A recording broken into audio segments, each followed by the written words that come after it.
He never believed in the phenomenon called the light at the end of the tunnel.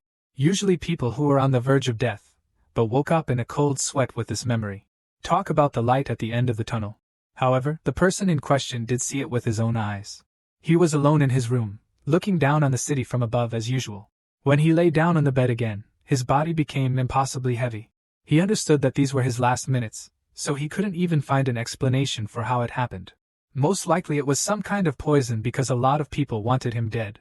It wasn't strange after all. He had lived his short but hard life as a king. No matter how much he wanted to find out the reason for his death, there was nothing he could do about it, and he could only resign himself to the hope that he wouldn't be met by a choir of winged babies at the end. In general, this is what happened, as it turned out. The light at the end of the tunnel was the light from the new world in which he was reborn. Opening his eyes, he saw his parents and heard them talking. He had no idea where he was, but at least he understood the language of these people.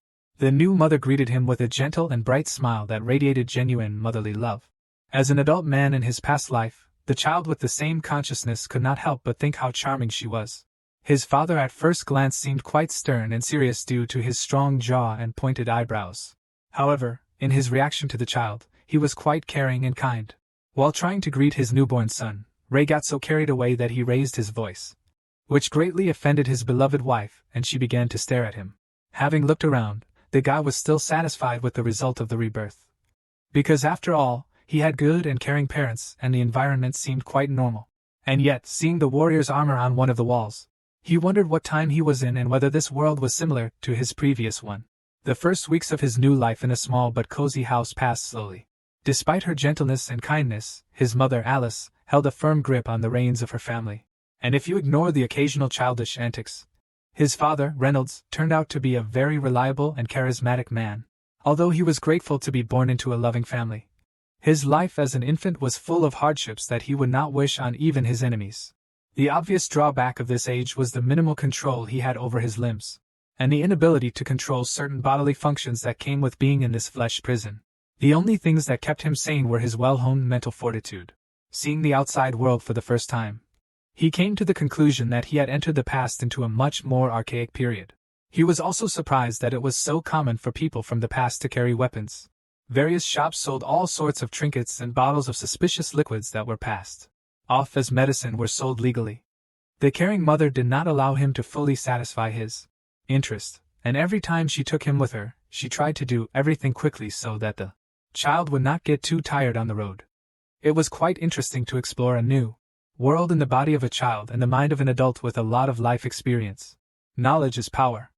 So having studied his surroundings over the past weeks, he was sure that he knew what to expect from this world. Yet life was unpredictable and constantly gave him unexpected surprises.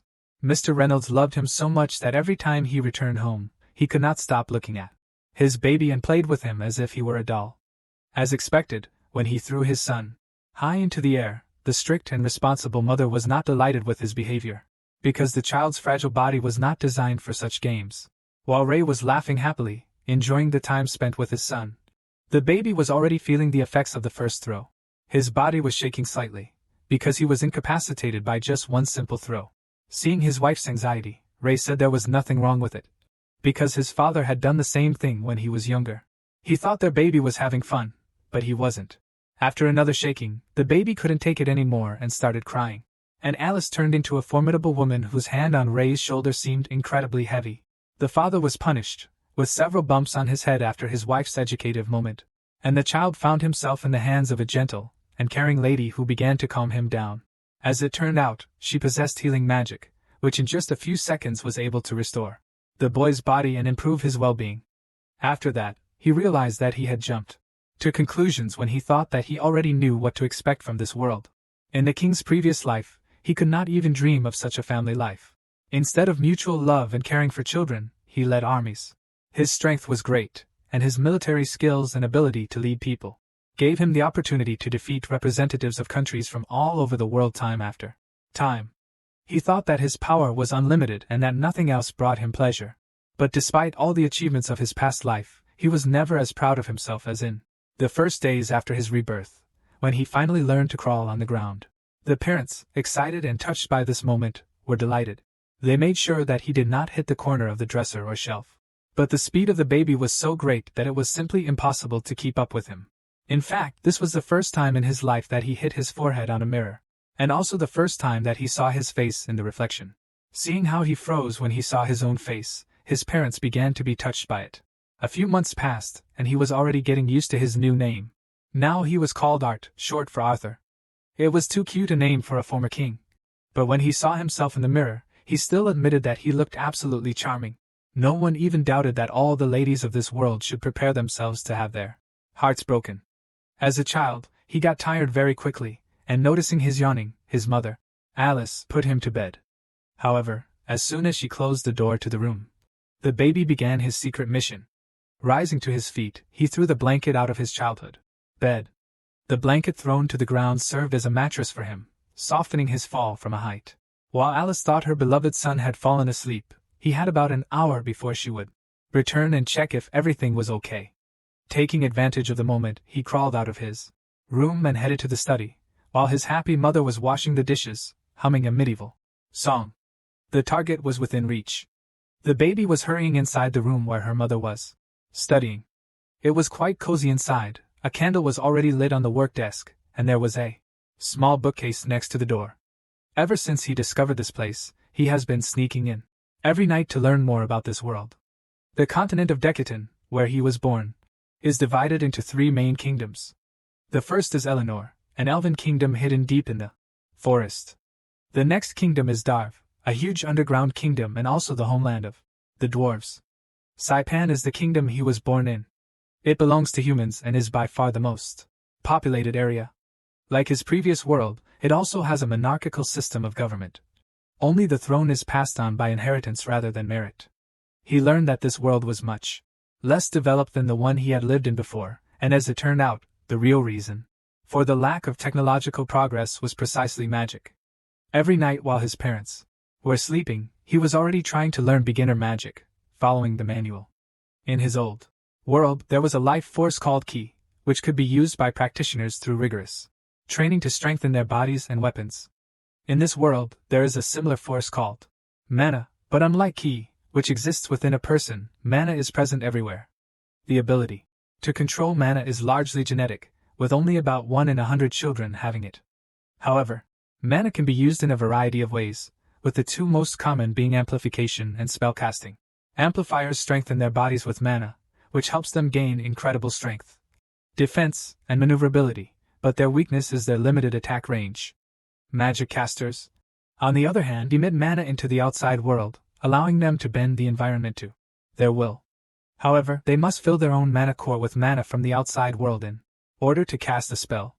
Mama Alice was unique in this, a so-called deviant, or more precisely, even an emitter. They are a rare type of mage who are able to use unique restorative mana.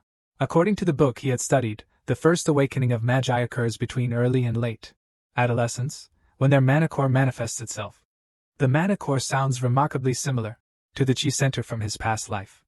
In order to form a chi center, the children of his world were taught to meditate and sense the fragments of ki scattered within the body, and then gather them together in one place. Trying to use the theory from his past life now, Arthur made a pleasant discovery when he learned that this technique works great with mana. And yet at that very moment, his study of the mana core was interrupted. This time, Alice entered his room earlier and became worried when she saw that the baby's bed was empty. Not understanding why he was not sitting in one place, she assumed that he could not go to the toilet to poop. Art was surprised. He couldn't explain to her that it looked strange when the one who was about to begin his journey as the greatest magician in the world was forced to be a constipated baby. Yet he was mistaken, and the sudden smell of childish surprise gave him away. He was so focused that he actually soiled his diaper. It was one of those moments that showed how difficult it is for a baby to control his body. A little more than 2 years have passed since then. Alice, sitting in her office, wrote down her motherhood. She still felt that she was learning more and more about her child every day. She came to the conclusion that Arthur must be the most charming child in the world. She was crazy about his chestnut hair and azure eyes that looked at her almost intelligently. She knew that her child would have troubles in the future if she did not become a strict and reliable mother. It didn't look like she could rely on her confused and sometimes irresponsible husband. From a very young age, Art was already trained in the art of handling weapons under the supervision of his father. Still, Ray had made a grave mistake when he started doing this because his strict wife was clearly not happy and showed a disapproving look and a deathly aura. She could not believe that Ray was trying to teach their child to fight when he could barely crawl. Walks with his mother were completely different because she always took him with her to the city. One thing she noticed was that Arthur had a strong love for going to the small merchants that stopped in the center of Ashbur, their small trading town. So instead of buying groceries once or twice a week, they visited the city center every other day. In fact, she did not intend to spoil the child, but did it to have fresh food in the house and to educate a charming baby. Watching Arthur grow so quickly, she wondered with interest what he would be when he grew up. She was sure and did not even doubt that Ray, like his father, would be interested in him growing up strong and becoming an adventurer. She couldn't help but worry about it, so she could only hope that he would do better than the naive young teenagers who hoped to become adults as adventurers. Alice could do nothing about the curious child's eternal habit of sneaking into her study, where he left books scattered about. Sometimes she even considered moving his crib inside her study. It had been about 2 years since he had started the difficult path of learning. He had learned a lot since then, but learning something new every day was quite exciting. By watching his father, he learned the uses of magic in addition to his mother's healing spells. Once again, while watching his father train, Art saw him mumbling something for several minutes and concentrating very hard. It seemed as if he was about to demonstrate some extraordinary skill. He waved his arms, creating a strong gust of wind that caused the grass around him to fly away and rocks to rise into the air.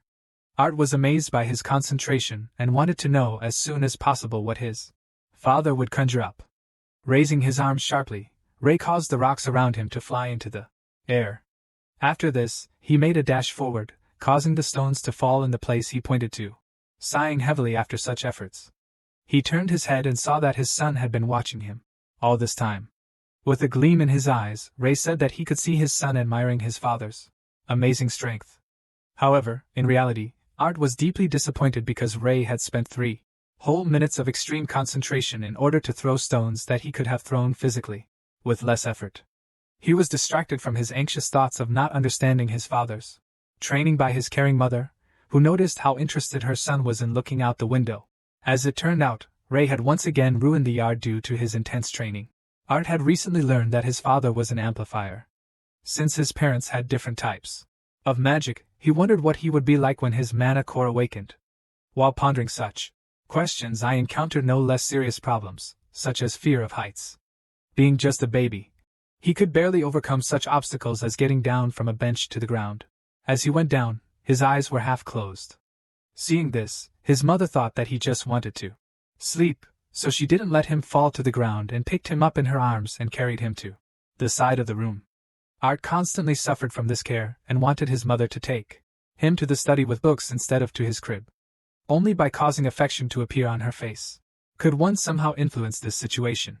Sighing heavily, Alice could not overcome her feeling of affection and with difficulty made the decision to allow her son to play in the office a little longer. Although it was a great trick, Art did not consider it humiliating, realizing that a great warrior must use all the weapons in his arsenal, regardless of his true age. The interest with which he looked at the books seemed surprising to his mother. She believed that he was imitating her and would become a very diligent and intelligent spellcaster in the future. She thought that the child was learning about the world and was surprised by how diverse the pictures drawn in the book could be. Yet she could not guess that her newborn son was in fact the reincarnation of a king from another world. A rumble from the street distracted her from watching her son. It seemed Ray had cut down another tree during his training and was about to get a good beating. As soon as his mother left the office, Art began training. His greatest achievement, aside from his accumulated knowledge of this world, was his progress in forming a mana core. He had spent the last 2 years moving tens of thousands of tiny fragments of mana to gather them together near his solar plexus. He understood why it had to take so long.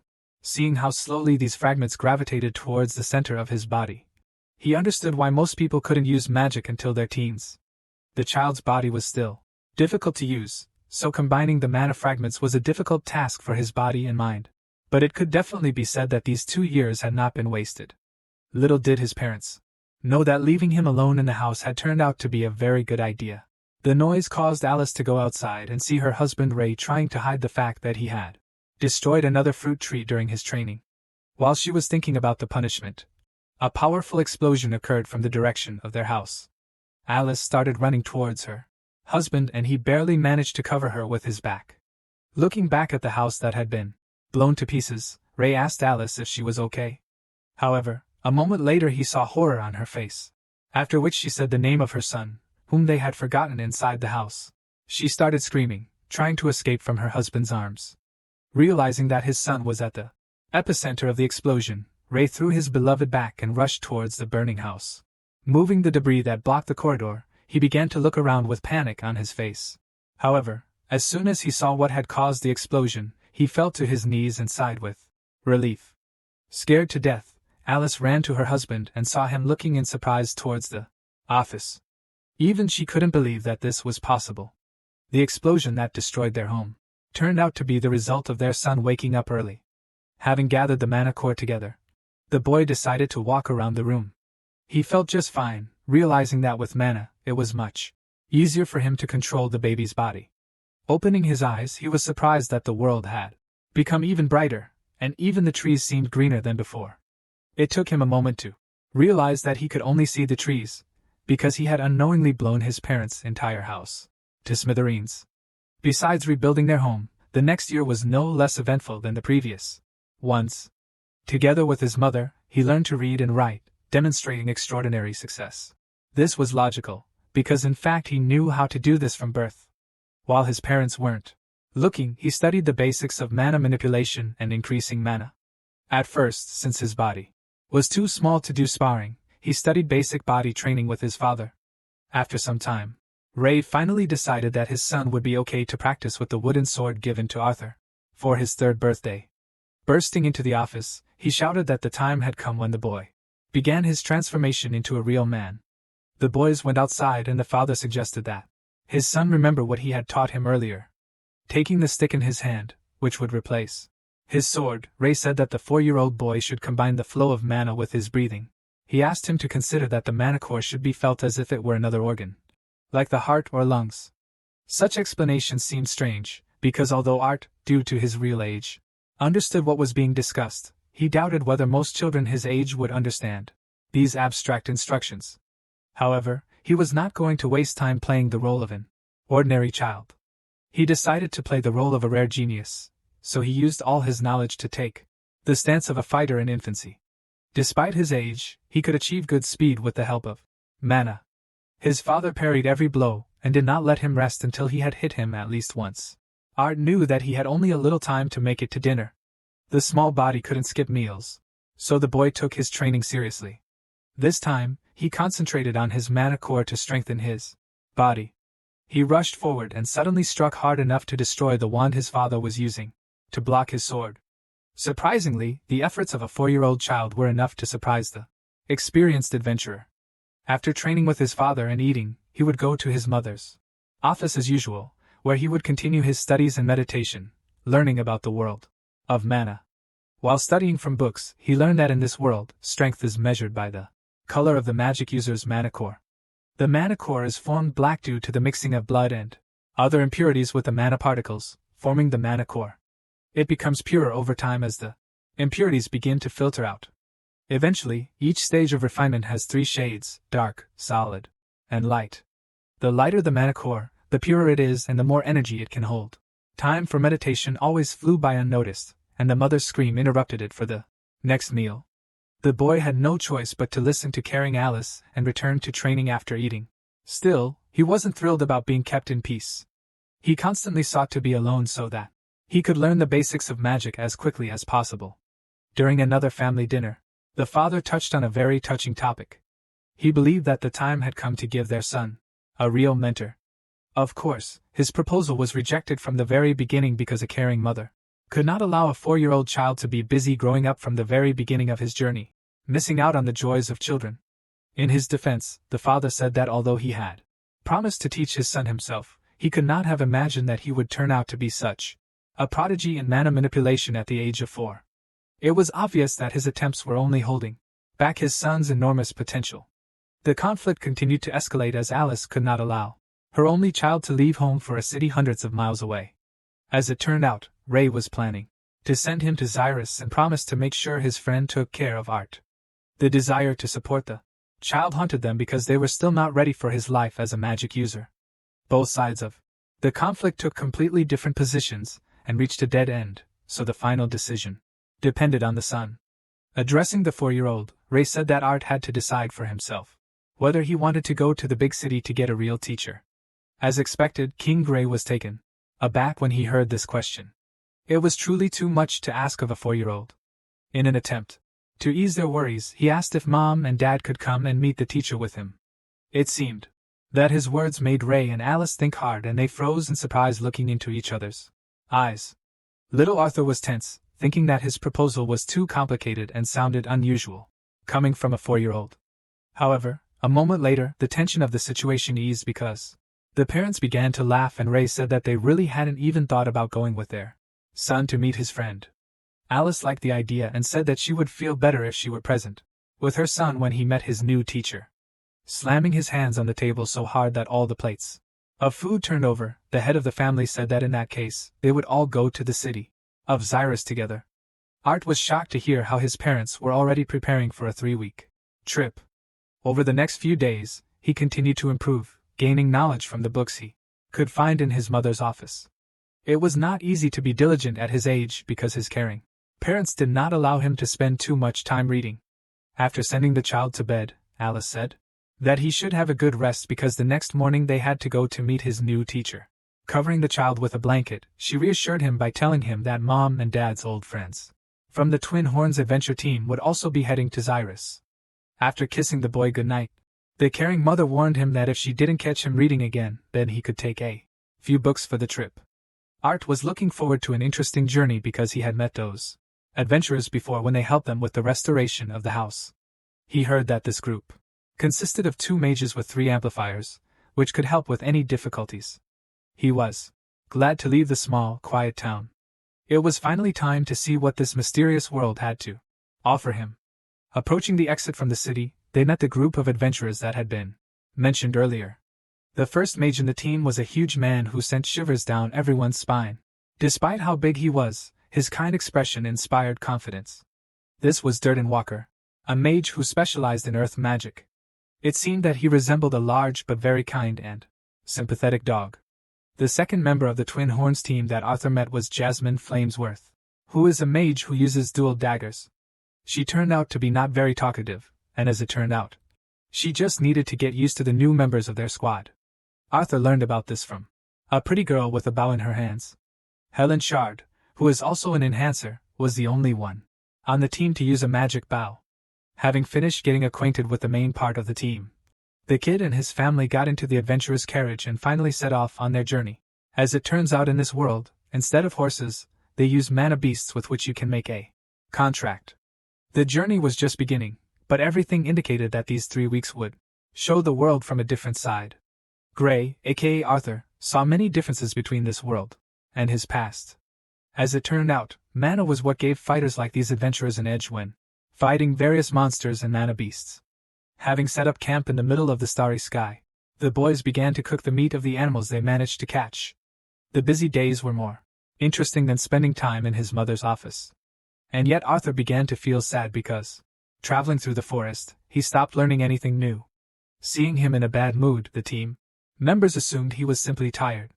To make things easier for himself, the kid nodded silently in response. Helen comforted the baby, saying that he shouldn't worry, as this was his first trip of this kind. The boy, suffering from melancholy, agreed with her, although he knew that in the past he had often spent time like this. Seeing how bored he was, she decided to sit down next to him, and remembered that Ray had been bragging almost the entire way that Art was a genius magician. She wondered if he had really awakened a year ago. They started a heated conversation, and the red-haired boy, who was also suffering from boredom, decided to stretch his legs before going to bed and remembered that Ray had previously offered him to take up his son's training. Hearing this, Art became worried because he was not particularly interested in such games. However, the father had a different opinion than his son. He was not against it, but asked his friend to be careful, because in training Art had only slightly moved from light strength and mana exercises. Grabbing the baby, Adam walked towards the forest without even asking his opinion.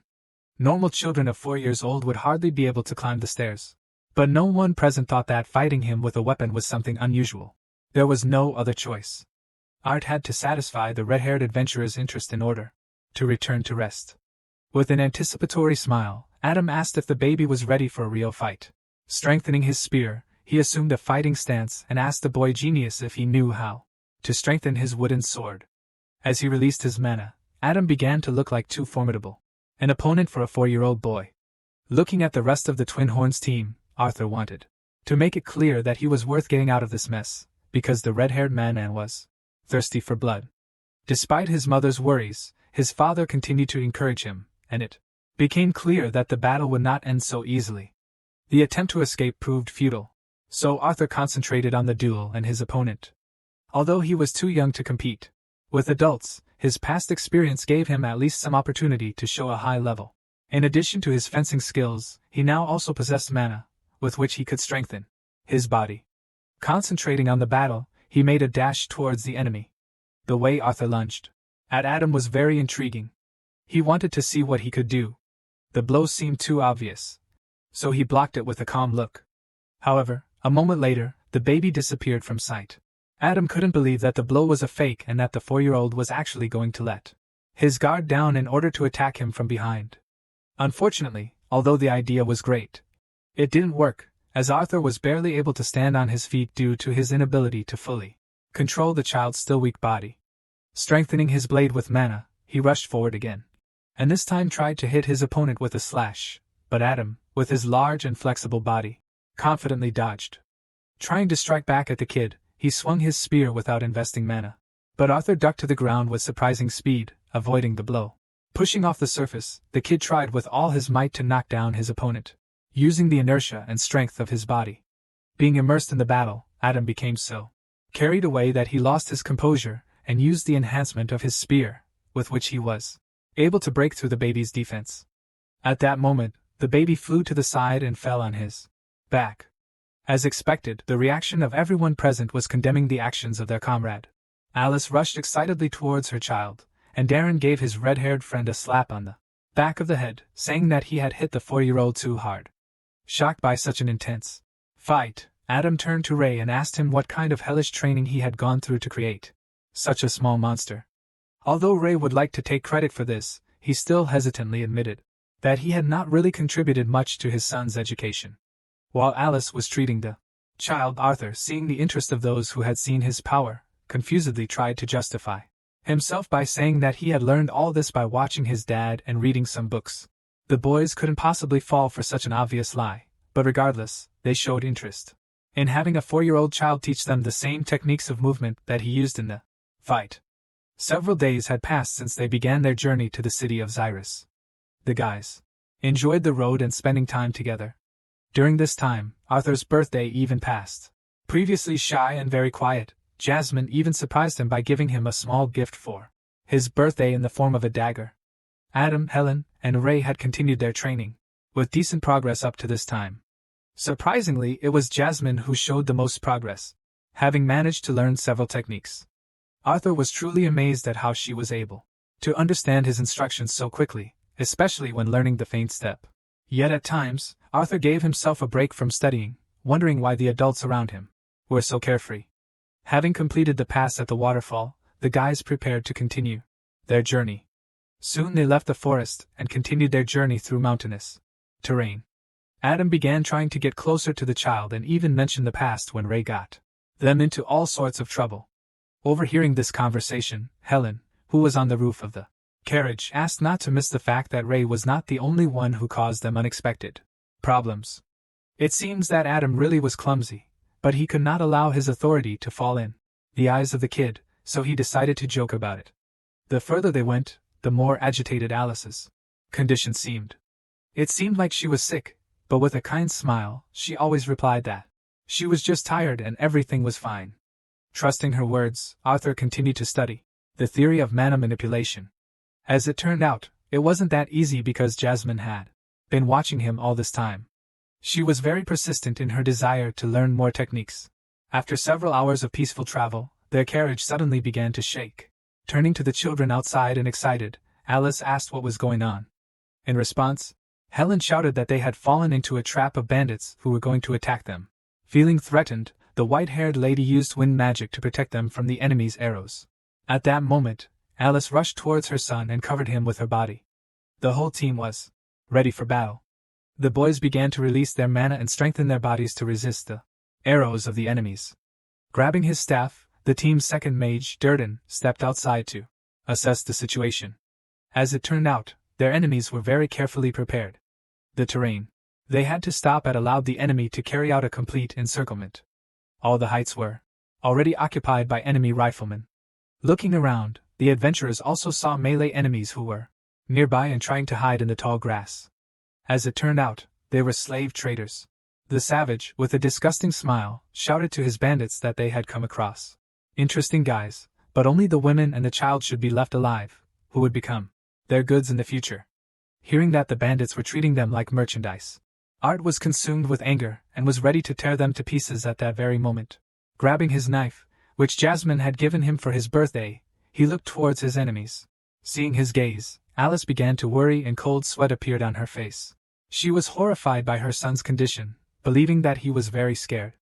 Hugging Art, she asked him not to worry, because his mother would definitely protect him. Reynold and Durden were in the vanguard. The rest of the team was to guard the cart with Alice and Arthur. Using earth magic, Durden created a huge earth wall that protected them from the enemies' arrows. At the same time, the enemies, who could no longer launch long-range attacks, rushed forward. Those arrows that managed to penetrate the defense were reflected by the Wind Mage.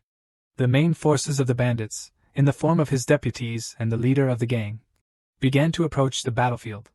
Deflecting arrows with his armored arm plates, Ray rushed towards them to ease the strain on his team. With great speed, he made his enemies terrified when he defeated several bandits at once.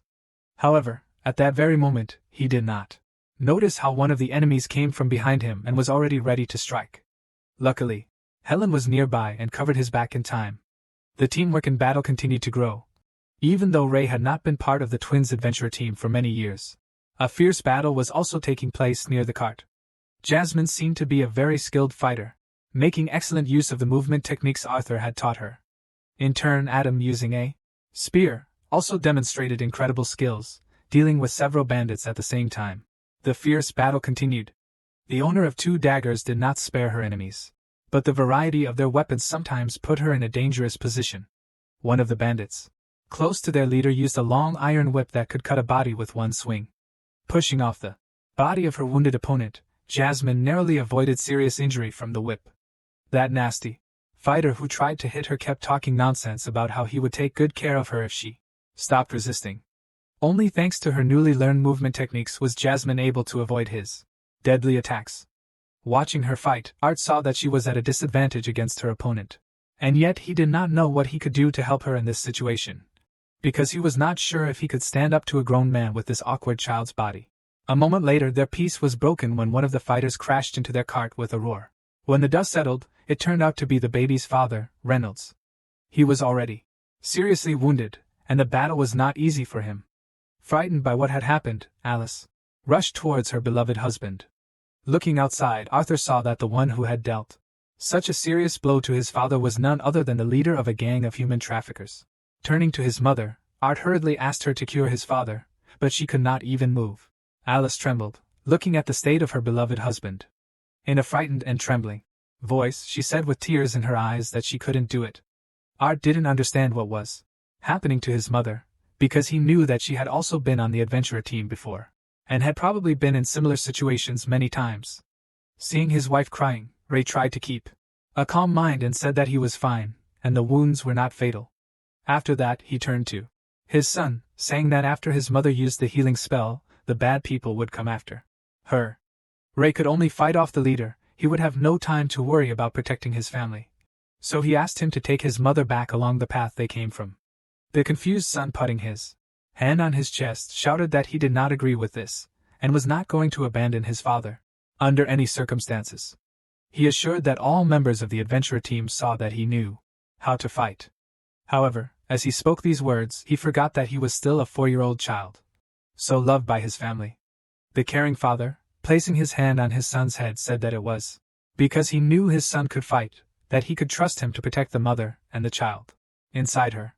Now everything fell into place, and Art understood why her father had been so careful with her lately, and why she looked like she was sick. The fatigue she used to justify herself was actually due to her pregnancy. Now the father's words took on a new meaning. Because of this situation, he was forced to reveal the secret, although he had previously intended to tell his son about it only in the city they were heading to. Arthur was very serious about this. Taking his father's hand, he said with a serious look that he would protect his mother. The situation was getting more tense. A 4-year-old child was about to join the fight and had his weapon ready. As it turned out, according to Rei's observations, there were 4 more magicians on the enemy side.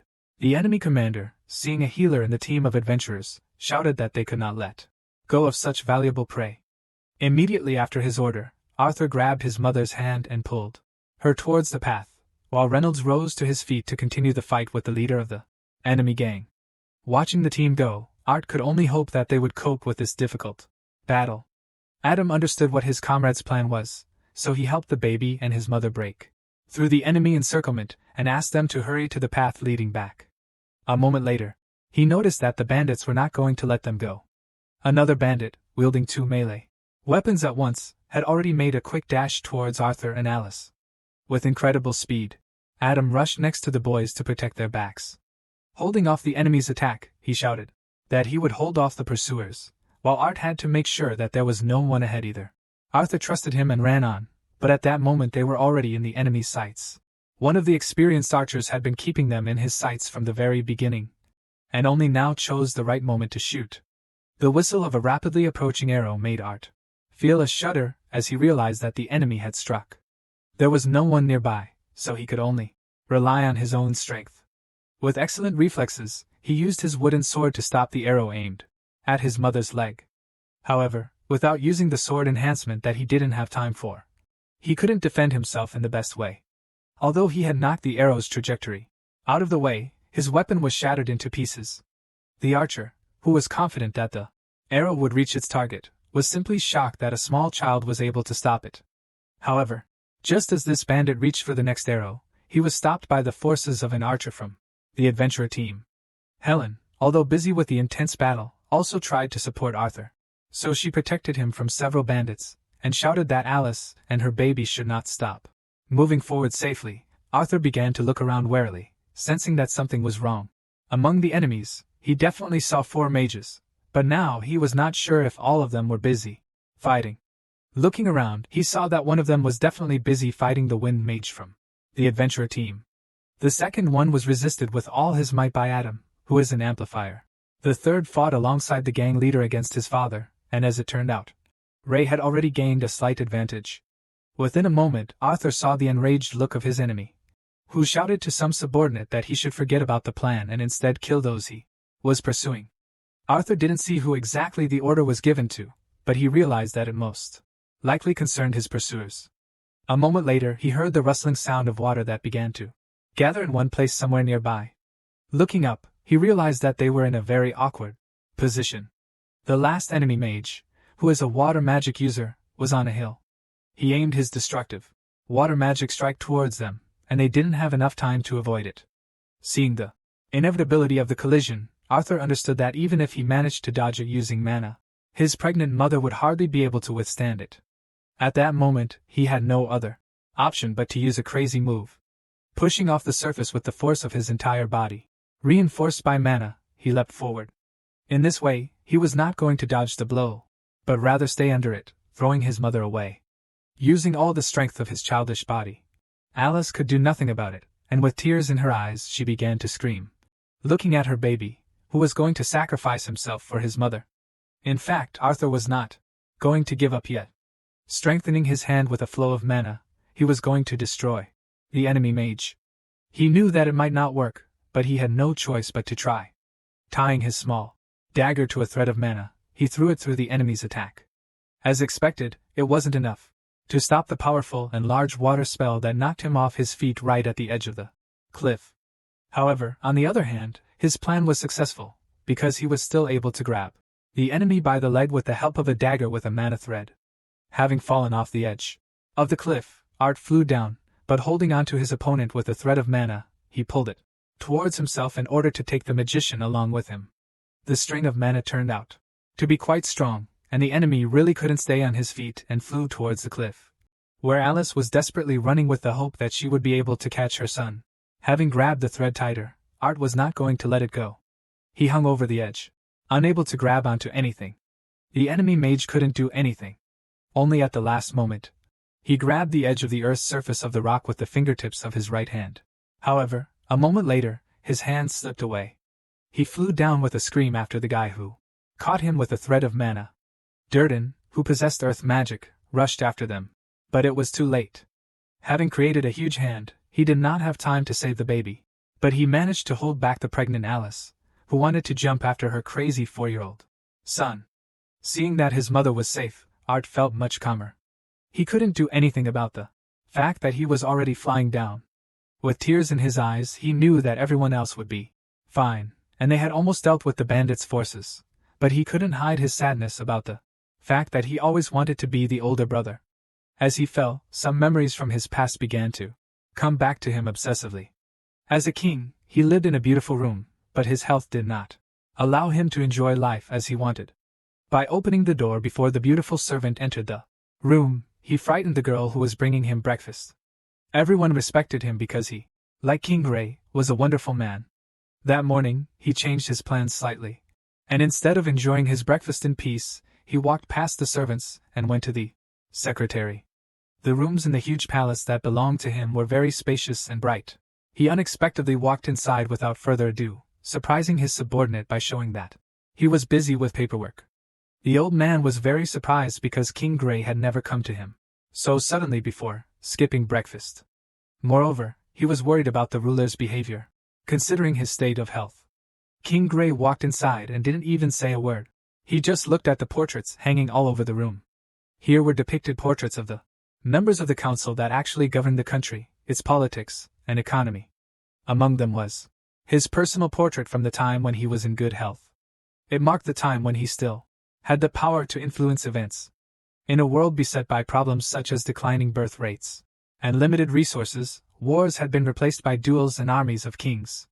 King Gray was one of those who stood at the forefront when it came to defending the interests of his state. Seeing how closely the ruler looked at the portraits, his advisor said that the king's works were truly worthy of admiration. Walking slowly towards the king, he said that while it was useful to participate in the council, he could not lie and say that he did not envy the glory and fame that kings received after their victories. With a kind smile on his face, he nevertheless asked the ruler what he owed to such an unexpected visit. In response, the reserved gentleman silently reached towards his chest. After this, he took off the gold medallion, which is a symbol of the fact that he is the king of their state. Then he walked up to the table and placed the symbol of the highest position in the state on the surface. This is how he gave up his title of king, because his life had become a real torture due to his poor health. He began to feel helpless. Having spent his entire life trying to be the strongest, he could not accept what fate had in store for him. As an orphan, King Gray dreamed of fame and glory, but when he achieved it, everyone he held dear disappeared. He was willing to give up everything he had in that life for the chance to return to Ashbur and see his comrades again. After some time, he woke up again in Arthur's body. He didn't understand where he was, because the last thing he remembered was how he fell off the cliff and flew down with no chance of survival. Next to him lay some small backpack with supplies that were scattered on the grass. On the other side, he saw a body into which his knife was stuck. It was the mage he had dragged with him. He couldn't survive the fall from such a height. The smell he smelled made him feel sick. Gathering his determination, he decided that he could not miss a second chance at life. Next to him, there was still a briefcase with some berries. Arthur decided to try to reach them. His body was wounded. He was covered in bruises and cuts. Reaching for the supplies of the fallen enemy, he ate as many berries as he could, after which he quenched his thirst with water. Falling back on his back again, he felt weakness not leaving him. Grateful for this treat, he fell asleep again. The next morning, he was awakened by the singing of birds, attracted by the body of his fallen enemy. Despite the strong trembling in his body, he tried to get up from the ground. It was too difficult, and after each attempt, he fell on his back again. Sighing heavily, the wounded Arthur decided to collect his thoughts. Closing his eyes, he concentrated on his body.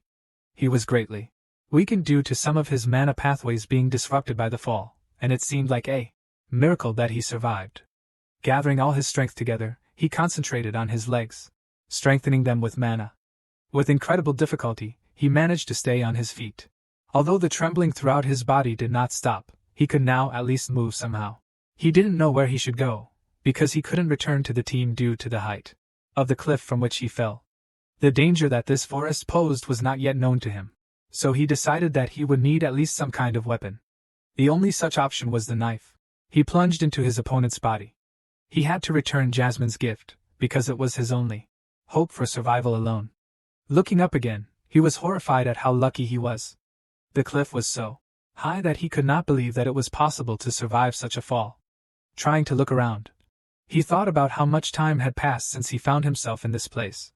He didn't know where exactly he was, but it didn't matter because he had to move on. Suddenly he heard a female voice which said in surprise that the baby had woken up.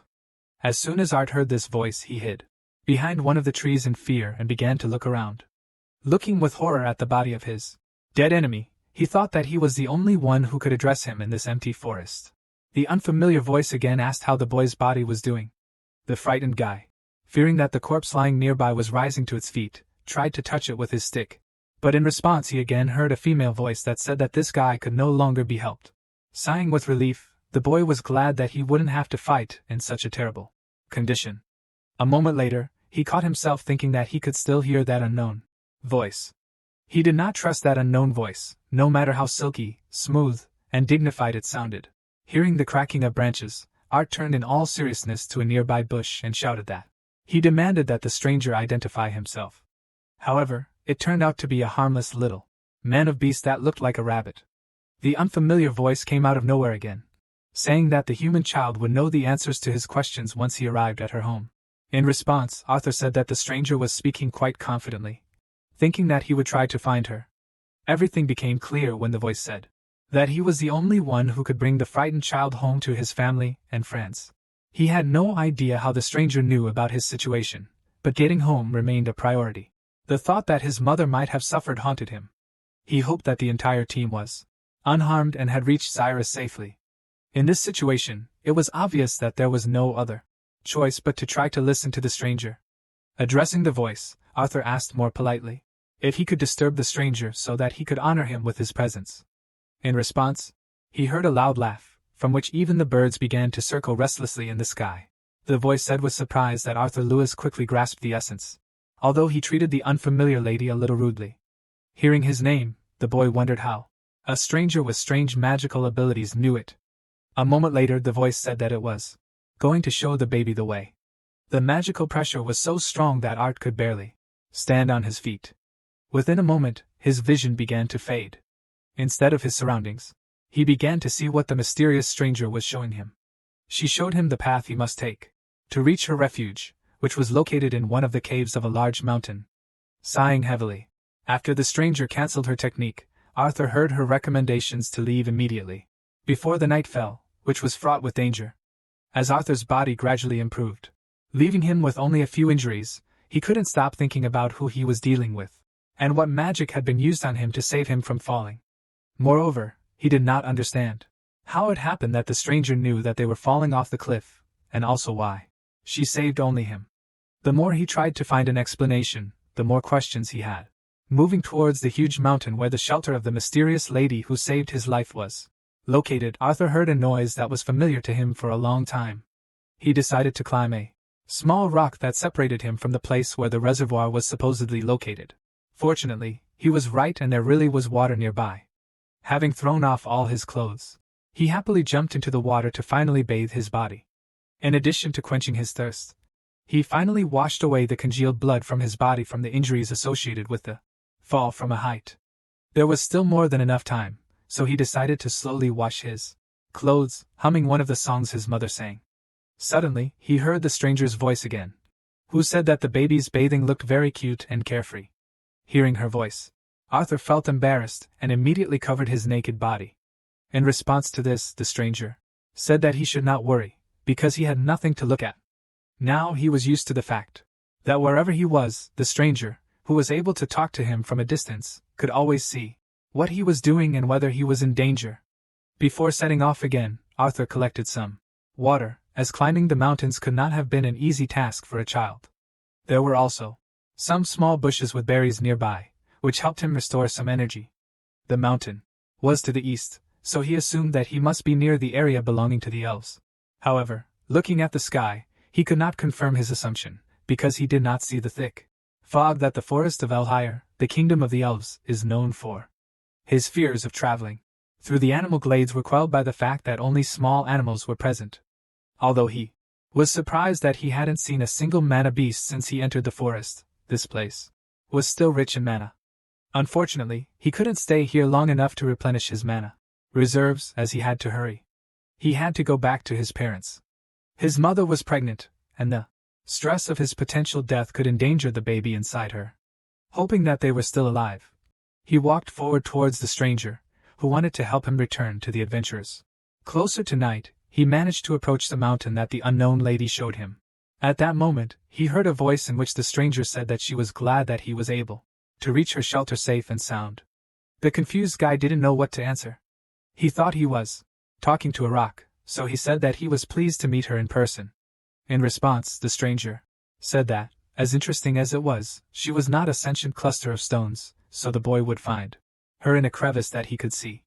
Arthur walked forward without hesitation, carefully looking around.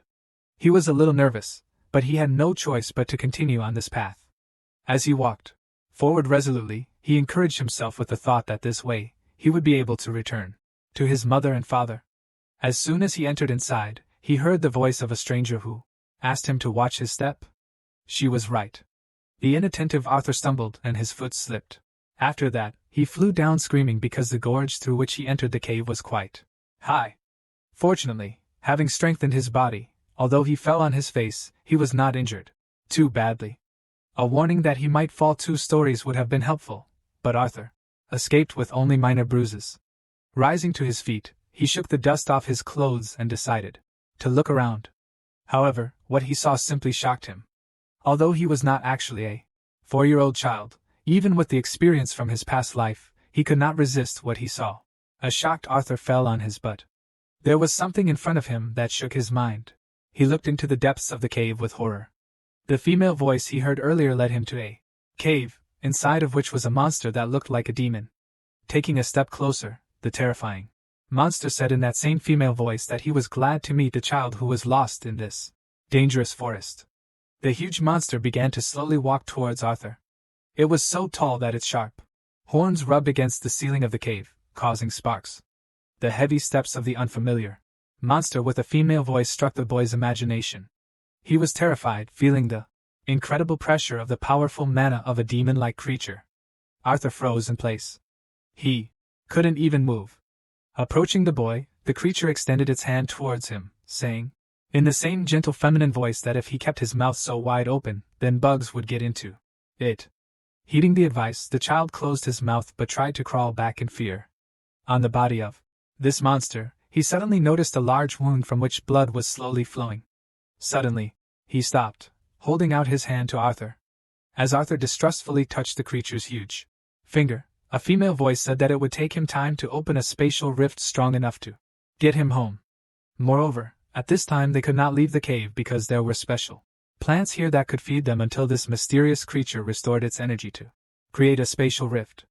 Rising to his feet, Arthur hesitantly thanked the mysterious lady. Looking around, he was surprised that such unusual plants, which he had not seen outside, could calmly exist in a completely dark cave. Arthur walked closer to one of the plants and, taking a closer look, decided that they looked quite edible. Seeing his reflection in a huge berry, he suddenly became sad. It was connected to his memories of his family. He was still worried, and couldn't know for sure if they were okay. After a moment, he tried to stop thinking about it because such thoughts would only slow down his return to his family. Suddenly, his whole body began to tremble as an unfamiliar but friendly creature, reminiscent of some kind of demon, crouched down towards him. It seems the lady wanted to show him which berries are much tastier. Although Arthur was afraid of her size and the fact that he didn't know who she was, her concern began to inspire confidence in him. Having enjoyed the local fruits to their heart's content, they sat down next to each other. Arthur didn't know where to start the conversation. Remembering that the being next to him was a lady, he asked if there was a better way to address her. In response, the mysterious being said that her name was Sylvia. When Arthur asked if he could ask her a few questions, Sylvia replied that she didn't mind, although she probably wouldn't be able to answer everything he wanted to know. With the fear of Sylvia's appearance slowly fading, he began to ask her all the questions that had been on his mind since he woke up from falling off the cliff where the battle with the bandits had taken place. First of all, he wanted to know where they were, why Sylvia was all alone, where she was from, and how she got so seriously injured. He also wanted to know why she had saved only him. The first question was simple enough. They were in a narrow zone near the El Shira forest. No one knew about this place, which is located near the animal fields, because Sylvia protected it from anyone who came near. As it turned out, Arthur was the first to enter this place with her permission. Hearing his name said in such a formal tone, the boy said that the family called him by his shortened name, so Sylvia could also use a more convenient version of the name. Mrs. Sylvia didn't mind. She happily replied that she would then also call him by his name, Art.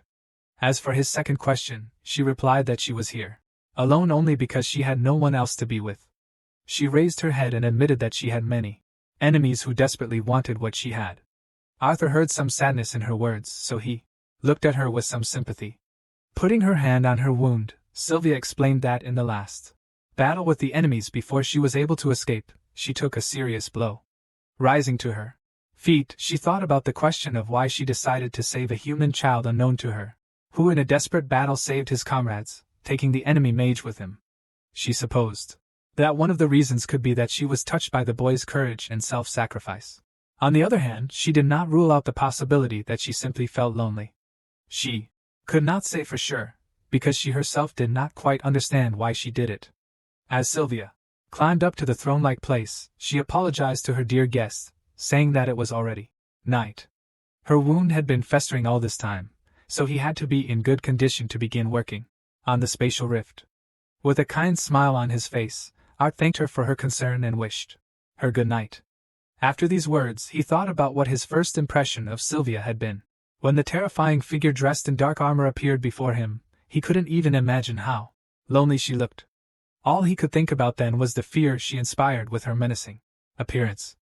Before falling asleep, Sylvia remembered that she should have said that her vision could not reach the place where Arthur's friends were heading. Yet she could say with confidence that his family and friends were safe. Arthur was so immersed in their conversation that he completely forgot about his worries about his family. Hearing that they were safe, he was so touched that he didn't know how to respond. He was so happy that he couldn't hold back his tears. He sincerely thanked Sylvia for telling him such good news. Spending time together turned out to be more interesting than he expected. Arthur and Sylvia would talk for hours about different things when she wasn't preparing to create the portal. Those hours flowed into days and those days into weeks as they spent every moment in each other's company. And although Sylvia never spoke about her life, he gradually began to understand what kind of person this mysterious creature was. In his free time, Arthur continued to train. He meditated, concentrating on mana, replenishing his reserves. As it turned out, this cave was also overflowing with mana, which had a great effect on his well-being. By observing Sylvia, he was able to learn a lot about what kind of person she was. Sylvia was the living embodiment of the phrase that says you shouldn't judge a book by its cover. Despite her appearance, she was kind, gentle, patient, and warm. When she saw him tired after training, she treated him to fruits that she carefully collected especially for him. She reminded him of his mother, and that she, too, was gentle and kind. Like his own mother, Sylvia also scolded him harshly when he made mistakes. Remembering something unpleasant, Arthur put his hand to his forehead, on which he had a noticeable abrasion. While in the cave, he at some point expressed his dislike for the bandits. He was filled with rage towards them and did not hold back his anger, saying that they deserved death and worse if any of them survived. Moreover, he even intended to track down those who managed to survive after the battle with the adventurers. Seeing his heart full of anger, Sylvia could not support him. All she could do for him at that moment was give him a slap on the wrist that would put him in his place. He felt the force of her finger on his forehead, and in an instant, he forgot about the bandits and flew back several meters, hitting the back of his head on a stone. Rising to his feet, he asked emotionally why she had suddenly done this. Sitting down next to him, Sylvia said that she couldn't argue with Art's being right about those bandits deserving death. She decided not to spare the life of the mage he had fallen with for the same reason. However, she sincerely did not want the baby to allow his heart to be darkened by hatred and revenge, because this would only harm him. Her flick had a lesson to teach him. She wanted him to continue to walk through life proudly instead of filling himself with such feelings. She asked him to understand that he would encounter many more troubles, but to overcome all the difficulties, he must control himself, so as not to let grief and anger corrode his mind. A true man must learn from others and look to the future with a smile, because only then can he win.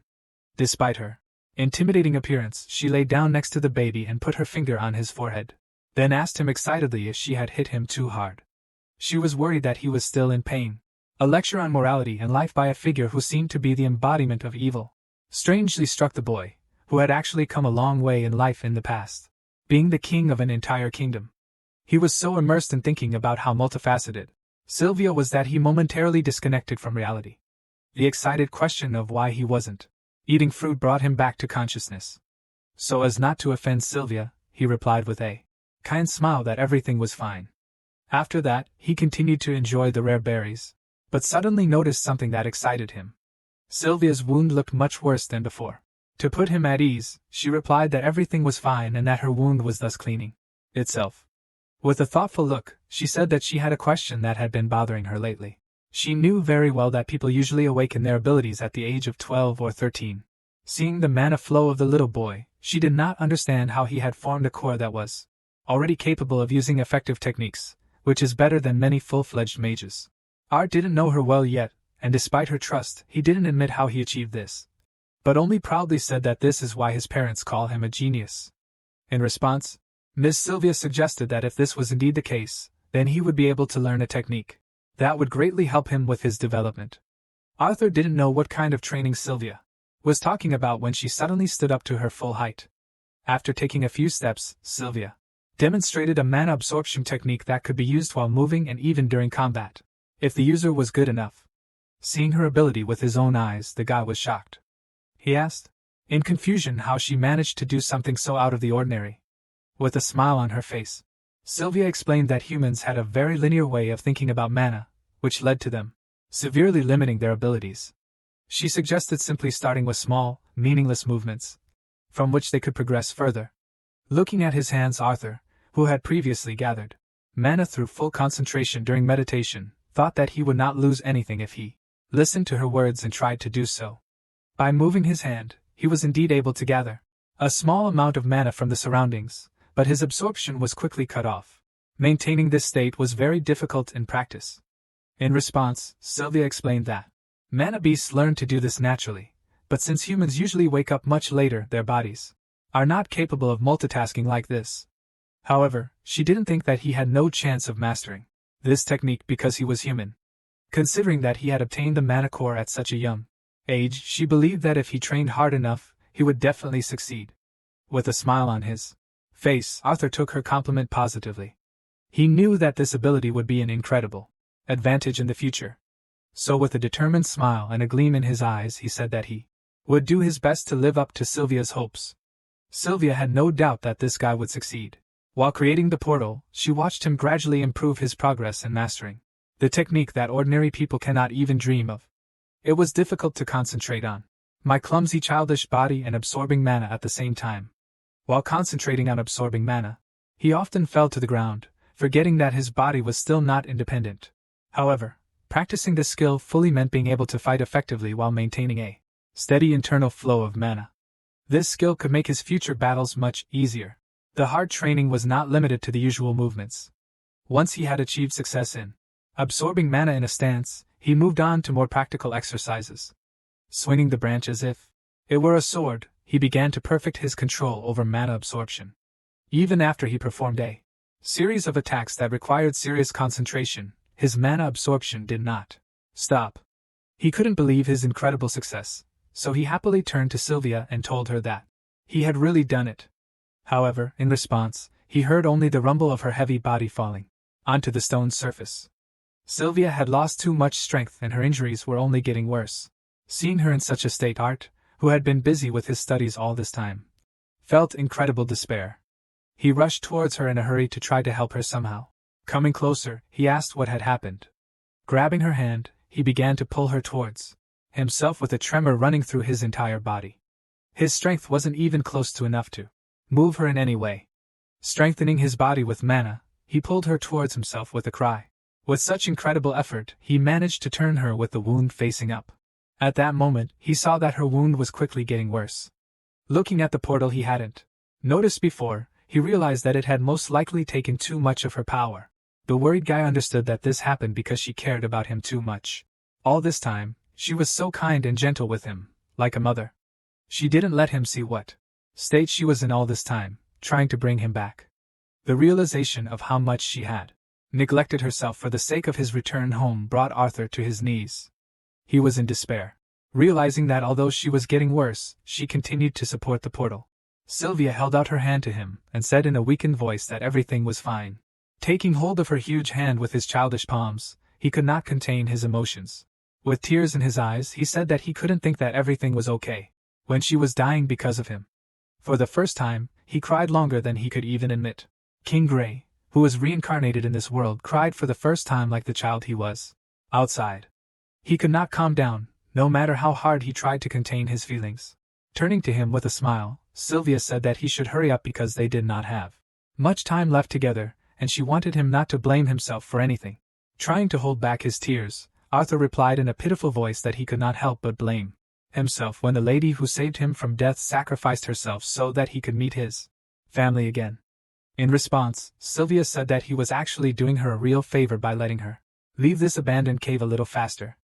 Looking at her hand, which was starting to lose its original appearance due to the armor dissipating, she said that her name hardly suited the form in which she appeared before him.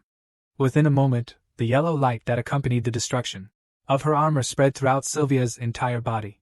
After this, large, luxurious white wings appeared on her back.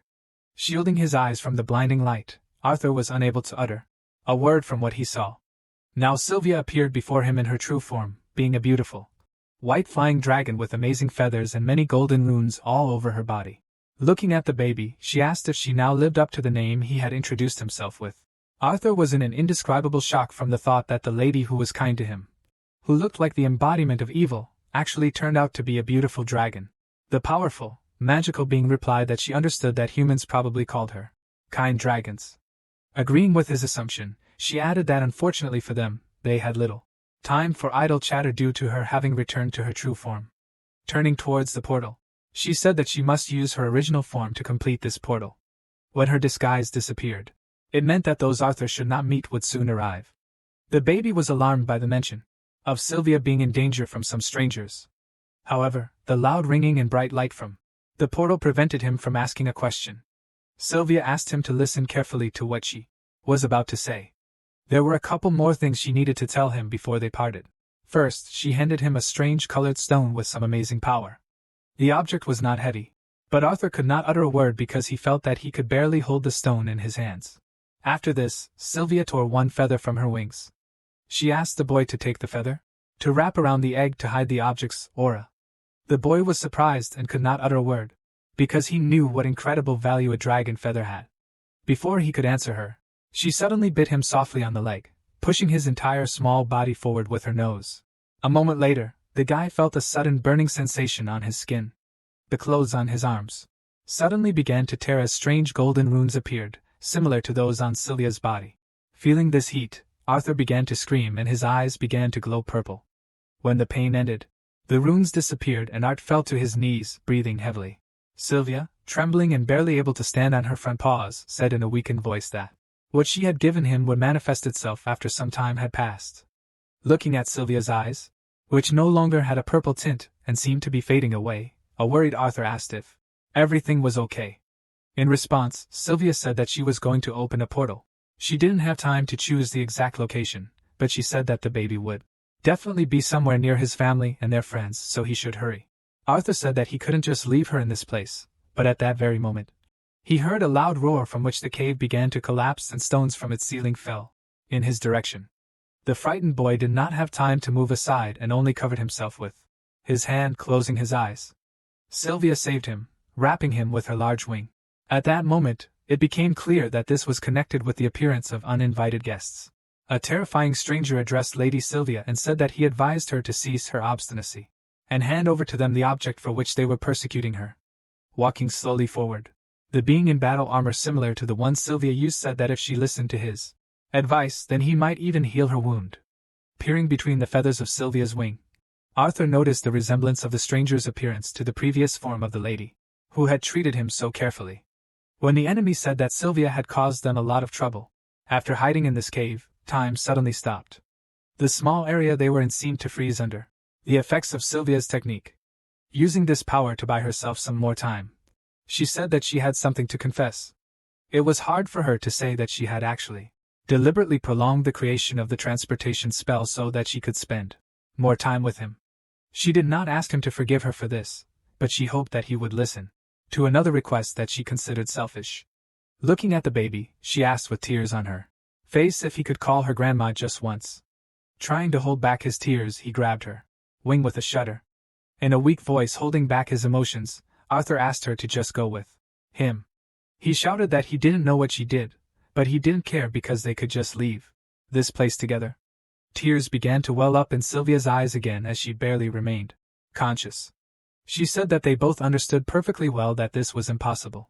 After these words, she removed her wing from his hands.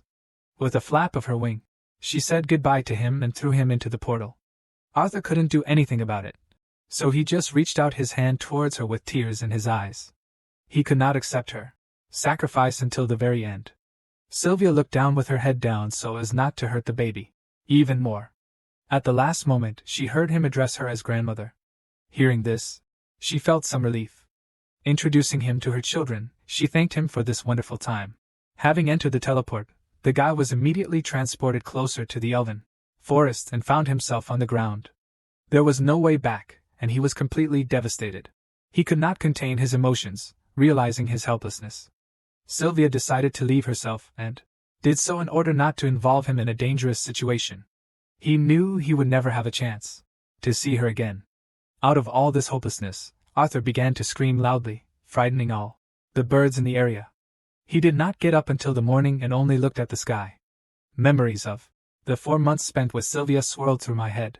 It was both a long and short time during which Sylvia treated him like her own family, teaching him what he had been missing since he came into this world. It wasn't about techniques at all, but about how he should live his life. Suddenly, the guy felt a familiar voice and jumped up. He suddenly heard Sylvia's voice. The guy was shocked that she kept in touch with him despite what happened. However, after the next words, the guy understood why he could hear her. She said that if he listened to her voice, it meant that she had shown him who she really was. Most likely, Sylvia left him a message in advance at the moment when she handed him the beautiful colored stone. She then went on to say that no matter how unpleasant it was, the baby was not even close to being ready for the truth about her. She said that his body was that of a boy who was 4 years old, and although his Manticore had already reached the crimson stage, he was still not strong enough. As a small parting gift, she imbued him with her unique gift, so his future development as a mage will depend on how well he can use her power. Putting his hand to his chest, a devastated Arthur thought about how he hadn't asked her for any gift, as he would have preferred her to stay alive. At that moment, Sylvia, who had prepared this message in advance, seemed to have predicted that he was feeling sadness, anger, and guilt. She said that she understood his feelings perfectly, but she wanted him to remember that he had a family to take care of and a purpose to fulfill in this life. All she could wish for him was to embrace the joy and innocence of childhood and become a man that she and his parents could be proud of. As for further explanations, she mentioned that he would hear her again once his Manticore passed the white stage. Picking up a stone wrapped in a dragon feather from the ground, Arthur heard her last words of farewell. Suddenly, he heard her call him by a name other than the one he had introduced himself by. Sylvia knew that he was actually King Grey, who ended up in this body after being reincarnated. The questions continued to torment him long after Sylvia's voice had disappeared. He wondered how long she had known his true identity, and how she had even found out. Despite these thoughts, he understood that none of this mattered, because the main thing was to learn the lessons she had taught him. If he had focused only on training for revenge, then this life would hardly be any different from his past. Now all he could do was move forward, not only for himself, but also for the people close to him whom he feared losing the most.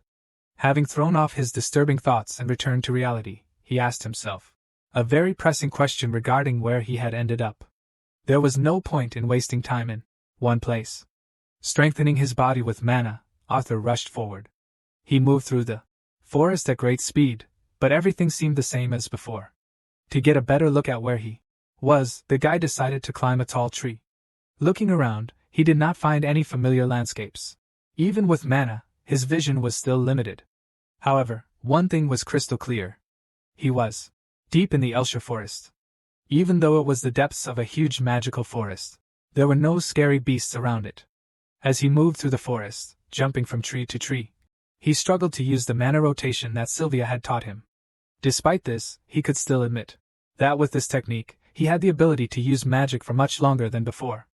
Although the place seemed safe and favorable for further movement, he couldn't help but wonder how he ended up here. Sylvia had said earlier that he would end up with other people. Still, he believed her, and decided that it was worth continuing to look around. King Gray and his 4-year-old body found some amusement in moving through the trees like a monkey. Suddenly, he heard some scream. A neural connection immediately triggered in his little monkey head because he realized that this cry was similar to the cry of a human. At that moment, he decided to go on reconnaissance, approaching the probable place where there might be people. Without leaving the tree, he noticed people nearby who had a fairly large cart. A smile appeared on his face at the thought that it would not be difficult for them to take along such a lively and useful little boy like him. And yet, the scream he heard recently made him wary. He decided not to show himself to strangers until it became clear who he was dealing with. Going down, he looked around to find out who these people with the cart really were. By concentrating magic on his ear, he greatly enhanced his hearing. Suddenly, he heard a weakened child's voice begging for help. The armed men standing next to the cart were preparing to leave, saying that only a few days separated them from this cursed forest. Addressing his boss, one of the 3 strangers said that many people love elven girls, and the one they caught would definitely bring a lot of money. Hearing this, Art began to lose control of himself. He angrily dug his fingers into the bark of the tree on which he stood. He was filled with rage because the people he met were the slave traders he hated so much. In their arms was a little girl belonging to the elven tribe. Arthur had no idea how these pigs had managed to get their hands on the forest hounds that pulled their cart, but he knew that getting one of them out would be his ticket out of the woods. Seeing the 4 slavers after everything that had happened to him lately, he finally felt like he had a chance to let off some steam. Despite his desire to return home, he still needed a plan. Dealing with these slave traders was the best solution to get supplies and a means of transportation. Chasing them all the way, he decided that attacking right away would be too dangerous, as fighting against all 4 adult bandits would be suicide even with his skill level. He decided to wait until nightfall, when he would have a chance to take advantage of the moment when they stopped and set up camp. Everything happened as he wanted. When the enemy stopped, he continued to absorb mana, preparing for battle. Gaining strength, he waited for one of the assassins to come near him. The enemies were located very close, and he decided to create a pretext for them to separate. While on the branch, the boy picked one of the acorns. Arthur, like a genius of stealth combat, used it wisely. He threw it into a tree near the forest hounds, causing them to bark loudly. The slave traders were not happy about the animals making so much noise that they could wake up the harsh forest. The man with the black beard decided to calm the hounds down on his own. He moved away from the rest of his comrades, but was still armed. Without a weapon, Arthur was forced to use a technique from his previous life. When he had no weapon, he used Kai energy to transform his palm into a razor-sharp blade. He wasn't sure if it would work, but the dense concentration of mana was quite deadly. The enemy fighter was trying to calm the hounds when he suddenly heard a crash near the tree behind him. When he looked around, he saw a child approaching him at great speed. He didn't even have a chance to avoid the deadly blow to the neck. Grabbing him by the clothes, he looked with hatred at the pathetic slave trader who no longer threatened this world. The stupid bandit who was going to calm the hounds became food for them. He also helped the little assassin because he brought with him a knife, which became Arthur's new weapon. The other slavers were pleased that the dogs had fallen silent, but one of them wondered why their comrade was taking so long to return to camp. The fat bandit was already drunk, so he decided to go on reconnaissance, thinking that his comrade had simply stayed behind to relieve himself. When he reached the place where the hounds were, he was horrified by what he saw. However, just as he was about to scream for help, Arthur appeared behind him and covered his mouth, holding his knife to his neck. There was no point in playing with him, so he finished off the second slaver without hesitation. As he expected, fighting in the baby's body was harder and more tiring. He knew it would be better if he finished this as soon as possible, before the others woke up. However, as soon as he got close to the slaver's cart, he heard the enemies begin to rise to their feet and hurry outside. Arthur didn't even think about fighting two bandits at the same time, so he decided to hide for the time being. As it turned out, they had come outside because of the noise that was keeping them awake. Seeing that their comrades were not there, they became alarmed, and began to examine the surroundings. For a moment, the forest was plunged into silence, and even the previously noisy hounds suddenly fell silent. The bald bandit who was standing next to the cart suddenly heard a gust of wind next to him. A moment later, a child appeared in front of him at great speed, and he barely managed to block a knife strike.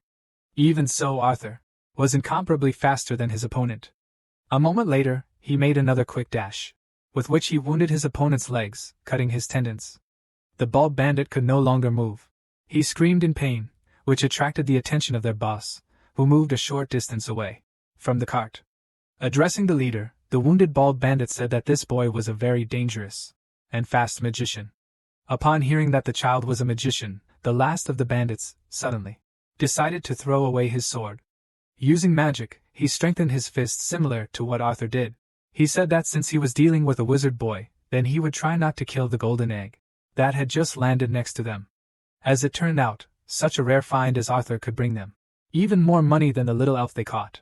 In just a moment, this disgusting madman was behind the child with great speed, ready to strike. Arthur barely managed to dodge the blow that destroyed the surface beneath their feet. Arthur decided to step back, considering how fast the enemy was. A moment later, he stopped the enemy by throwing a stone at him. The angry bandit, wiping his face, began to wonder where the child got such strength that could injure his body. A moment later, a magic-enhanced knife, controlled by a thread of mana, flew towards him. Having caught the weapon, the enemy mage cut the thread with which Arthur controlled the knife. With a crazy smile, he said that he was surprised that the little magician knew a couple of cute tricks. After that, he threw a knife at Arthur, which he barely managed to block. The enemy turned out to be too fast, and it was too late to dodge his attack. Covering his face, Arthur took a hard kick to the stomach. From such a strong blow from an adult magician, he flew to the side where his knife lay nearby. Arthur was still unable to move after this blow, so the enemy took advantage of this, and calling him a bag of gold, grabbed the baby by the leg. Lifting the trembling boy, the vile bandit offered him to surrender, saying that he could do nothing with his small body. However, at that very moment, the guy reached for the bandit's hand and squeezed it with all his strength.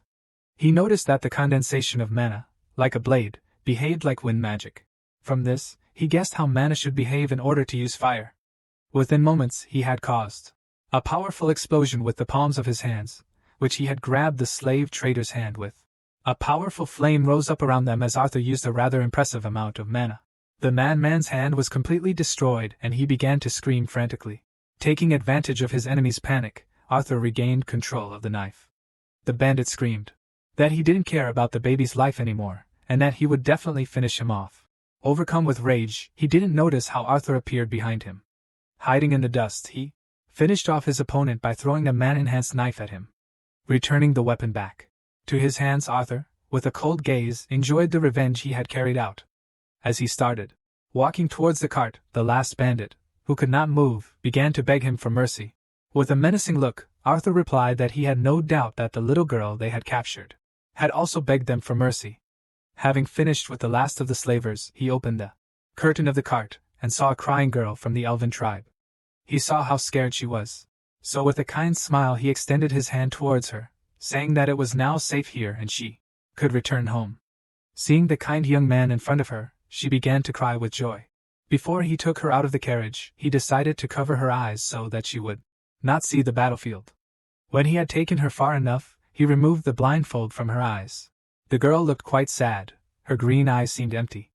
In front of her, she again saw the kind face of her savior, who miraculously dealt with the attackers, despite his young age. A little shyly, she hesitantly thanked him for his help. As soon as Arthur heard the cherished words, he shocked her by immediately turning around and saying goodbye with a smile. It turned out to be not so easy to quickly get away from the little elf. She clung to his clothes with a very pitiful look, which indicated that she was very scared. And only a piece of shit would abandon such a sweet little girl in the forest. Arthur was a little confused, so he explained that he should hurry home. He again said that those bad guys she had encountered would not be after her anymore. As he tried to leave, he said that he had heard that this magical forest was a very safe place for elves. In response to his words, the girl began to shake her head, saying that her abduction was proof that the forest was fraught with danger. With tears streaming down her face, she said in embarrassment that mana beasts were only afraid of adult elves. When she said that her parents said that hounds and tree golems ate children, Arthur grabbed his head, realizing that he had stumbled upon an intrusive and problematic girl. Having no other choice, he reluctantly agreed to help her get home, then asked how long it would take to get to where she lived. The situation was made worse by her obvious lie that she didn't know it. Sighing heavily, Arthur decided to come to terms with the situation. After that, he began to walk in the opposite direction, warning her that she should stay put. The frightened girl decided that he was going to run away from her, but seeing her reaction, Art awkwardly explained that he just wanted to collect some supplies, because he did not know how long their trip would be. With a sweet smile and a blush on her face, the little elf thanked him for his concern. Returning to the camp that the slave traders had set up, Arthur gathered everything he could for the upcoming journey. None of them knew how long the trip would take, so he also had to think about the return. Unfortunately, they couldn't take the whole wagon with them, so he packed the necessary supplies in a large travel backpack. Besides, it would be inhumane to leave the hounds in this place. Art decided to free them, realizing that they were not a threat to him. As he left the camp, he hoped that when he brought the girl back, the elves would help him return to the human kingdom. Returning to the place where he left the elven girl, Art saw her playing with some beautiful butterfly. It was already dark, so he took out of his backpack the cloak he had found in the carriage. He assumed that these clothes belonged to her, so he asked her to put them on, because the nights in the forest were very cold. With a sparkle in her eyes, the elf thanked him for the clothes. After that, he patted her on the head as if he himself was not a child. It seemed that now he was even glad of her company, so he said with a smile that he would definitely bring her home. As they walked in the vague direction she had indicated, he learned more about her. They met and the girl told him that her name was Tesha Aerolith. She was interested in how Arthur got to the elven forest. The story was too long, so the boy briefly said that he was separated from his family, with whom they traveled to the human city. Along the way, they encountered some animals that, as Tesha had mentioned, were only afraid of adults, but were dangerous to children. Such encounters were not isolated, but Arthur easily overcame the obstacles. When she learned that Arthur was from the human kingdom, Tess asked a strange question, wondering if it was true that all human men were perverts, who had multiple wives. Upon hearing this, Arthur was surprised by her strange idea of people. As it turned out, she heard about it from her grandfather. Arthur replied that he had no doubt that there were perverts among the elves too. However, when he asked her if she knew what a pervert was, she said no. To satisfy her interest, he still did not explain to her the meaning of this adult concept, but explained that usually only some nobles have several wives, which is probably common among elves as well. The more adequate questions were Arthur's. When he asked about what life was like in Eleanor, the little elf happily replied that it was fun. She spent a lot of time with her guardians and grandfather, as her mother and father were very busy. She was really looking forward to the moment of her awakening, because then she would get a mentor to train with. Hearing this, Arthur was surprised at how good the education was in Eleanor, since each mage was assigned an individual mentor immediately after awakening. During dinner, the modest elf once again inquired about what had happened to the bandits who had attacked them. Arthur could not tell her the whole truth, so he simply said that they had been in an unpleasant accident, but promised that she would never see them again. Hearing this, the little elf sincerely thanked him for everything he did for her. When it began to get dark, Arthur set up a small tent. The fire had already died down, but Tesha continued to sit outside. Arthur, realizing that she was in no hurry to go inside, reminded her that she needed to get some sleep. In response, the elf, covered with a warm blanket, asked why he wasn't coming. Arthur, leading her into the tent, said with a good laugh that he would guard her outside.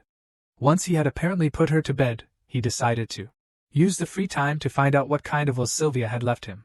However, he was suddenly interrupted by a rustling sound, after which Tesha, with a blush on her face, looked out again. She asked Arthur if he was sure he didn't need rest.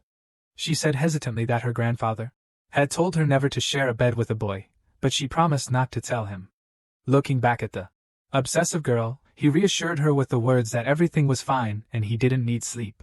She agreed with his words, looking slightly upset. A few minutes later, Arthur was interrupted again by a rustling sound from the tent, and this time Tesha said that the animals would most likely attack if they saw him outside because he was a child. With the same embarrassed and uncertain tone, she suggested that for their common safety, he guard the tent from the inside.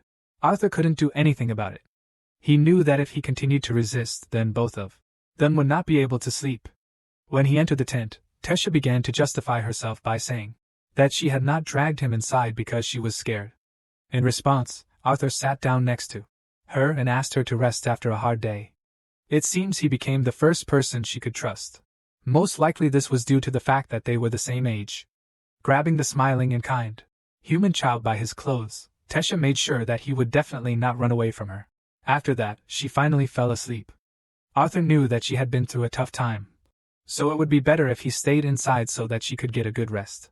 The next morning, they continued their journey in the unfamiliar surroundings, and the rapidly passing time was their only progress.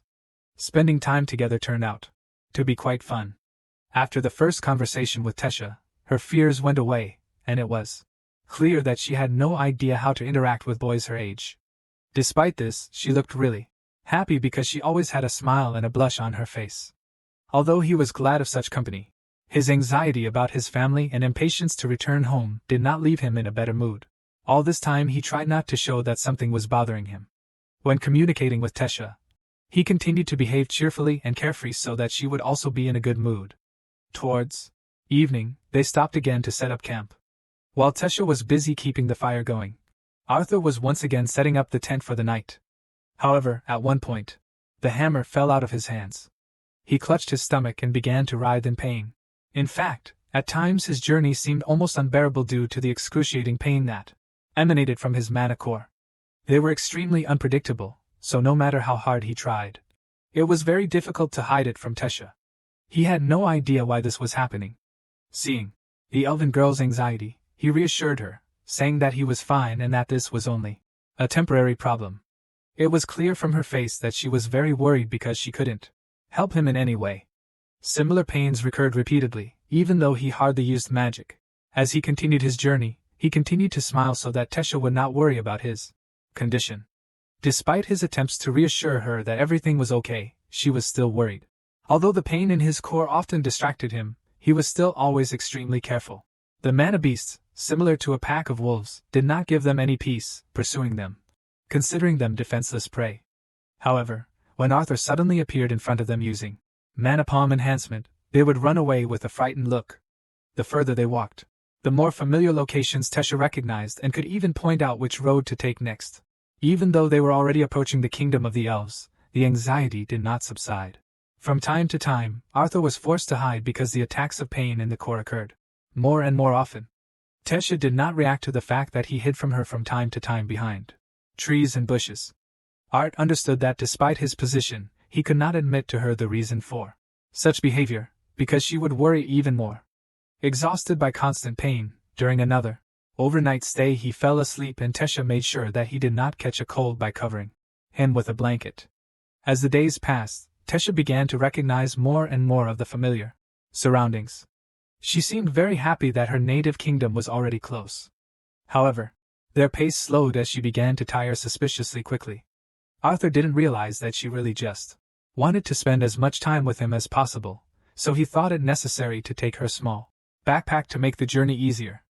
As for him, despite strengthening his body with mana, the pain continued to increase both in frequency and in strength.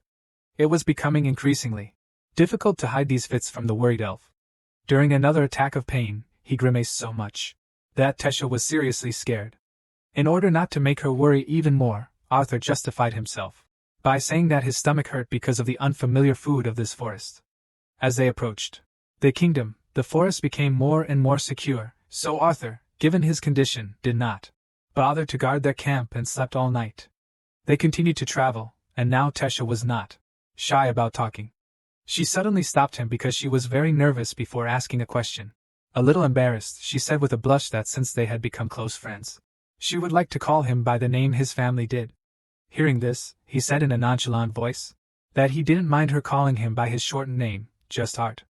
Seeing that she didn't like his reaction, he sighed heavily with a smile.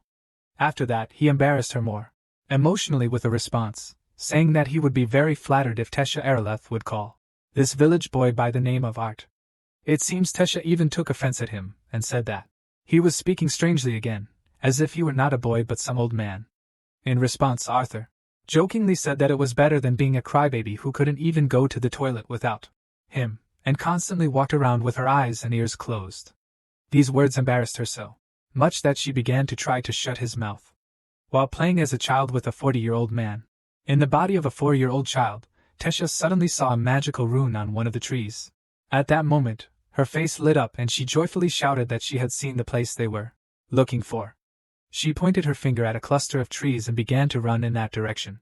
In response, Arthur replied with a sickening expression that he too could see something, but clarified that he was talking about the moss, leaves, fog, and trees that they had seen before. Realizing that they were near the entrance to the kingdom of the elves, Arthur was already thinking that it was time to say goodbye. In fact, he was glad to meet them, because despite the mental difference in age, during this journey they became quite close. Running towards the trees, Tesha Aeroleth began to look for runes and touch them. Touching each of the trees, she triggered the mechanism that activated the portal. It was the first time Arthur had seen such technology using mana, and Tesha, who couldn't contain her emotions of joy at returning home, began to unconsciously move her cute ears. A moment later, a magic spell was cast on the largest of the trees, which was accompanied by a loud rustling sound. The gates opened in front of them and Tesha immediately went forward. Arthur remained behind, waiting for her to say goodbye. However, instead, Tesha looked in his direction and extended her hand, asking him to hurry. Moving through the teleporter was not the most pleasant experience for Arthur. A joyful Tesha asked him to quickly get to his feet, because they had finally arrived. The gates from the side of the Elven Kingdom looked completely different. Next to them stood 2 huge statues of great warriors. Arthur raised his head and opened his mouth wide in surprise. Buildings, houses, and shops, all of this was located in the middle of an ancient, untouched forest. Seeing the portal activated, people began to look in its direction, because usually elves do not leave the borders of their kingdom. Suddenly a bright green glow of wind magic appeared in front of them. Arthur thought the locals were hostile towards them, so he grabbed his knife, but Tesha stopped him without hesitation, and continued to watch. As it turned out, it was a technique of stealth movement using wind magic. An elite squad of elven mages appeared before them. They knelt down and greeted the princess of the kingdom with one voice. Hearing this, Arthur could not utter a word. He began to look at Tesha and the elite mages in panic, asking what they were talking about. With a sweet yet still shy smile, she simply nodded her head, agreeing that she was the princess of the Elven Kingdom. Bowing his head to the princess, the loyal elite elven soldier said that they arrived as soon as they noticed that the royal teleportation gate had been used. As soon as he started talking about how they had already reported this to the king and queen, the royal carriage appeared out of nowhere in the square. Lord Alduin Aerolith and Muriel Aerolith, who are King and Queen Eleanor, excitedly rushed towards their daughter. After them, Tesha's grandfather walked out with a slow but important step. His name is Virion Aerolith, a stern elven man with a name that is featured in every history book in the world. He is the former king of Eleanor, who led the last war against humanity. For an elf like him, seeing a human child next to his granddaughter was very unexpected. Despite this, he smiled sincerely, being glad that the princess of the kingdom had returned safe and sound. Arthur, seeing Tesha's indecision, decided to kick her towards the family so that they could quickly hug after such a difficult and long time. She did not resist and began to run towards her mother. The moment of family reunion was very touching and long awaited. The father and mother lovingly hugged their daughter, and the grandfather, standing nearby, was happy that everything went without tragedy. With a smile on his face, Arthur wondered if his mom and dad would react like this when they saw him. He was so touched by this moment that he couldn't wait for the day when he would see his family again. Rising to his feet, King Eleanor regained his cool and reasonable demeanor, and then thanked the human child, saying that these words belonged to him not only as King Eleanor, but also as the father of this girl. After that, he said that as a small gesture of gratitude for helping Tesha come home, they invited him to come to their house, where he could rest a little and then tell about what happened. Although the Elven King's tone was gentle, his eyes showed that this was not a proposal, but an order. Even so, Arthur, using his privileges as the respected savior of the princess, said that he was flattered. However, just as he was about to utter words of polite refusal due to his own family circumstances, the princess of the Elven Kingdom suddenly grabbed his hand. Tesha's behavior was so unexpected that not only the royal family, but also their guards froze in place in surprise. With a happy expression on her face, she happily grabbed his hand and asked him to follow her quickly, as she wanted to show him a lot of things. The boy couldn't resist her desire. He expected to see an impressive castle after learning that she was a princess. But what he saw was not what he imagined. The castle where the royal family of the elves lived was located on one of the huge trees. It was decorated with gold, and at its entrance there were statues of the first king and queen of their state. It was simply enormous inside, with a beautiful red carpet beneath your feet, servants standing on either side with their heads bowed, and in front was a luxurious staircase leading to the reception hall. Seeing this, Arthur stopped for a moment and grabbed his head because of the thought that it looked like he was the hero of some saccharine novel. Addressing the servants, the queen said that Arthur was their honored guest. She asked the maids to wash him and take him to the restroom. Hearing this, Arthur apologized to the lady for interrupting her, and then said that he would first like to explain what had happened to them. Hearing these words from the child, the lady was confused, but King Alduin was willing to listen to him. The royal family gathered in the conference room. Along with them was the royal guard, which is usually present at events where the entire highest representative of the state takes part. Lord Varian was also present, being an important member of the royal family. Everyone was waiting to hear what the 5-year-old was going to say. Rising to his feet, Arthur bowed his head respectfully and introduced himself as a man from a humble town in the kingdom of Sapien. He also stated that it was a great honor for him to be in the presence of the royal family.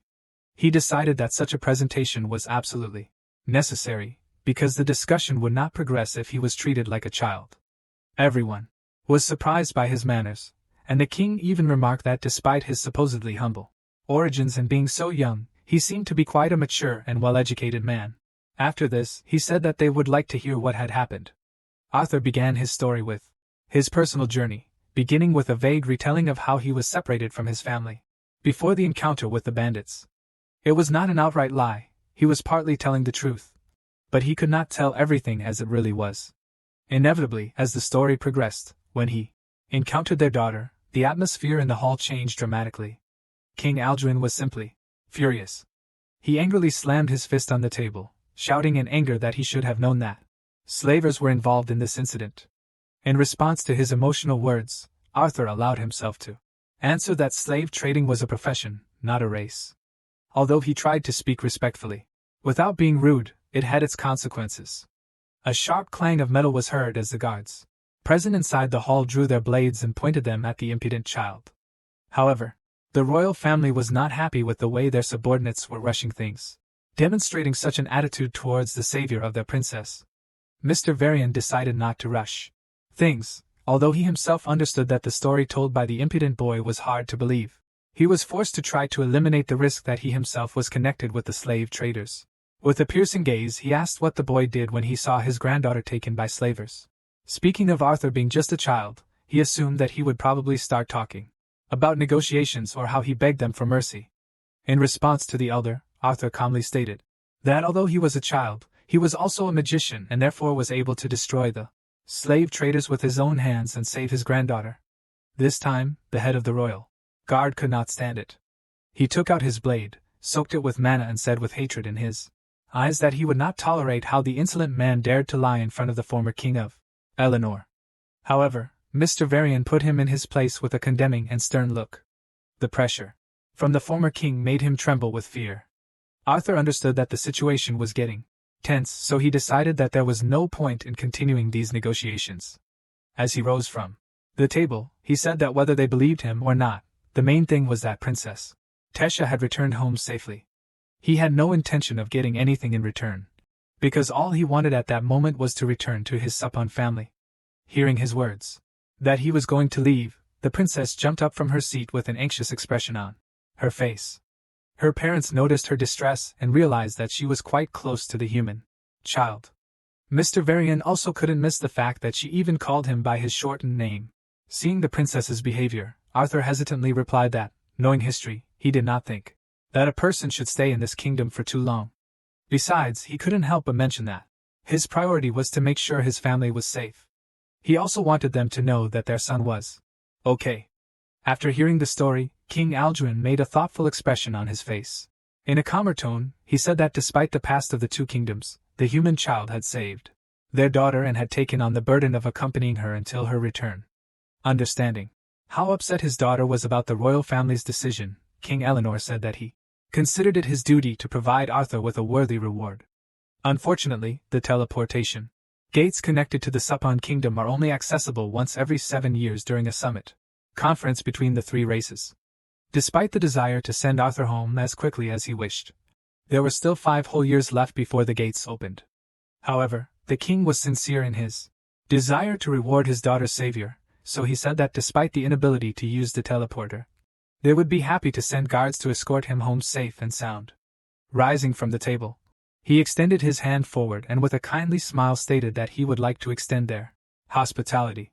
He admitted that some of them were tolerant enough, but too many still resented the people because of the recent war.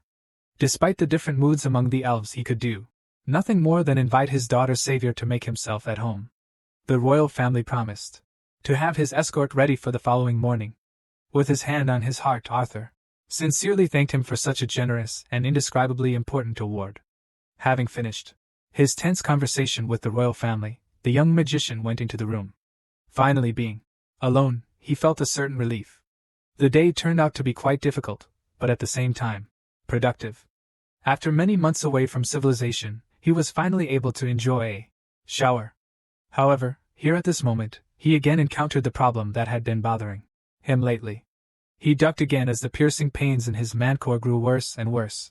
After taking a shower and putting on the new clothes that the royal family provided him, Arthur sat down on the sofa. He had the stone he had received from Sylvia in his hand. It was wrapped in her dragon feather, so the strong aura did not spread throughout the castle. Arthur wondered what to do about this core problem that was only getting worse.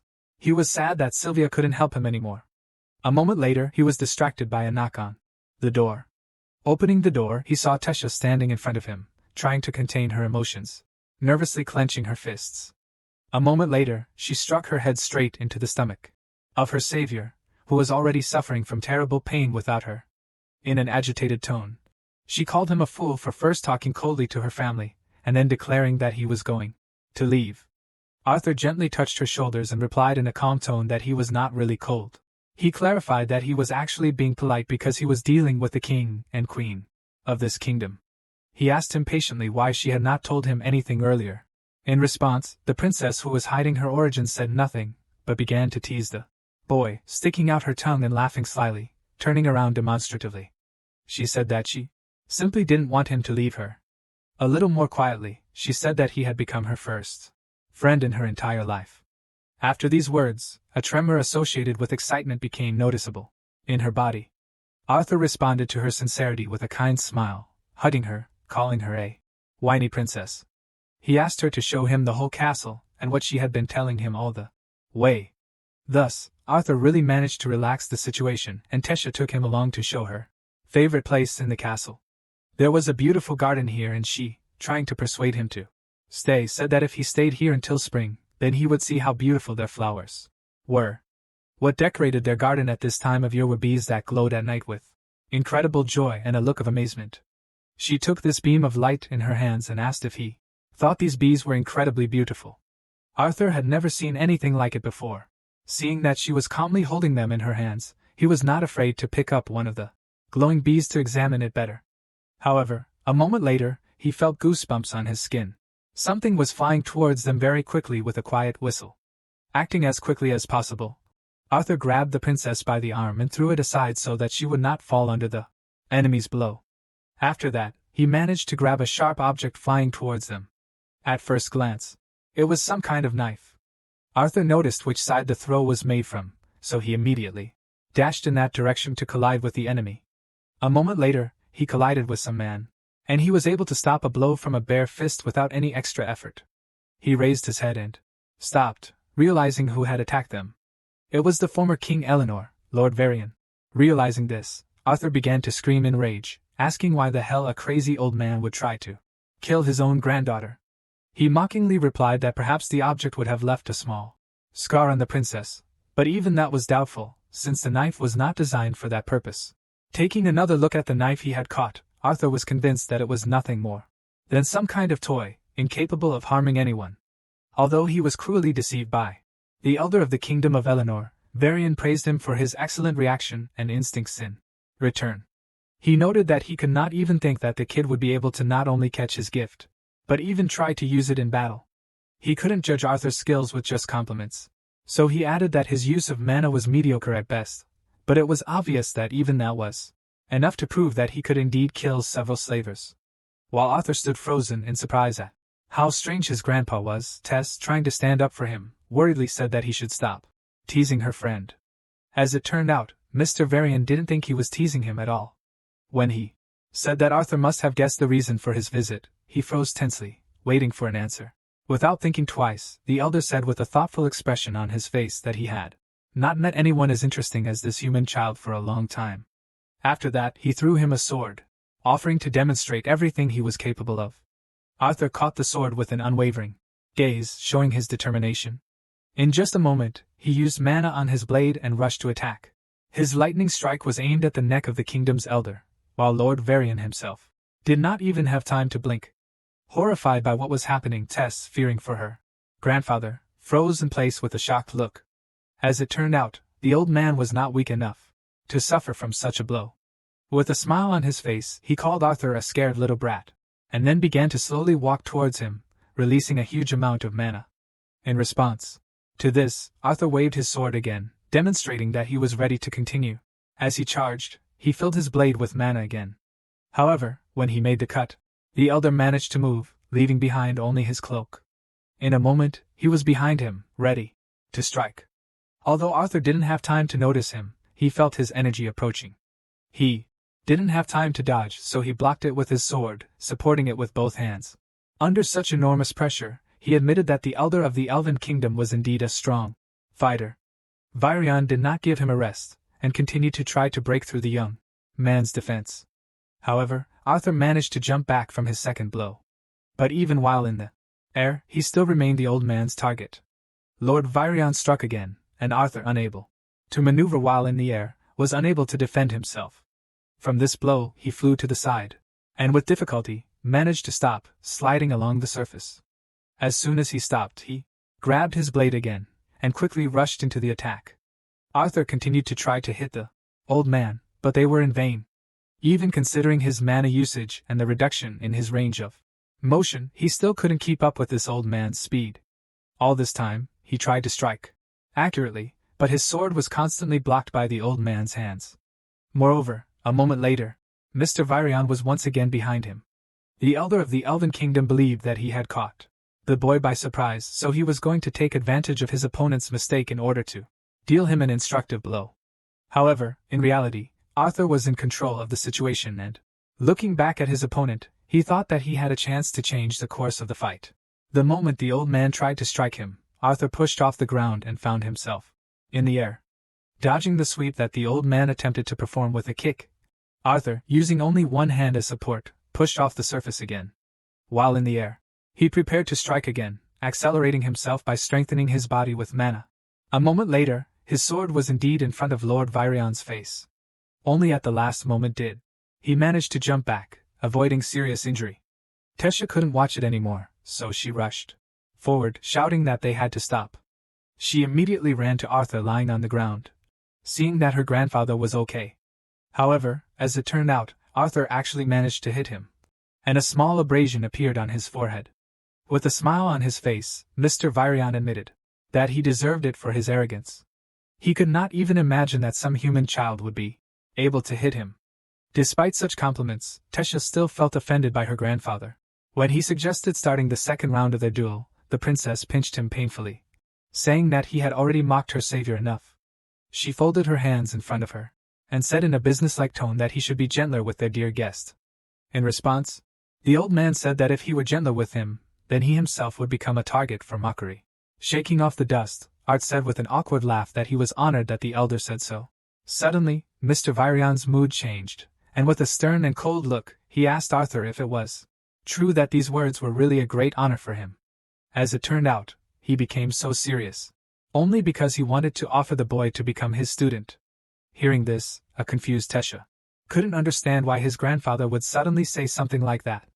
Clasping his hands in front of him, Mr. Virian, seeing the confused expression on the young man's face, again asked if he would agree to his lucrative offer. In response, Arthur said in confusion that he did not understand how this was possible. He was afraid that he was a man, so it was unlikely that he would be able to stay in this kingdom for long. In response, Lord Virion reminded him that no one would dare to expel him while he was under the royal family's tutelage. He knew that Arthur already knew that he was on a level much higher than some adults, but he clarified that there was something that even the best mages from Saipan could not teach him. Arthur waved his hand and tried to refuse, saying that he couldn't do that because now he didn't even know how his parents were doing, and they didn't even know if he was dead or alive.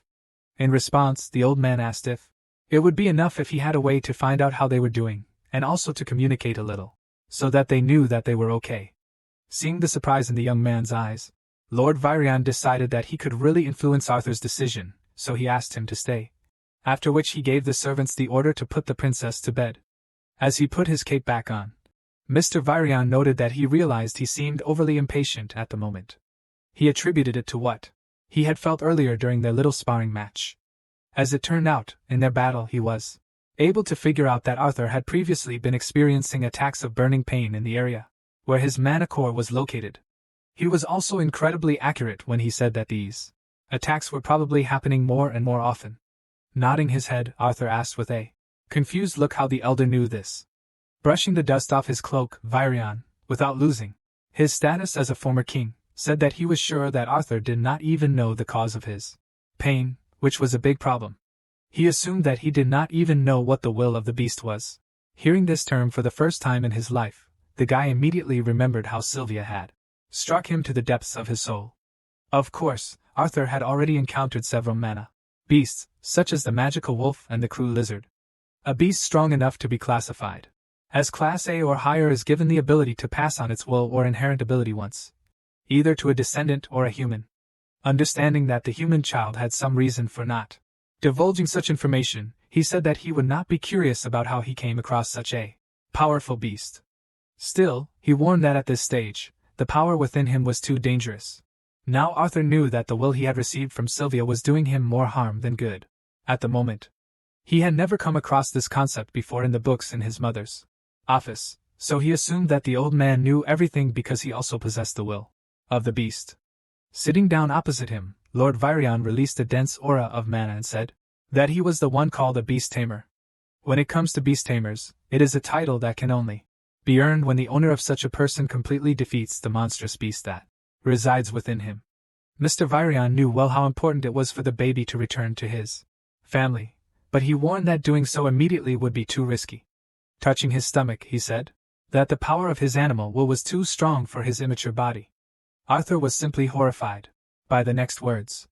Mr. Virion warned that he didn't have much time, because if he doesn't start controlling the beast will soon, then the power he has received will destroy his body from the inside. With the disturbing thoughts imposed on him by the former Elven King, Arthur returned to his room. A heavy feeling pressed on his body and he slept restlessly, with cold sweat on his face. He was having a nightmare, and the monster he saw seemed like a visualization of his burden, as if it represented his anxieties. The expectations placed on him haunted him, even in his sleep. The nightmare disappeared as quickly as Tesha was in his room. She jumped on his bed and started screaming that it was time for him to wake up. The pressure of the nightmare responsibility was replaced by the pressure of the entire body weight of the princess of the kingdom of Eleanor. Sleepy Arthur, not understanding what was happening, called her a shadow monster and asked to give him 5 more minutes of rest. The slap from the enraged princess brought Arthur to his senses and he got out of bed without delay.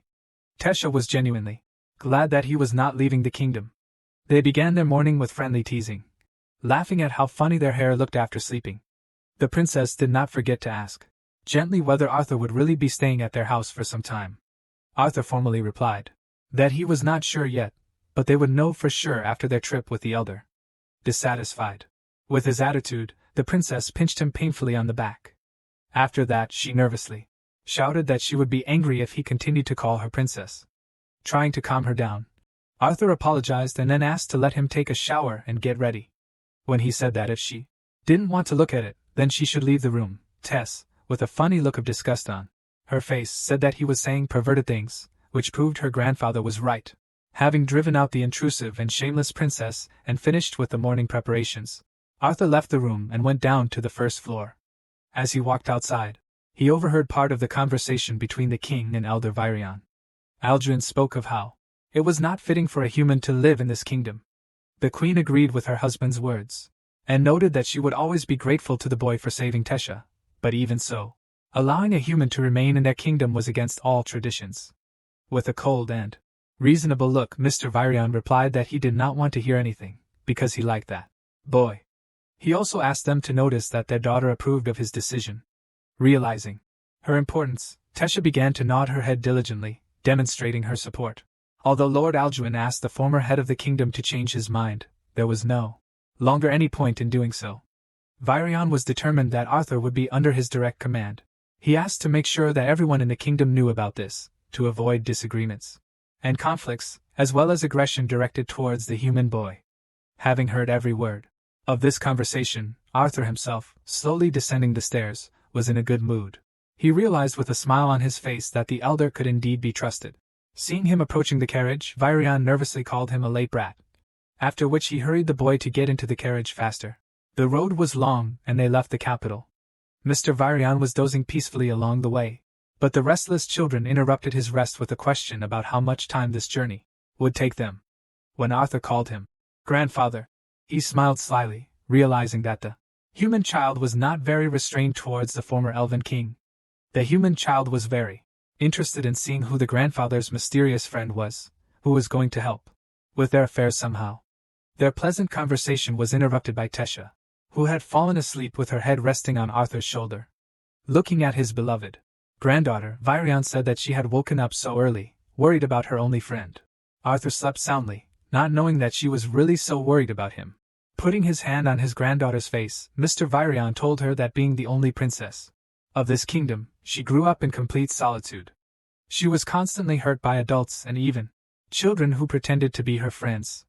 Their deceitful games affected her so much that she eventually became cold and distant, constantly building a wall around herself. Virion noticed that in the short time he had seen her with their guests from the human kingdom, she had shown more smiles and laughter than she had in the last few years. Looking at Arthur, the old man sincerely thanked him for becoming such a close person to her. Arthur was very touched by the former king's words, because only after that did he realize how strong his connection with Tess was. An hour later, the carriage stopped, and the sleepy princess opened her eyes. They arrived at the place, and their footman respectfully opened the door, indicating that they had arrived. The mysterious friend that Virion mentioned lived in a small house in the middle of an ancient, dense forest. Although this man was close to the royal family, he lived quite modestly, so Arthur was surprised by this.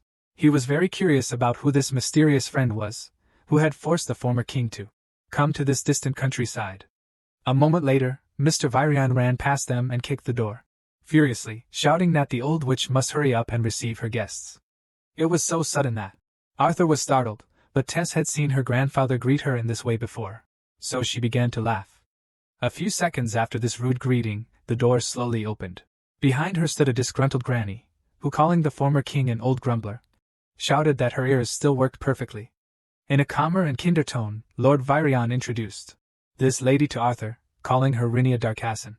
He said that she was an old friend of his and a very special deviant of magic who could help him.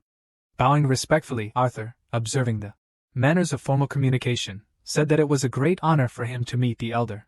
Looking at the interesting young man, Rinia said that they couldn't stand at the entrance all day, so she suggested that they go inside her modest house. Looking around at the interior filled with various household items and magic, Arthur thought that if Lady Rinia was a deviant, it meant that she was like his own mother. This meant that her magic did not fall under the categories of the 4 basic elements, but he still had no idea how exactly she could help him. Arthur sat down at the table and began the conversation, apologizing for his impatience. He mentioned that his grandfather had told him that the elder's magic would help him contact his parents. Looking at the usually stern and emotionless former King Eleanor, Lady Rhenia said, in a cheerful tone, that since he was called grandfather, it meant that he was not indifferent to the human boy. Turning to Arthur, she explained that she was what was called a seer. Her lineage's magic varied from mage to mage, but even so, she was quite capable. There was little one could hide from her if she chose to poke her nose into something that wasn't her business. Just by looking at the interesting young man, she said as an example that she already knows that he is very special, so much so that there are parts of his life that she cannot even see. Showing the glow in her eyes using her prophetic ability, she said that she saw parts of his past and future. Arthur looked up, a little confused, because he didn't think that such magicians existed. With her hands folded in front of her, Rhenia once again surprised him with her insight, saying that the boy was not here because of his clairvoyant abilities, but had actually come to see his parents and let them know that he was okay. Placing a small basin of water on the table, the elder asked him to lean forward and look at the water. Using her magic on him and the water, she asked him to focus on the image of his parents as clearly and in detail as possible, remembering the feelings they evoked in him. She also mentioned that he would be able to talk to them as soon as he could clearly see their images in the water. It was easy to picture his mother, with her shining chestnut hair and tan skin that radiated a gentle caring warmth, her thin eyebrows always furrowed when she was worried about his well-being. Dad, with his distinctive blue eyes and silly smile that brightens up even the dullest days, never left his memories. His silly jokes and simple nature always seemed at odds with his charisma as a leader and fighter-adventurer. Hoping that they were okay, he concentrated on how much he wanted to see them. Meanwhile, his parents in their new home were preparing for dinner. This time Alice cooked an incredible beef stew. Looking at the dish with delight, Ray called it amazing and asked what the special occasion was for which she had decided to prepare it. With a sad and tired expression on her face, she said that it had just been a while since she cooked for him after moving to this place.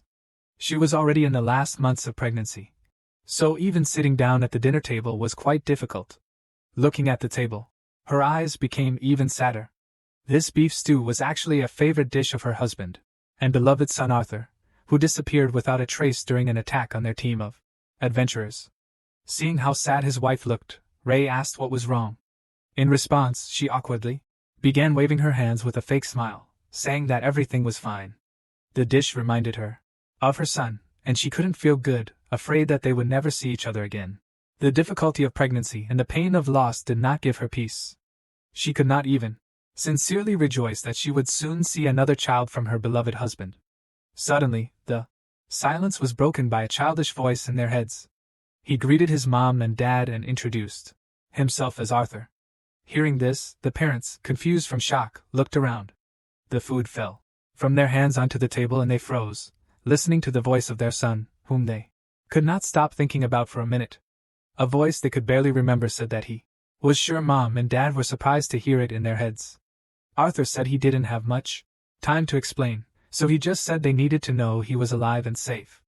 Recalling that terrifying day, he said he barely survived the fall from the cliff, when the entire team probably thought he had sacrificed himself for his family. After this, Arthur took care of his parents' worries by telling them about his secret, that he was in Eleanor's kingdom with the elves. Recalling the time after he disappeared, he said he knew it was very difficult for them. He admitted that he too had a hard time and was restless, worrying about whether his family was okay. He hoped that his parents and the team did not blame each other for what happened. The situation was truly horrific because the parents were in terrible despair and Alice wanted to commit suicide. Ray was so devastated that even the blows of his comrades to the face did not help him to collect himself and understand what was happening. Realizing this, Arthur said that even though they had to go through so much hardship because of him, he was still proud of what he had done, and even if he had the opportunity to go back in time, he would do it again. Speaking about how much he wants to get back to his family, he mentioned that unfortunately, it might be a little difficult at the moment. Understanding the family's worries, he said that he had some kind of illness that could be cured by the best specialist, Eleanor. Arthur reminded more than once that he was not in danger, but not in a position to rush home. Unfortunately for him, the conversation could only be one-sided, so he did not hear how his family got to their destination. When they arrived, they split up with a team of adventurers, with whom they had gone through a rather difficult and long journey. Alice and Ray decided to stay in the city to rest before heading back. However, here they met their old acquaintances. The family, which owned one of the most influential trading enterprises in the kingdom, happily accepted them. Here they received very good housing, which could not even be compared with the one in which they lived in a small town. Ray, as an experienced fighter, was given the opportunity to serve the state, and even became a commander for a young unit. He took the oath of loyal service, after which he and Alice decided to stay in the capital. Alice worked around the house because she couldn't stress herself out because of her pregnancy. In his conversation with his family, Arthur also mentioned that he had met a deviant mage, like his mother, and said that it was she who allowed him to hear his voice. Addressing his father, he promised that he would continue to practice magic and fight while he was undergoing treatment. He asked him not to be surprised if he couldn't beat him in the next match in the future. Until their long-awaited meeting, he asked him to be a real man as before and take care of his mother and child. Hearing the last words, Ray raised his head up and his eyes began to water. Looking at the shocked expression on his wife's face, he feared that she had been traumatized by the sudden connection with their missing beloved son. However, a moment later, when Arthur's voice died down, she looked into her beloved's eyes and said in a trembling voice that she had been waiting for this moment for so long. A moment later, she jumped up and started walking towards Ray, who asked her not to hurry since she was still carrying the child with her. With tears in their eyes, they hugged each other, feeling incredibly relieved at the news that their son was okay and safe. This touching moment was the last thing Arthur saw in the water.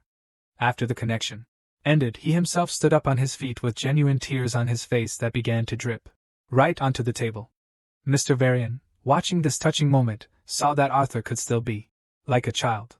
Arthur looked up and said decisively that he was ready to become his student. When their carriage returned to the castle, Tesha, tired after the journey, hurriedly pulled Arthur along with her. Upon learning of their arrival, the king and queen decided to meet them personally. Arthur was running after Tesha in a hurry when he suddenly heard the accented cough of Lord Aldrin. King Eleanor himself carefully held out his hand in front of him so that he would stop. For a minute, scratching the back of his head awkwardly, he said that he felt that his years as king had made him a little old-fashioned and stubborn. Seeing how her husband was embarrassed to utter his words, the queen placed her hand on the young man's shoulder. With a kind smile on her face, she said that what her husband was trying to say was that they were sorry for what had happened. She expressed the hope that he would accept their apology, and would be able to consider their kingdom his home from now on.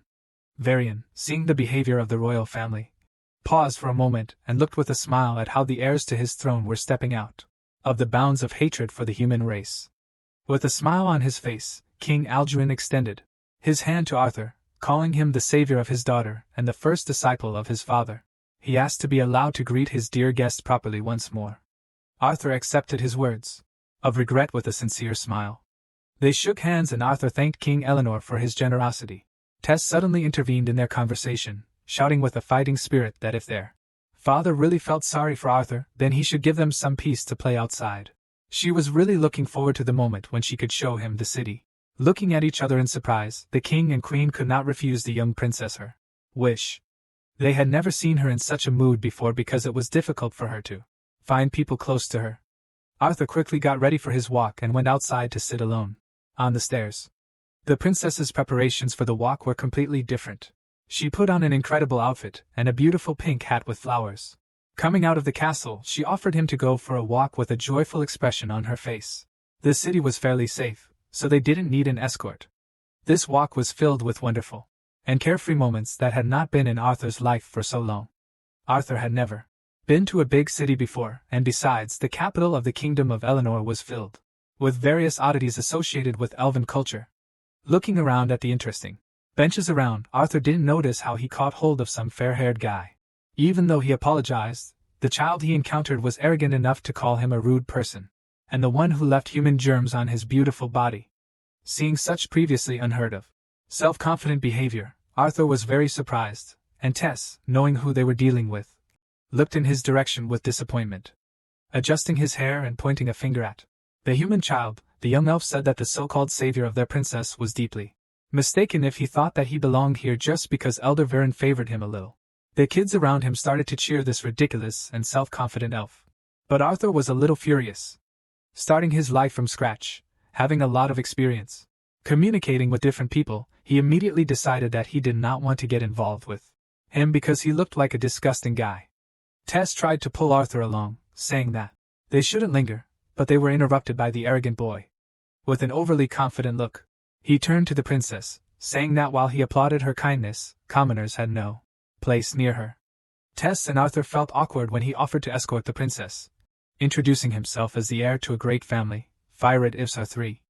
Arthur decided that if they were going to have fun, they might as well make it as fun as possible. He decided to play with the feelings of the narcissistic scion of a noble family and said with an astonished look that he couldn't believe he was seeing him with his own eyes.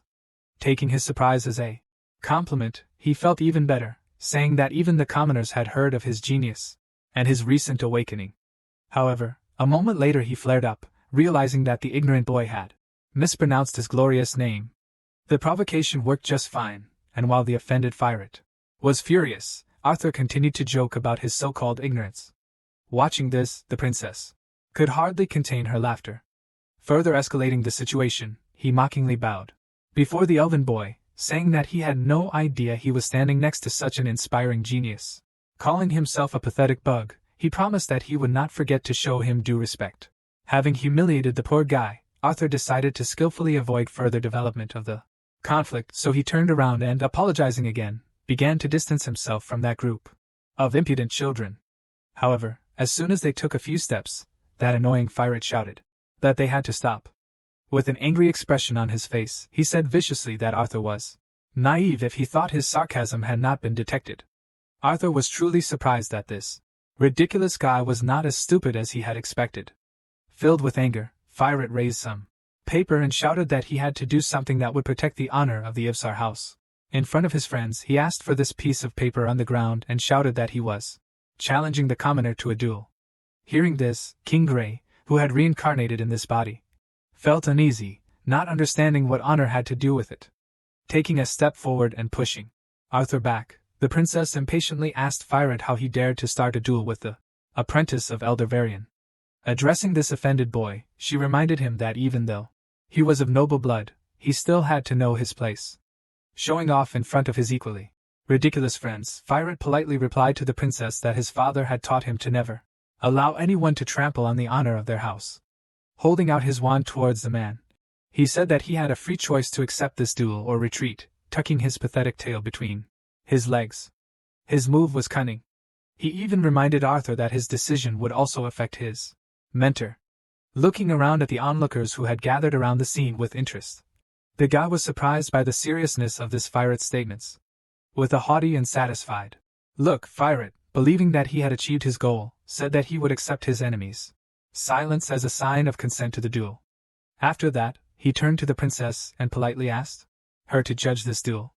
Looking at Arthur, who was not against fighting this ridiculous guy, she thought that the only one to worry about here was Firat. Still, she had no other choice. Firat was right when he said that the result of the duel in front of many spectators would lead to rumors spreading throughout the city regarding how good the former king was as a mentor. Moreover, it was also obvious that he was going to assert himself at the expense of a human child. Knowing that people awakened much later, Tesha, knowing the truth about how strong Arthur was, decided not to stop the fun and shouted about the beginning of a fair duel. Firat was the first to rush forward, waving his magic wand in a fighting spirit, saying that the man named Arthur would have a hard time because he would taste the power of a true genius. However, while he was confidently planning how he would defeat the opponent, Arthur appeared in front of him with incredible speed, ready to strike. In the poor guy's eyes, it looked like some kind of flickering of light. He didn't have time to react and missed a rather generous blow to the face. Unable to control the aura of mana, the defenseless Firat, despite the nobility of his origin, did several somersaults and, having lost his shoes, fell to the ground, right in front of his friends. Arthur was a little disappointed that their fight ended with just one light blow. Tess looked at the heir of a great family in surprise, thinking about how weak he was. She knew it would happen, but she couldn't even imagine that it would happen so quickly. The public was also shocked, so Tess decided to act immediately. Grabbing Arthur's hand, she laughed cheerfully and suggested that he run on. At such moments he couldn't help but appreciate this little princess more and more. This serenity gave him inspiration and peace of mind. Although the rest of the day wasn't as fun as the fight with Fireit, it was refreshing and allowed him to take his mind off the anxious thoughts about responsibility and further training. While visiting various places, Arthur sometimes made the princess bored because his interests were more adult than hers. As expected, not everyone in the city was thrilled to have a human child roaming their streets, one of the very race that had tried to exterminate them entirely. And yet, when Tesha appeared next to him, the address to Arthur changed dramatically because the locals and merchants began to remember the words of the head of the kingdom. Climbing up one of the trees, they began to enjoy the beautiful view of their city, located in the middle of an ancient and powerful magical forest. With a surprised smile on her face, Tess remembered that her friend's training began the following day. She wondered how he felt about it. Arthur looked quite calm, although Tess assumed that he was nervous.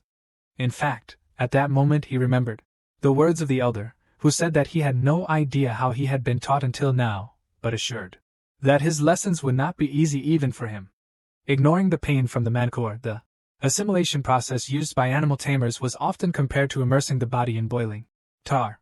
Pointing his finger at him, the old man sternly said that because of all these circumstances, he would be forced to be stuck here in a foreign country without the family comfort he was accustomed to, and his daily life would become difficult. With a kind smile on his face, he nevertheless clarified that he would not regret it, because if he could endure these difficult trainings, which were not intended for children of his age, then he would be able to receive a very huge reward for his efforts. Returning to the dialogue, Arthur nevertheless said that although a difficult test awaits him, he is not afraid, but still excited. Enjoying the beautiful view of the city, he said that he had come a long way to get to where he was now. The training was necessary in order to see his parents again. He could not wait for what the future held for him. These times flew by unnoticed, and 3 years later they both changed beyond recognition. True, this was more a matter of appearance than habit. Tess, as usual, woke up earlier than Arthur, so she gave him no peace until he could wake up. Screaming that they were already late, she squeezed his ankle so hard that he instantly woke up and started screaming. As it turned out, she became noticeably stronger, and even managed to awaken her core. Arthur became more manly in appearance.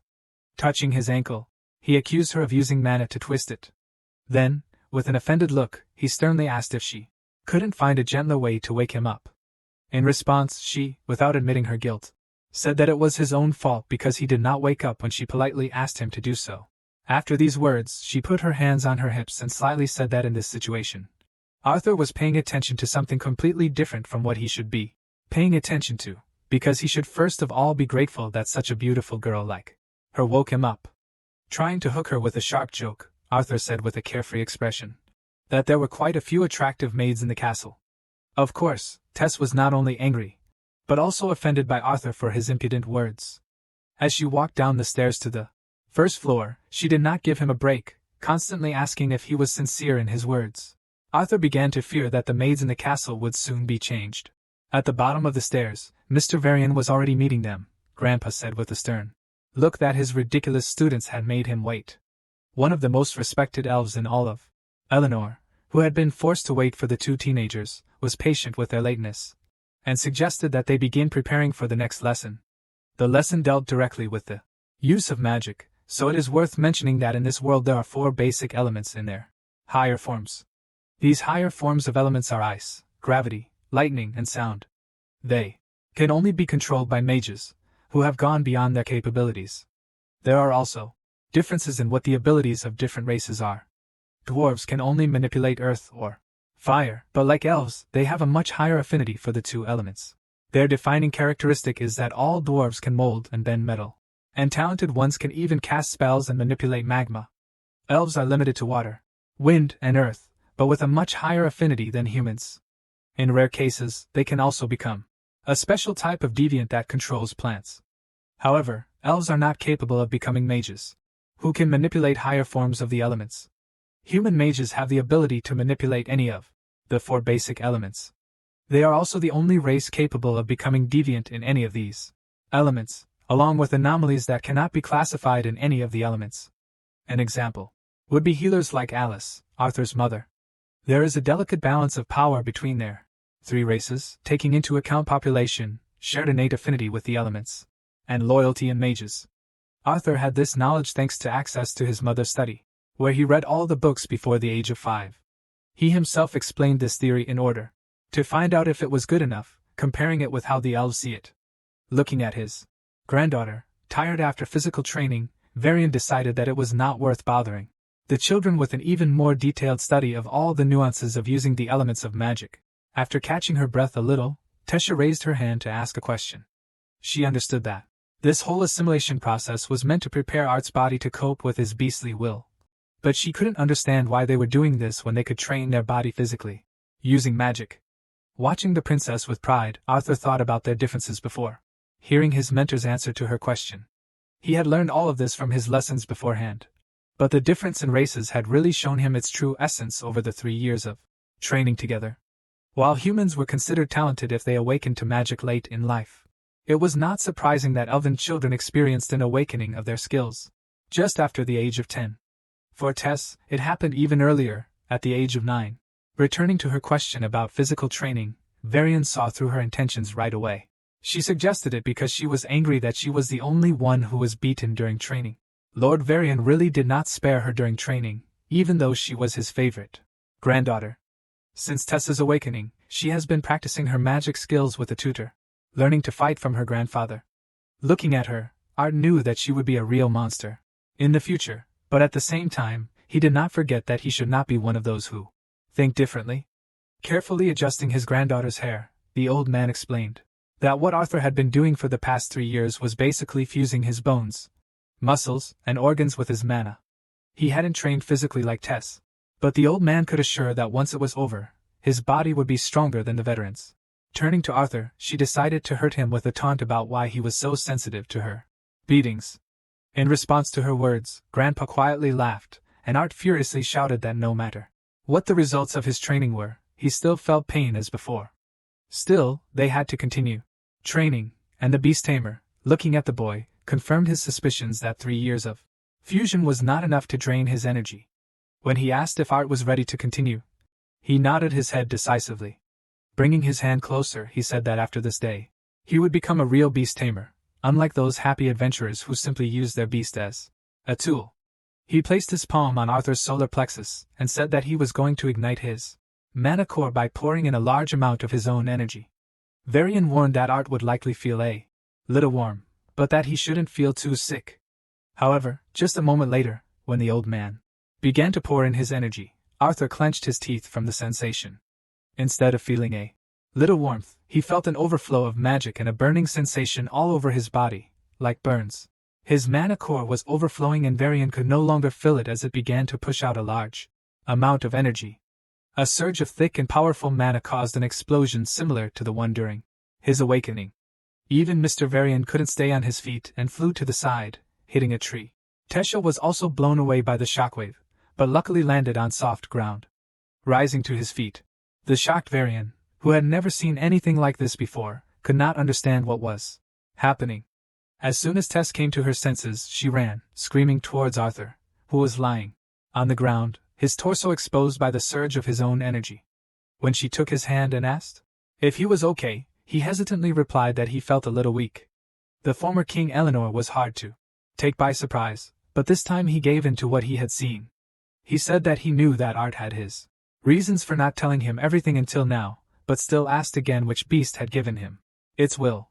In a weakened voice, Arthur, feeling trust in them, nevertheless admitted that the mana beast that transferred his will to him was a dragon. For the first time since meeting the elder of the Elven Kingdom, Arthur saw his expression so shocked. He started shaking his head, shouting that he couldn't believe that a real dragon tamer was standing in front of him, that he was his student. What he said emotionally next, Arthur didn't remember, because he lost consciousness. Later, he woke up in his room. Varian was next to him all this time, and seeing how the boy came to his senses, he asked how he felt. Remembering what happened before he lost consciousness, Arthur awkwardly said that the elder was going crazy back then. Lord Varian coughed in response to break the awkward moment, and then calmly said that he had already calmed down. Looking up, Art said that he could trust them, but he wanted to make sure they kept this a secret, even after he returned to the Saipan Kingdom. Mr. Varian promptly confirmed that they would keep his secret. He then returned to the subject of his departure and said that information about his departure was not established until 4 months later. Hearing this, Arthur jumped up from his seat, because he could not believe what he heard. He shouted that he thought that this would not happen for at least 2 years. The change in plans was due to an interracial tournament between the youth of the 3 kingdoms that had been in the works for some time. It was finally confirmed, and now the portals to Xyrus and Saipan will be open to both kingdoms of Eleanor during this time. Arthur was incredibly happy when he heard that he would be able to return to his family much sooner than expected. At the same moment, he remembered that Tess was not there. In response, the old man placed his hand on the boy's shoulder and said that he shouldn't worry about the princess. Remembering that he was probably worried about his family, he said that although he had been checking on his parents through Renia for the past few years, he would finally be able to see them in person now. Arthur crossed his legs and even felt a little sad, realizing that he would have to say goodbye to his mentor and Tess in just 4 months, which would fly by for him. Placing his hand on his head, Varian replied that he shouldn't worry about that. He wished for these 4 months to end quickly, because now that he had finished his training, it would become even more difficult for him, and he should be prepared for that. As he left his room, he asked Arthur to rest a little longer and said that he would carefully convey to Tesha the news that he would have the opportunity to return to his family soon. Left alone, Arthur was still absorbed in thoughts about the fact that in just 4 months his life would change dramatically. Suddenly, he was distracted by some dull falling noise. Looking to the side, he saw a stone fall from his things and land on the soft carpet. It was the item that Sylvia had given him, wrapped in her dragon feather.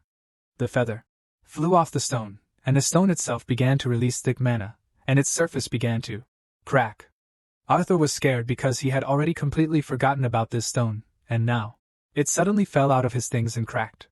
He slowly started to get up from the bed and approached the object that started releasing mana. Suddenly he stopped, hearing another crunch. A moment later, part of the stone broke off, and a sparkling eye appeared from inside. At that moment, Art, shocked by what was happening, screamed from the realization that all this time, Sylvia's stone was actually an egg. The shell of this egg continued to break down, and the body of the beast that was inside was revealed. First, a long black tail appeared.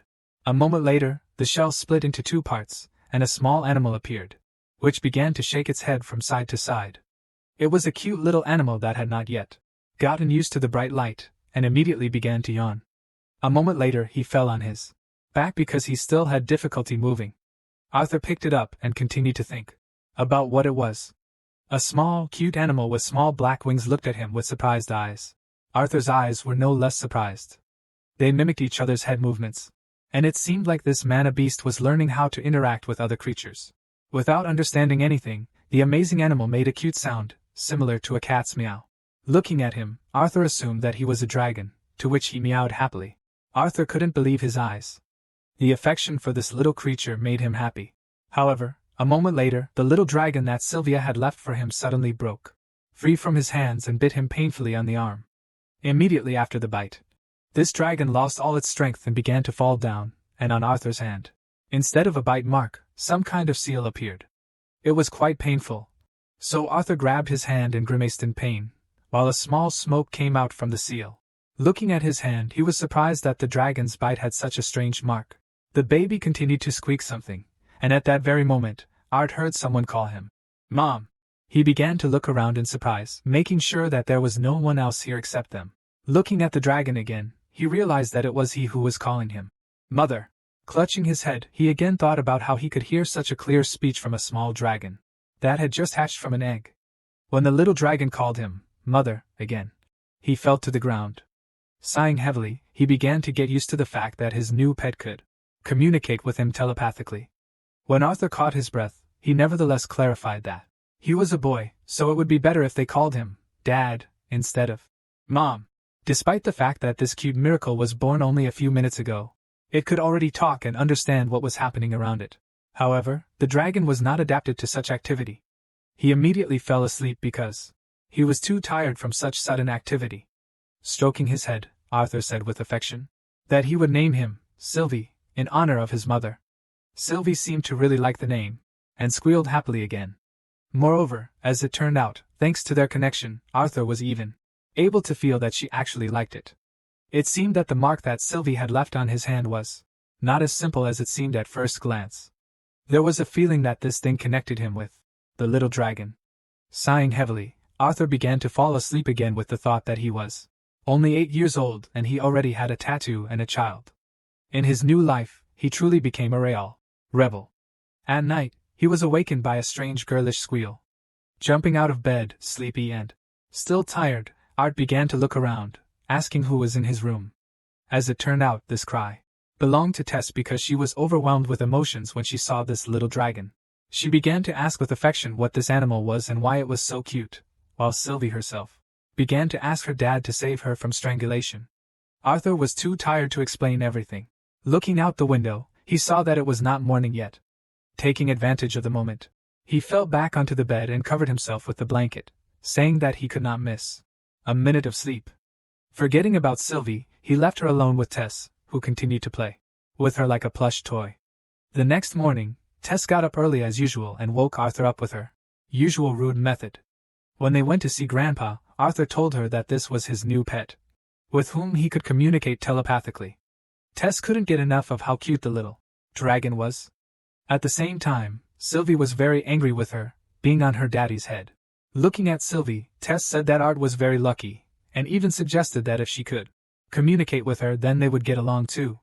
In response, Arthur said that if she stopped looking at Sylvie like a predator then she would have at least some chance of becoming friends with her. When they arrived at Grandpa's, who as usual, tolerated their lateness, Tess first of all suggested that he evaluate Arthur's new pet.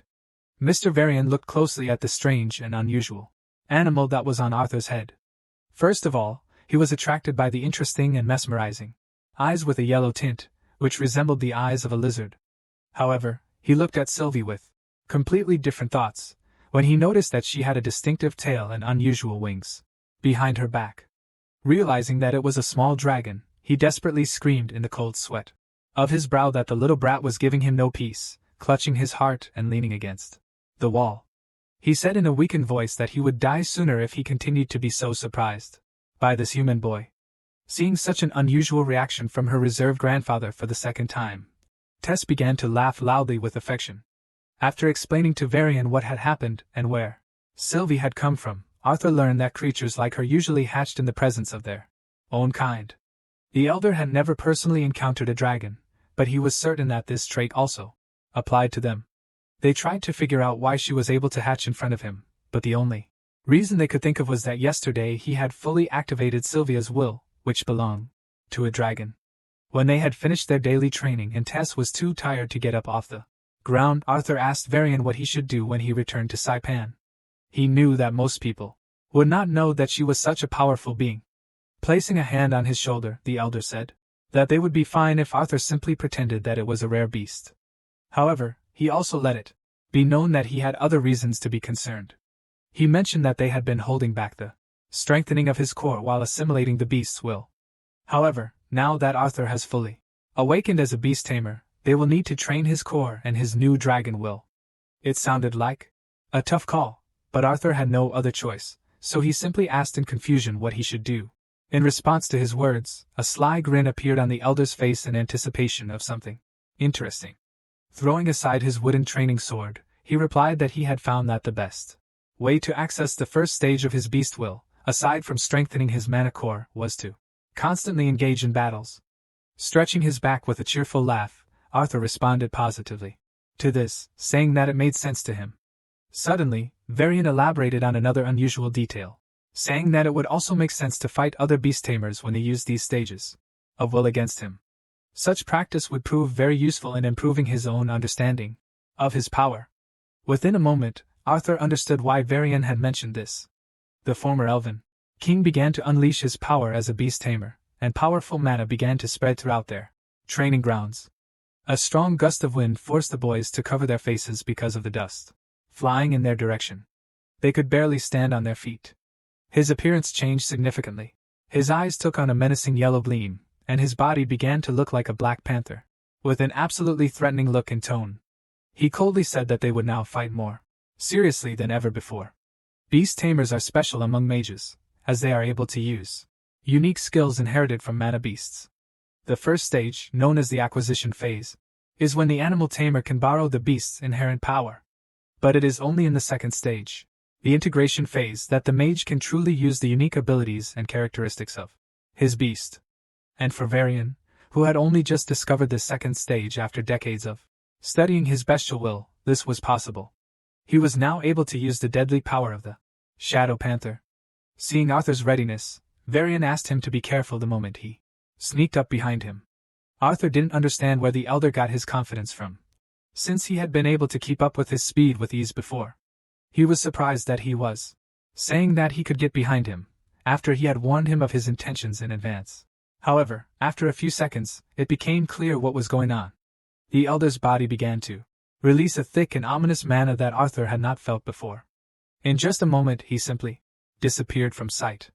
It was incredibly fast, because before Art could blink, he felt a touch on his right shoulder. Despite Lade's superiority in speed, which was to the elder's advantage, he still tried to strike him. However, as soon as he turned around, there was no one behind him. He only managed to hear the whistle of rapid movement. Just a moment later, the terrifying energy appeared behind him again, and he saw the sharp claws of a powerful panther form. A cold sweat appeared on the young man's face as he realized how big the difference in their strength was. In order not to prolong the fight, he raised his hands up and said that he surrendered, saying that he couldn't even react to this shocking speed of the panther form. Returning to his usual form, the old man said with a smile on his face that he had no doubt that the result of the fight would be exactly like this.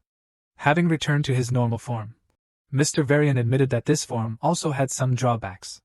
Using the fusion stage, despite decades of training, was still difficult and not entirely enjoyable.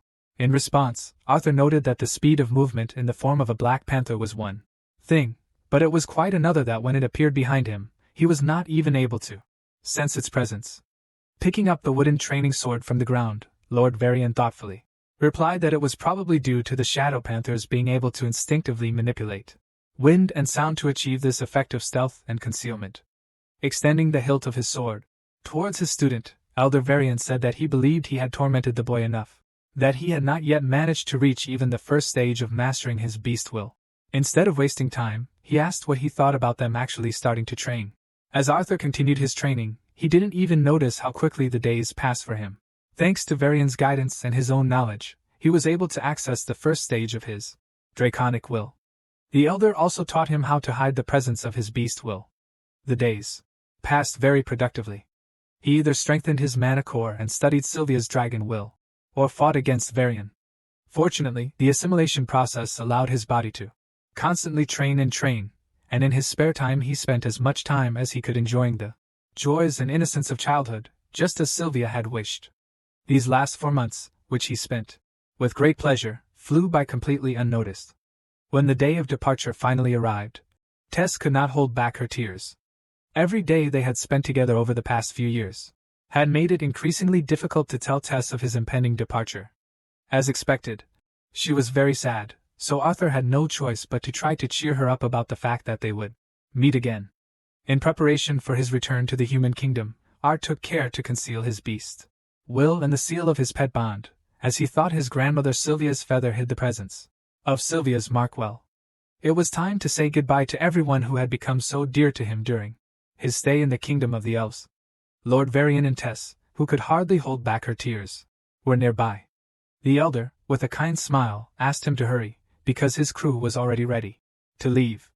For the journey, he gave him an item, a golden medallion decorated with the coat of arms of the House of Aerolites. It could help him navigate the forest. Arthur was sincerely grateful for such a valuable gift and care from the elder. Trying to tease his granddaughter, he whispered that if Arthur ever got lost in the elven forest again, he would be able to find his way to their royal portal by meeting another princess. Hearing his words, Tess could not stand it and grabbed him by the beard, forcing him to apologize to his beloved granddaughter. Saying goodbye to the sad princess, Arthur assured her that they would see each other again. He also said that he hoped that thanks to her grandfather's training, she would be stronger than him the next time they saw each other. In response, she only nodded, continuing to contain her emotions. Arthur gave vent to her emotions the moment he hugged her. Even Sylvie, though she couldn't befriend her, still paid her respects by touching her hair. By telling her he would miss her and telling her to be careful, Art touched her deeply. At that moment, she could no longer keep her emotions to herself, and clenching her teeth, began to cry. The touching moment ended with her whining and saying that she would miss him too. Grandfather took her by the arm and began to calm her down, and Arthur said goodbye to everyone else. He looked sadly at the royal family's castle, hoping that one day he would return to this place. When he looked inside the carriage, he saw the boys who had been sent to represent the elven race in the tournament. Ferret, the boy who had once challenged him to a duel, was already sitting there. Seeing Arthur and calling him a human spawn, he mockingly said that he had finally been kicked out. Seeing this ridiculous guy in front of him, Arthur pretended that they didn't know each other. So with a surprised face, he asked who he was. It seemed to work well. Ferret became so enraged that he began to shout about how he was a nobleman who had been unfairly beaten by Arth, defying the dueling customs. He began to justify himself, saying that everyone except the peasants knew that a real duel was a demonstration of magic. Naturally, these words did not cause any emotions in Arthur, while Ferret's friends began to laugh at their naive comrade. Making a stupid expression, Arthur replied with surprise that he remembered that it was Mr. Ivarsar in front of him. He again deliberately mangled his name to further anger the narcissistic youth. Continuing to shout in anger, Ferret declared that he, the noble heir of the Ivarsar family, had been defeated when he was a naive child. He tried to convince everyone that if they had repeated the duel, he would have definitely won. Unexpectedly for him, Arthur reacted to his words in a very unusual way, taking his hand. With a kind expression on his face, he said that he was glad to see Mr. Ferret again, after which he said words of apology for bullying him in the past. It seemed that his warm and truly sincere words cooled Ferret's ardor a little, and he lowered his head in embarrassment, sighing heavily, resigned to the situation. The purple-haired girl sitting next to them slyly pointed out that Art could just call him Fairy, just like the other elf children did. Her words made Ferret even more embarrassed, and he started yelling at her not to say such things again. His naive, childish behavior seemed funny, so it caused laughter again. Watching their carefree behavior, Arthur realized that this trip would be quite fun. After some time, he became quite friendly with these guys, talking about various topics and demonstrating that there can be an equal and sincere friendship between a person and an elf. Their carriage continued to creak, but at one point they saw that the landscape outside the window began to change. After another half hour, they finally stopped. At that moment, they heard that their carriage had arrived at its destination. Looking out the window, Arthur saw for the first time what the large city of the Sapient Kingdom looked like. Thanks to the teleport, they found themselves right in the center of this place, where there were many people and trade was well developed. It was in this amazing flying city of Xyrus that Arthur's mom and dad were located, whom he had wanted to see again for so long. Unlike the capital of the Eleanor Kingdom, the capital of the Sapient Kingdom was more populated and noisy due to the large number of carriages and the chatter of people that filled the streets. Arthur's final stop was different from the place his comrades were heading to. He stopped before the others at the huge mansion where his parents lived. As he walked up to the door, he paused and thought about how long it had been since he had seen his family. Knocking on the door, he turned to Sylvie, telling her that she should get ready because they had finally arrived at the house.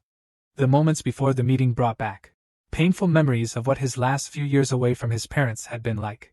During this time, he almost died, lost someone very important, fought assassins, and trained in order to survive in the future, but none of this made him as nervous as it did at this moment.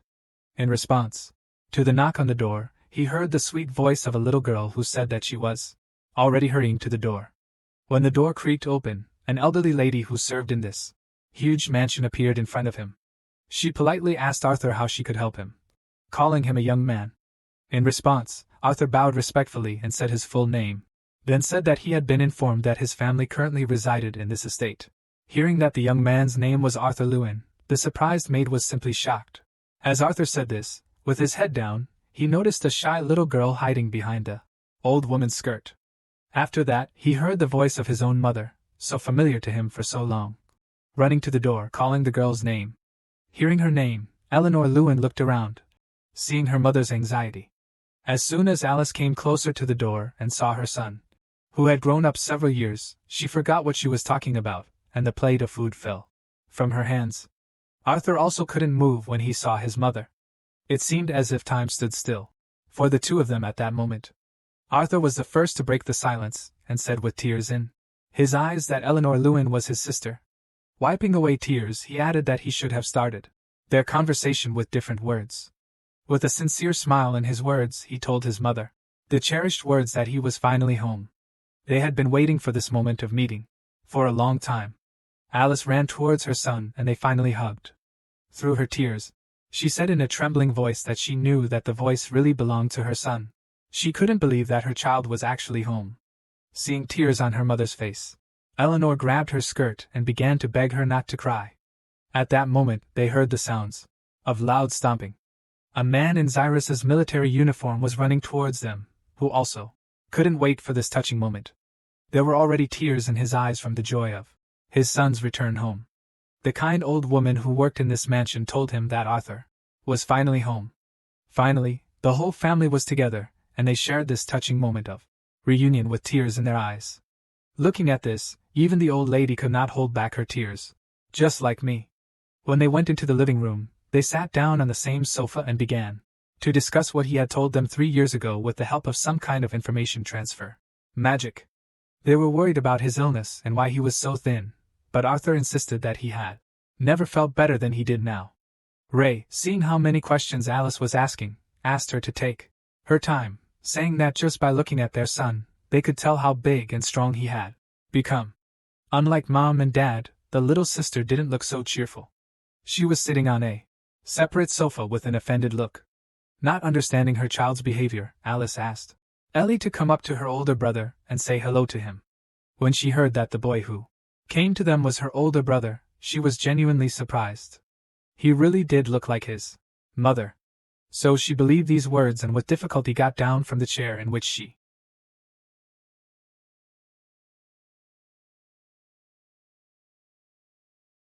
was sitting with her funny pet. With a joyful smile, Alice again imagined the embarrassed boy as her brother from the fairy tales that her mother and father told her before bed.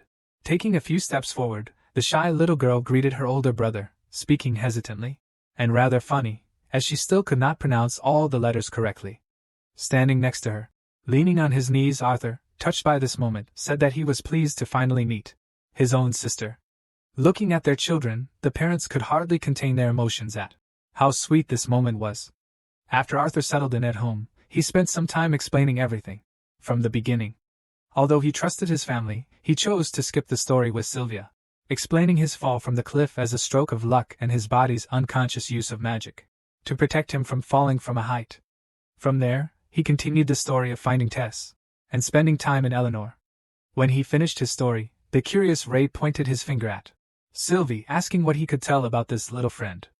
Arthur replied delightedly that, while he was traveling, he came across the lair of the mana beast, Sylvie's mother, dying from her wound.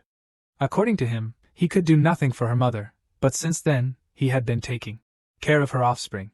After listening to him to the end, Alice, with the same worried expression on her face, asked if he was sure that he had completely recovered and there was no chance of getting sick with that disease again. With a cheerful smile, the boy replied that they didn't need to worry about it anymore, as it was mostly due to the instability of his manicore from waking up early. And yet, at one point, when they were silent, a sadness of regret flashed in his eyes, because he was ashamed to keep secrets from his family. However, he understood that until he was stronger, it was too dangerous for his family to know everything that really happened to him. Ray broke the silence, excited by the stories of his amazing son, and asked with anticipation what stage his manicore was in.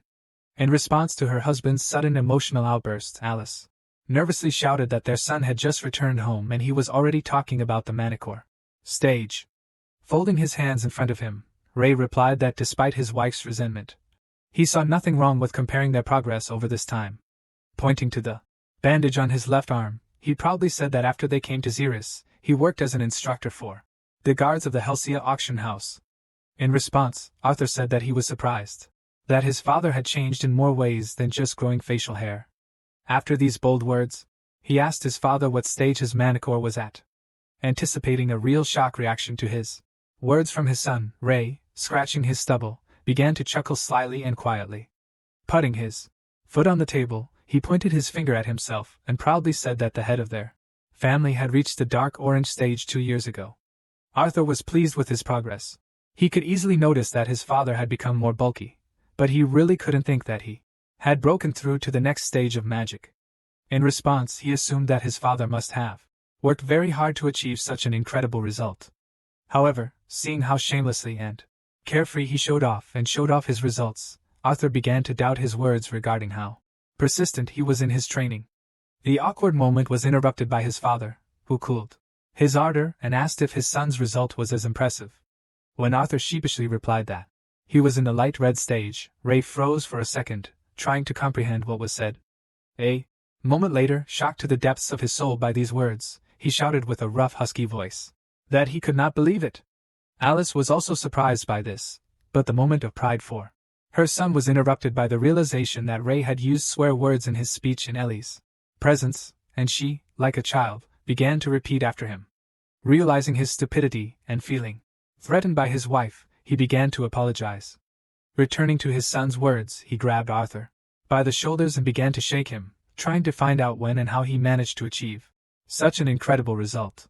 While Ellie ran around the room, lisping the words she had heard from her dad, Ray decisively suggested to his son that they go out into the backyard to have an immediate historical sparring match. In response to his proposal, Arthur began to laugh merrily, recognizing his father's fatherless style of behavior, which constantly gave his mother a headache. As they walked towards the exit to the backyard, a loud stomping sound was heard from the corridor. After this, the door to the living room opened, and a sweaty, intelligent-looking man with shortness of breath turned excitedly to Ray, saying that he had heard something unheard of about their son being alive. Seeing Ray and his family in front of him, with a boy with red hair like Alice next to him, he froze in place. Adjusting his glasses, he asked in confusion what was really going on in this crazy world. His question seemed quite logical, because he had never heard anything like this from his close friends, whom they had sheltered in their mansion. Next to this gentleman stood his beautiful young wife, as well as a daughter who, apparently, was the same age as Arthur. Arthur and Sylvie immediately noticed them. He already knew that these were the people who had been taking care of his family all this time. Ray immediately approached Vincent and Tabitha, after which he introduced them to his son Arthur, who had indeed returned home. He then introduced Vincent Helstia himself, the man who owned the Helstia auction house, and was also an old friend of his for whom he now worked. He asked his son to introduce himself, before they began to destroy the house of this nice gentleman. Respectfully introducing himself to Mr. Vincent, Arthur said that he was sure that his appearance could be a surprise for them, since it was he who asked his parents not to tell anyone about him. He also apologized for these details in a manner unusual for his family. Seeing the boy's amazing upbringing, Vincent even became confused, and slapped Ray on the stomach and asked Arthur if he was sure that such a simple guy as Ray was his father. The boy was a little confused, but jokingly replied that, although he was often asked this, it was true. Mrs. Tabitha, who is Vincent's husband, also greeted Arthur, after which she introduced him to her daughter Lilia. She said that since they were the same age, she believed that they could become friends. Arthur greeted her with a pleasant smile, and the squeak from Sylvie was no less friendly. As expected, her heart was captured by the cute little animal that was on Arthur's shoulder. Having fallen in love with the sweet Sylvie, Lilia approached Arthur and began to wonder if she could touch this fascinating pet. Returning to Ray's previous words, Mr. Vincent thoughtfully asked what he meant when he spoke about destroying his house. Remembering what he was talking about, Ray replied that he and Arthur were just about to spar. Hearing that they were going to have some fun, Vincent responded to his words with a smile. However, fully realizing that Ray was going to fight his son, who had only recently returned home, Vincent began to panic a little. He couldn't believe it, but those two madmen were actually going to do it. The boys went out to the backyard of this beautiful Hestia family mansion to see the madness that Ray had planned. It's been a long time since they last did this. Arthur and Ray began to warm up before showing off the fruits of their hard training. Despite the seriousness of the event, Alice was already used to this kind of thing, so she was relaxed and calmly gossiped with her friend Tabitha. Lily and Ellie weren't worried about this sparring either, as their attention was focused on poor Sylvie, who was trying to escape from the annoying children. Sitting down next to his wife, Vincent anxiously asked Alice why her husband was taking his son's words about him being a light red monocore stage mage seriously. In response, Alice said that she was also surprised, but she believed him because he always learned quickly and had no reason to lie. Vincent folded his hands in front of him and asked incredulously if he was supposed to believe that an 8-year-old child had not only awakened, but had also passed the 3 stages. He remembered that even the snobbish genius brats accepted into the capital's academy barely reached the crimson stage at the age of 12. Arthur looked at them and saw his mother's encouragement and Vincent's slight distrust of his words. He heard his words perfectly and thought that it would be better not to tell them that he was only at the light red stage because he couldn't train due to the assimilation of the beast's will. The cheerful father had already begun to jump from side to side. Taking a fighting stance, he warned that his son should be prepared because his father was no longer the same man he had been. Clenching his fists and assuming a fighting stance, Arthur replied with an anticipatory smile that he too could boast that he had changed a lot. Arthur decided to start the fight first, so he used the mana aura. Accelerating his body, he found himself in front of his father. In a moment. It was only at the last moment that Ray noticed that Arthur was right underneath him, ready to strike with his left hand. Without even moving, Ray, strengthening himself with mana and relying on his brute strength, stopped the blow with one palm. With a satisfied smile, he said that Arthur would have to try harder than before. However, at that very moment, his son showed that this was not all he was capable of. Breaking free from the grip, he jumped up sharply and struck his father's left hand. Landing on the ground, he turned his leg, preparing for another blow. Using the momentum of his entire body, he attempted to deliver an elbow strike to Ray's torso. However, this time the father managed to control his speed and caught him by the hand at the last moment. Grabbing his son by the arm, he used the momentum of his body to pull him to the side and tried to hit him with his left hand. However, even while in the air, Arthur did not lose his head. Despite his father's advantage in brute strength and size, the boy managed to grab him by the clothes. Pushing off without releasing the grip, he lowered his legs to the surface. Thus, Arthur found a foothold and was able to make a throw that his father was not prepared for. Despite the unexpectedness of this fighting style, Ray still did not fall to the surface, but pushed off from it as soon as he reached it with his hand. After jumping back a few times, Ray returned to a safe distance before continuing the fight. Turning to his father, Arthur asked him with a sly smile what he thought about his level of hand-to-hand combat. Scratching his neck uncertainly, but trying not to lose his status as a trainer of auction house security guards, Ray replied that he thought his son's skills were not bad. He did admit that Arthur had caught him off guard. Then he confidently spread his arms out to the sides and said that in that case the old man would become more serious. After this, he clenched his fists, causing a cracking sound and bright sparks to appear between them. His body, especially his fists, were covered in flames, indicating that he had mastered this element. Looking at his son, he said that he had learned this little trick after breaking through to the dark orange stage. He then asked his son not to complain, saying that he had not been warned. Mages, since their awakening, have always had power in terms of what elements they have an affinity with. Parents seek out a professional to perform expensive testing on their child so they can know what path to take their newborn mage. In this world, wizards have an innate advantage. They can manifest and manipulate elements with which they have an affinity. Enhancers have a much worse affinity for the elements, and in fact the elements only manifest after they pass a certain threshold. Arthur's father, who trained hard from an early age but had no special training, took time to reach the deep orange core stage to transform his explosive use of mana into true fire. In the world from which King Gray came, the elements were not predetermined from birth and everyone chose their own path of development. However, despite the properties of the Kai energy of different fighters, this was often leveled out by personal skills and experience. Talent played a big role, but hard work was equally important since no one was limited by affinity with their particular element. Despite initially having low energy reserves, King Gray surpassed his opponents with an incredibly high level of skill. As for his life after reincarnation, this time he had an advantage from the very beginning and everything led to something no one expected. Taking a few steps forward, he demonstrated that he had also learned a few tricks. His body was covered in an electric current that made a loud crackling sound. Smugly turning to his father, he asked him not to be too surprised at the level of his mastery of the elements. Father was truly surprised, as he had never fought anyone with an affinity for such a rare element before. With a trembling voice, Mr. Vincent, who saw this miracle, said that he could not believe that Ray's son was not only an outstanding magician at the age of 8, but also belonged to the deviants. Naturally, the father, who was so proud of his son, responded to this with a smile. He was shocked by the fact that another deviant had appeared in their family. Strengthening himself with dense lightning magic, Arthur assumed an unusual fighting stance, spreading his arms to the sides. After that, he made a lightning-fast dash, and with a sound like thunder, he found himself behind his father.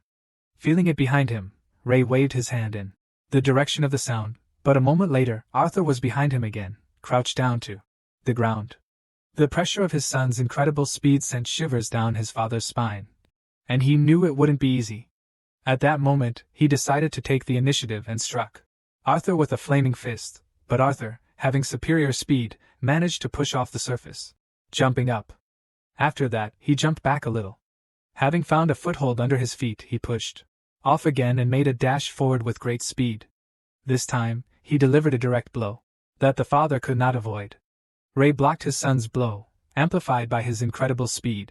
At that moment, a powerful flash occurred, associated with the collision of these two elements. Father was able to block the first blow using a block enhanced by mana aura and the element of fire.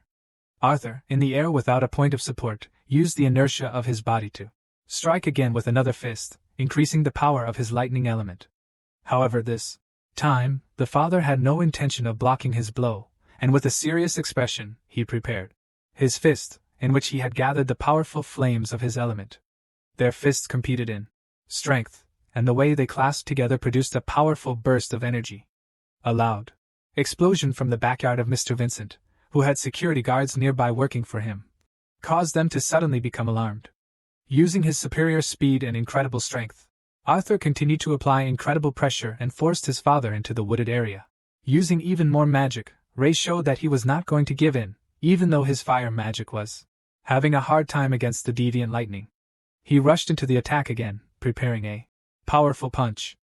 Although Arthur could have avoided the collision with his father, he decided to demonstrate the strength of his defense and test his strength by blocking instead of dodging. As soon as he came into contact with his father's fist, he immediately threw it aside and prepared to strike back. The father, without wasting time, delivered a second blow with his fist.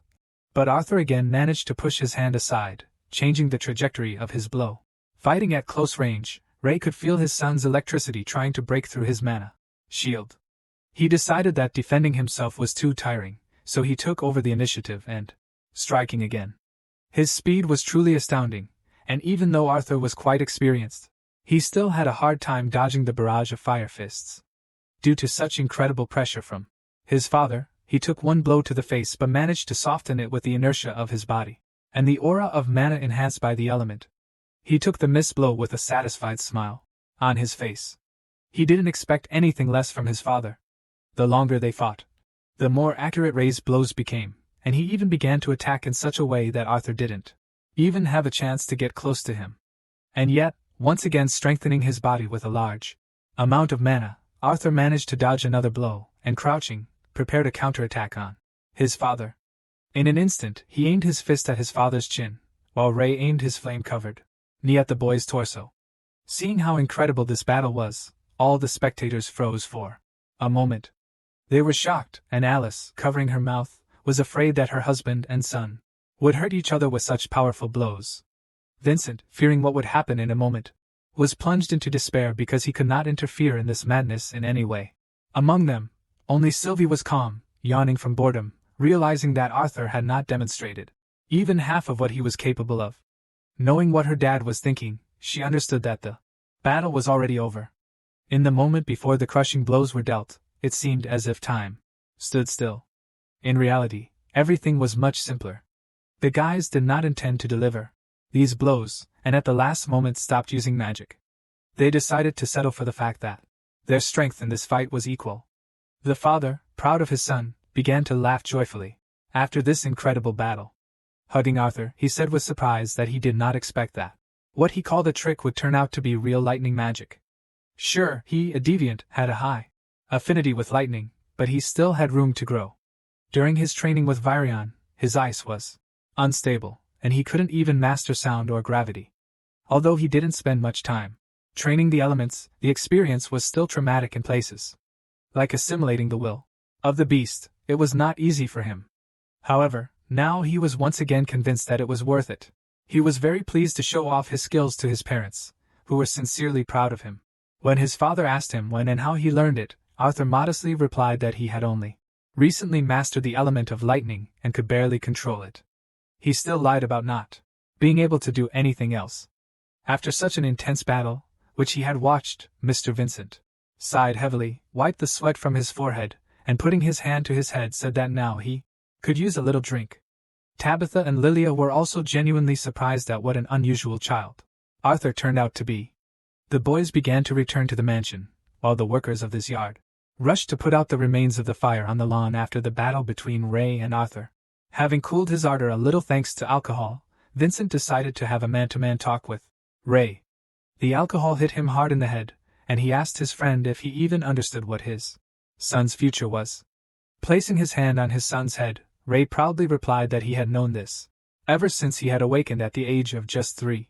Hearing this, Tabitha asked Alice in surprise if it was true. A little embarrassed, the smiling mother of the genius son confirmed these words, and noted that at that moment, he blew up most of their house. Ray laughed heartily, and said that those were good times. Vincent clutched his head, trying to somehow process such incredible information, because waking up at such an early age and deviant abilities at 8 years old were always unheard of fairy tales. The drunk but violent man suddenly slammed his hands on the table so hard that his glasses flew off his face. After that, he suggested to his friend that Arthur be enrolled in the Xyrus Academy, where they study magic. Listening to these conversations with some boredom, Arthur still did not know what they were talking about. Everything became clearer when Ray answered that Arthur was only 8, while the Xyrus Academy, as the most prestigious magical institution on the continent, accepts children from 12 years old. Seeing her husband's condition, Tabitha approached the genius boy's parents and said that Vincent insisted on the idea that it was profitable for them to sponsor Arthur, given his talent. She said that they should not worry about paying for his education. As usual, modest and shy, Alice replied that they could not ask them for such a favor after all they had done for them. She thought that paying for their son's education was too much, and besides, she was sure that they would not consider him due to his age. Vincent folded his hands smugly in front of him and said that he wanted to say that he had connections with the famous director of the Xyrus Academy itself. He was hinting that he could talk to her personally. It seems even Arthur himself was a little interested in this idea. I apologize for interrupting the conversation. He said that, seeing how this would affect his future, he felt like he had something to say. How exactly this conversation ended during dinner together will become clear later, but the evening arrived rather quickly. The first day after returning to the family was coming to an end. Arthur was still unaccustomed to this place, different from his previous home and the castle of the royal family of Eleanor. However, the large number of servants and the intelligence of the place were to his liking, considering his past as King Grey. Ellie's sister couldn't sleep for a long time, so Arthur was forced to leave Sylvie with her. Before going to bed, he had another pleasant conversation with his parents. They still couldn't believe that he was with them again, being a handsome and quite grown-up boy. With a smile on his face, Arthur said that he had changed a lot since the last time they saw him. Ray answered for both of them that it didn't matter to them how much he had changed, because he would still always be their beloved son, even after they learned that he was a deviant who could become one of the most powerful and outstanding mages in history. After these words from her father, Alice carefully placed her hands on her son's shoulders. She said with a kind and sweet smile that her father was right and that they would always see him as a little carefree boy who was exploring the world. However, she then looked away, and said with some sadness in her eyes that now he was probably too old for his old mother to be able to kiss him goodnight. Hearing the sadness in her words, Arthur himself felt a little sad. He understood his mother's worries, so he sighed heavily and decided to fix the situation with his own hands. After that, he kissed her sweetly on the cheek, showing that he was ready to be their favorite little child, just like before. Then he simply fell on the bed, wishing his parents good night, and again reminding them that he missed them very much. The parents responded in kind and looked again with affection at their little boy, who had finally returned home. As she was leaving, Alice remembered that she should have said that they were going shopping with Ellie the next day. She said that they both needed new clothes, so they would have a good chance to get closer to each other. Arthur responded positively to this idea because he still sees his sister's mistrust. As he left the room, Ray paused at the door, then asked his son not to hold a grudge against Vincent for what had happened earlier. He said that their wonderful friend had not meant any harm, but had simply been overly emotional about his genius. As it turned out, the situation Ray was talking about had to do with Arthur's reaction to Vincent's interest. In fact, he did not take the side expected at all. Interfering with the adults' conversation, Arthur said that, after a long time, he was finally reunited with his family, so he wanted to spend some time with them before deciding whether to leave them again by enrolling in the academy. Vincent agreed with his words, saying that he was getting a little ahead of himself. However, Arthur responded coldly, because he got up from the table saying that he was too tired from sparring, and therefore wanted to go and rest. After these words, he left, and the joint dinner ended at that moment. Everyone felt a certain sadness, and even thought that it was due to Vincent's excessive interest. Arthur's feelings were understandable, although in reality, he did not hold a grudge against the owner of this mansion, who generously accepted them as permanent residents. Leaving the room where they had dined, Arthur thought about his life and did not notice how he had become a little lost. At that moment, Lilia caught up with him and took him by surprise with the words that if he went further down that corridor, he would end up in one of their basements. Pointing her finger in the other direction, she boastfully said that if he would come with her, then she would show him a better place. As it turned out, she was talking about the place where the people who worked in their mansion spent their free time. When Lilia entered, she cheerfully greeted those present, saying that she hoped they did not mind their new guest being next to Mr. Vincent's sincerely smiling daughter. Arthur was surprised that she was enjoying spending time with their servants so much. The lady who worked as a nanny and cleaner in this mansion could not help but recognize Arthur, but asked if he was the guy who burned half the lawn she worked so hard on. Arthur began to awkwardly apologize, but a cheerful man with a mustache calmed him down. As it turned out, he was just being teased and the atmosphere was relaxed and very friendly. The butler, who made the most delicious coffee, prepared several cups for their dear little guests, while Lilia introduced Arthur to the others. Watching Lilia's behavior, Arthur was surprised, because before she seemed to be a rather quiet and modest girl.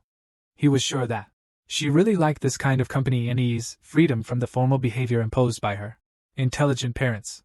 At that moment, she sat down at the table and grabbed the cutlery, and with incredible appetite asked if they had any duck meat left.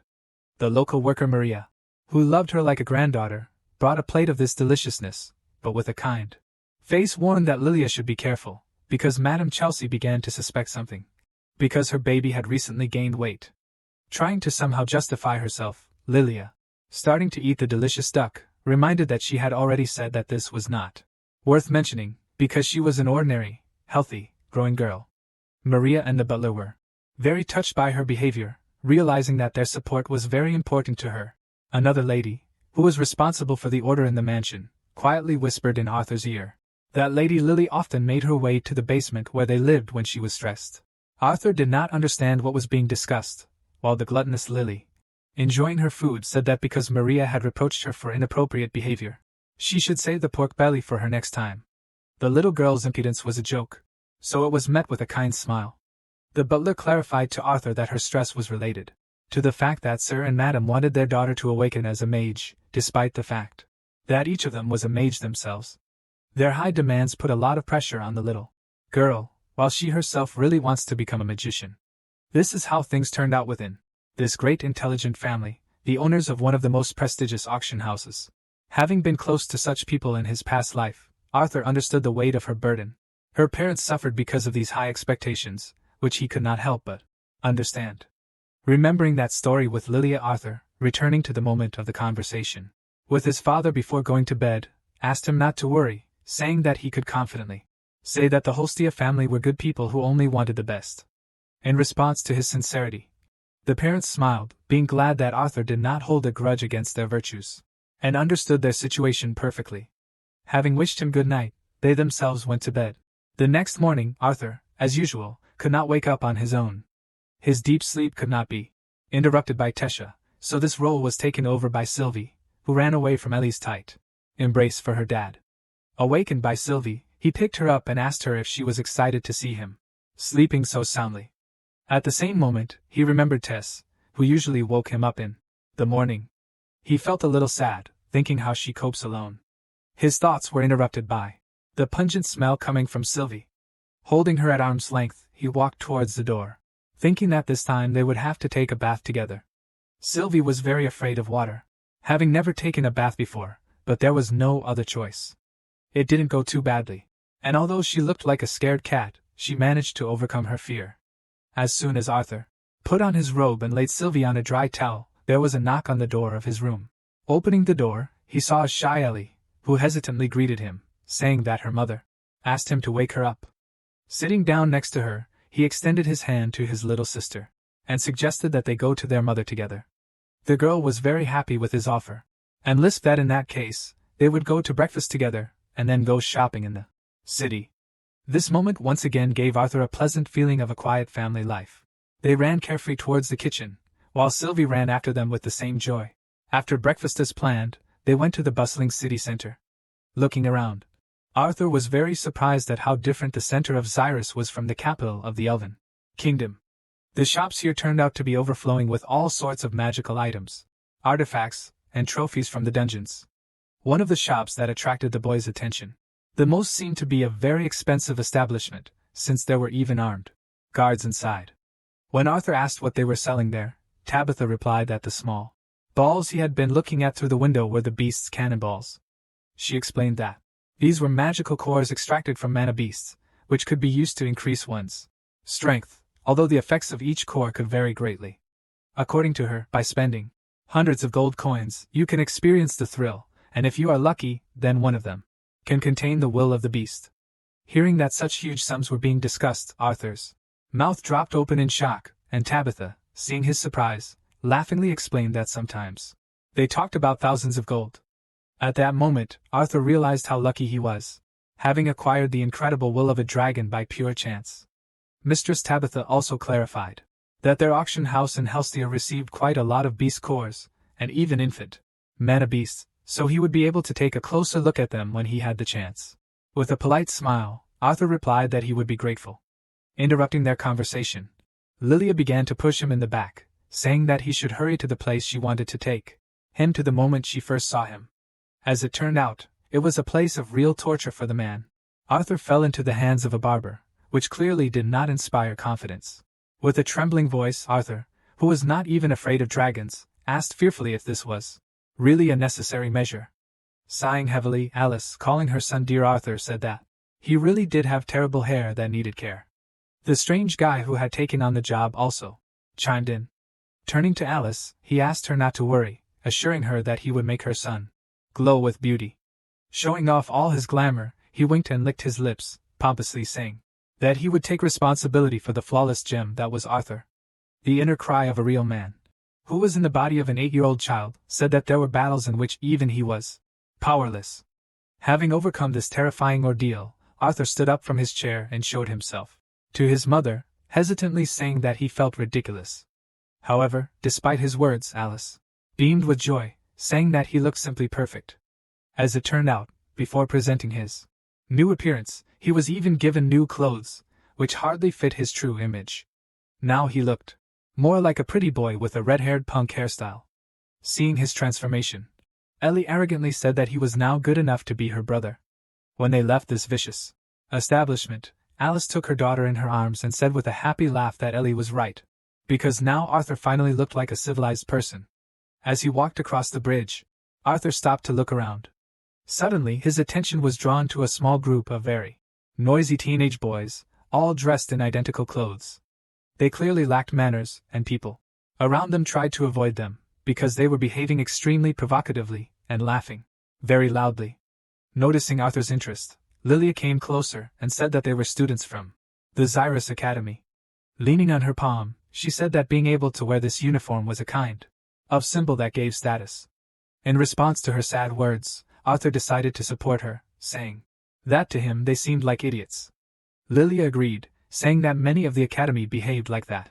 Having come to terms with this fact, she clarified the main detail that they were almost considered a royal family here, due to their belonging to the most advanced magic academy. Seeing the children talking, Alice asked what had them so interested. While Arthur suddenly disappeared, Lilia replied that they were talking about the academy. Turning to Arthur, she was surprised that he had suddenly gone somewhere. Looking a little further, she saw that he, like a puppy, had run towards something that interested him greatly. Watching this, Alice said with a good laugh that he was usually so calm and mature that it was very pleasant to see him so excited. In response, Tabitha said that it was a little comforting to her, because now he really did look like a child, unlike yesterday's spectacle. Naturally, all these girls, including Sylvie, remembered not how he silently left the room because of an inappropriate conversation, but what a formidable fighter he is, even compared to Ray. As it turned out, he was attracted by the weapons shop. There were so many items of interest to him that he flew around the store like a fly, looking at everything that caught his eye. At first, the local merchants asked if they could help him with anything, but seeing that it was actually a young man in front of them, the man in the green shirt said that this was not a place for children, so he should leave while he was being asked politely. After him, a narcissistic and arrogant, gray-haired man, who was most likely the owner of this shop, intervened in the conversation. He disgustingly said that the thing the boy was looking at was a dangerous weapon. Calling him a brat, he insolently said that it did not look like his toy swords. Putting his hand on his shoulder, he said that the boy did not belong here, but that he could find a pastry shop nearby, where he would find what suited him. Having knocked the hand of this vile guy off his shoulder, Arthur didn't even look in his direction and went to the exit. As he opened the door, he calmly said that he knew very well what a sword was, and then apologized for getting in their way. As it turned out, the arrogant shop owner felt humiliated, so he yelled at the boy to stop. When he came back to him, he grabbed his arm and angrily asked what kind of home had raised such a rude person like him. With an angry expression on his face, he said that the kid doesn't even understand what he's done, since he's dealing with Ignatius. Without finishing his pathetic speech, he suddenly froze with his mouth open, hearing a woman scream that he should take his hands off his son. He looked up to see Arthur's angry mother, her hands folded in front of her in a businesslike manner. Lily, Ellie, and Sylvie were also in a fighting mood. Mistress Tabitha hadn't said anything that Ignatius of House Ravenpaw would probably want her to ban their family from participating in the auctions of their house. Seeing Mistress Helstia before him, and hearing her words of warning, he fell to his knees before her and began to beg for forgiveness, saying that he had no idea that this child was from their house. He began to offer his most sincere apologies, and even his worker bowed before Tabitha. The conflict was resolved with incredible success, and when they left that shop, Arthur thanked Mistress Tabitha for getting him out of that mess. With a hearty laugh, Tabitha replied that, in truth, she was more afraid of what Arthur himself might do to the man if their quarrel worsened. While they were calmly walking home, their company attracted the attention of some mysterious stranger, who looked very secretive, and wore a cloak with a hood. Most likely, he was attracted by the unusual man-of-beasts Sylvie. He may have even recognized her as a dragon, even though the people here had not seen one for hundreds of years. In the flying city of Xyrus, evening came rather quickly. All this time, the children walked around the city, buying things that interested them and enjoying various sweets. Arriving back at the house, they saw Ray and Vincent sitting on the couch, already tired of waiting for their families. After welcoming them home, Mr. Vincent joyfully called Arthur, saying that the one he wanted him to meet had arrived. When he took a few steps forward, he heard a female voice, which suggested that this boy was the one about whom Vincent had told him many incredible things. A woman with gray hair and purple clothing similar to those worn by mages introduced herself as Cynthia Goodsky, the founder and headmistress of Xyrus Academy. The Xyrus Academy is an institution that is considered a sanctuary for any potential mage who has the noble birth and talent to enter. It is a breeding ground for renowned scholars, guild members, leaders of the royal guard, and any military power. Anyone who had an impact on this world had connections to the Xyrus Academy. This was the kind of fame this school enjoyed, like an unstoppable titan compared to the countless other academies scattered across the continent.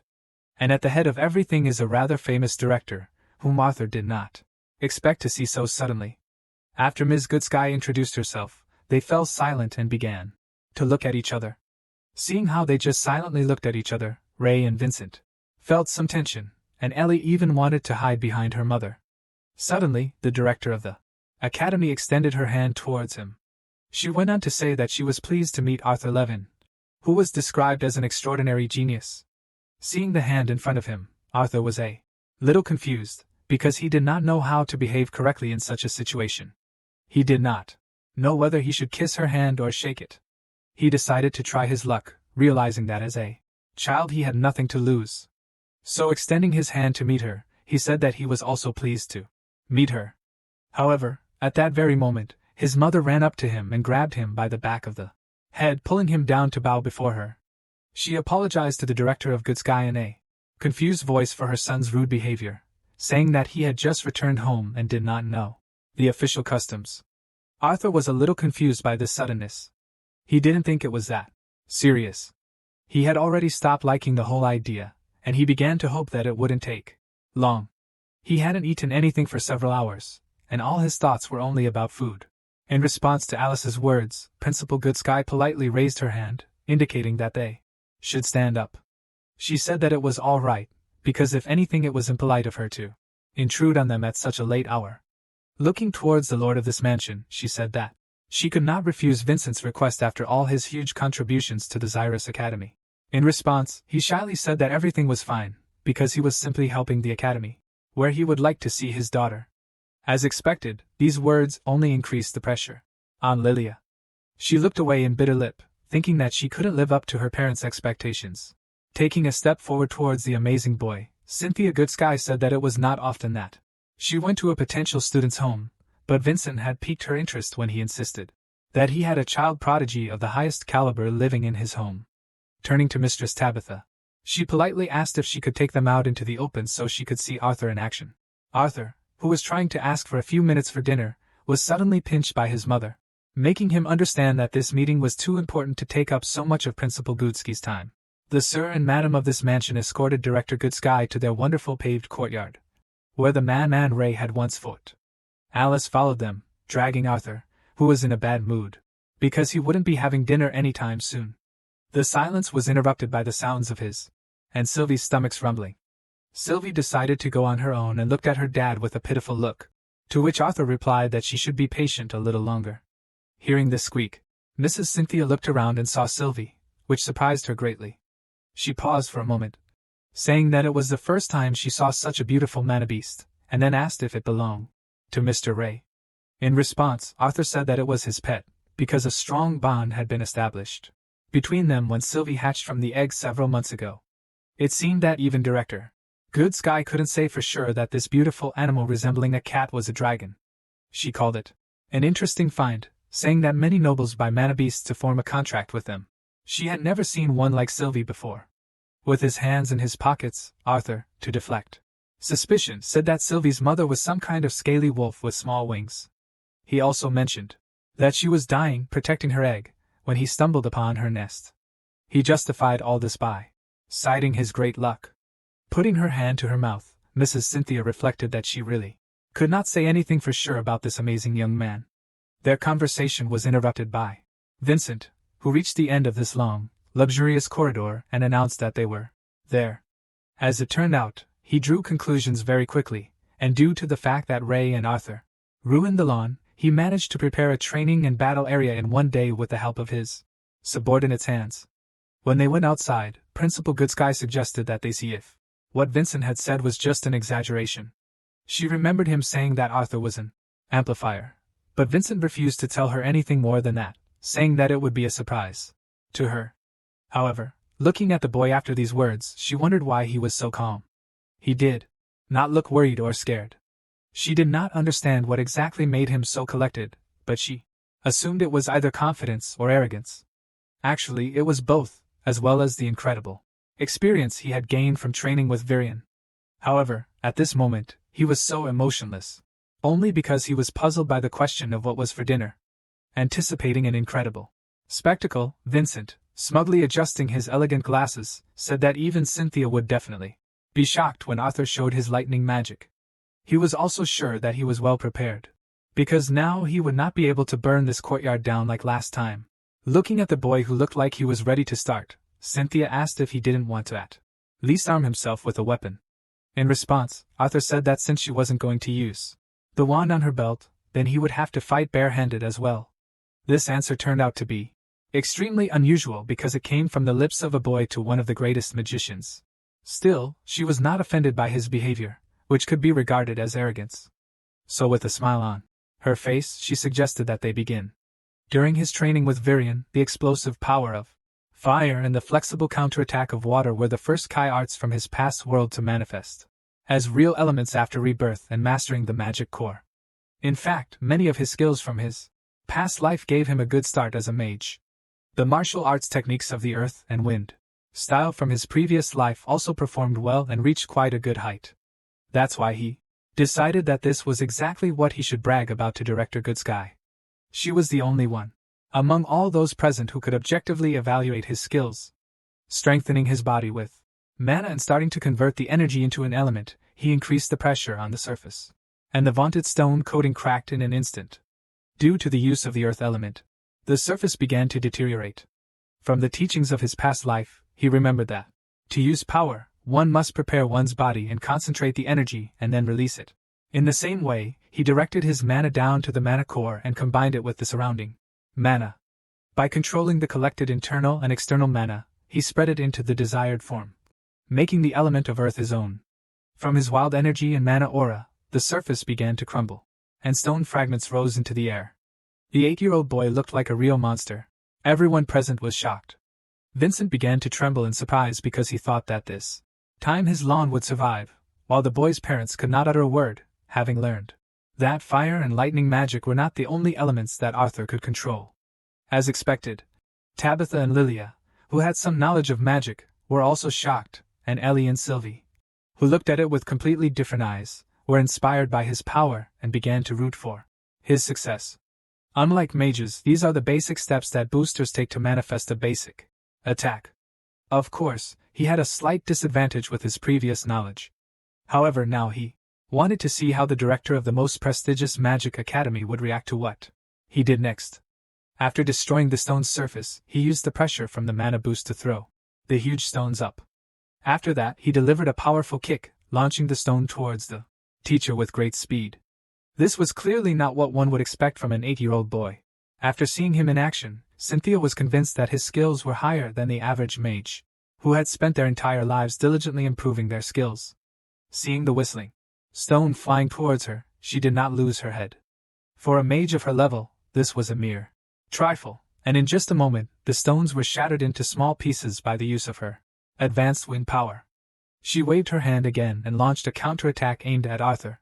This was extremely unexpected, because he could not have imagined that she saw him as a worthy opponent, that he was capable of not only attacking, but also defending himself. The rocks flying towards him were not a big problem for him.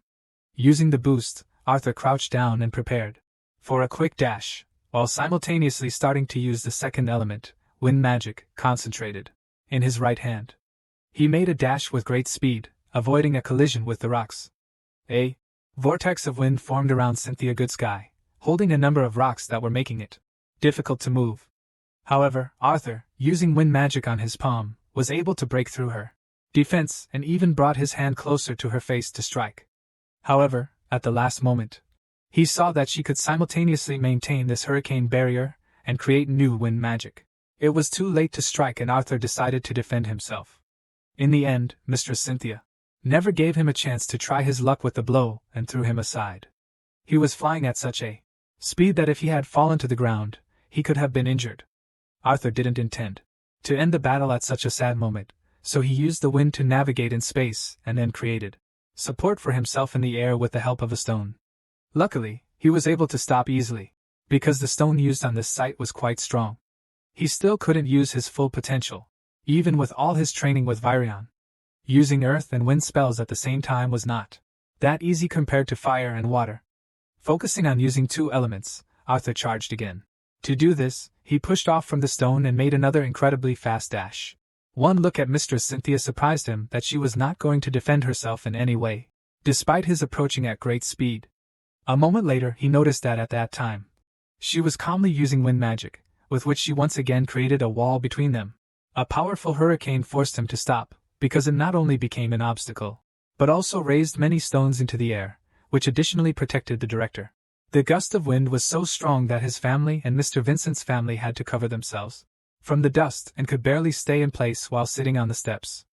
Arthur himself barely managed to stay on the ground so as not to fly into the mansion at such a high speed, destroying the wall. Watching the enemy closely, he only saw the silhouette of Director Cynthia, as she was hidden behind the hurricane. Strengthening his senses with mana, he noticed that she would say some words. At that moment, the realization came to him that she was still not finished. While he was trying to withstand her previous spell, she managed to prepare a new one, using concentration while pronouncing the magic words. After that she waved her hand and 4 powerful whirlwinds appeared around her, destroying everything in their path and headed towards the boy.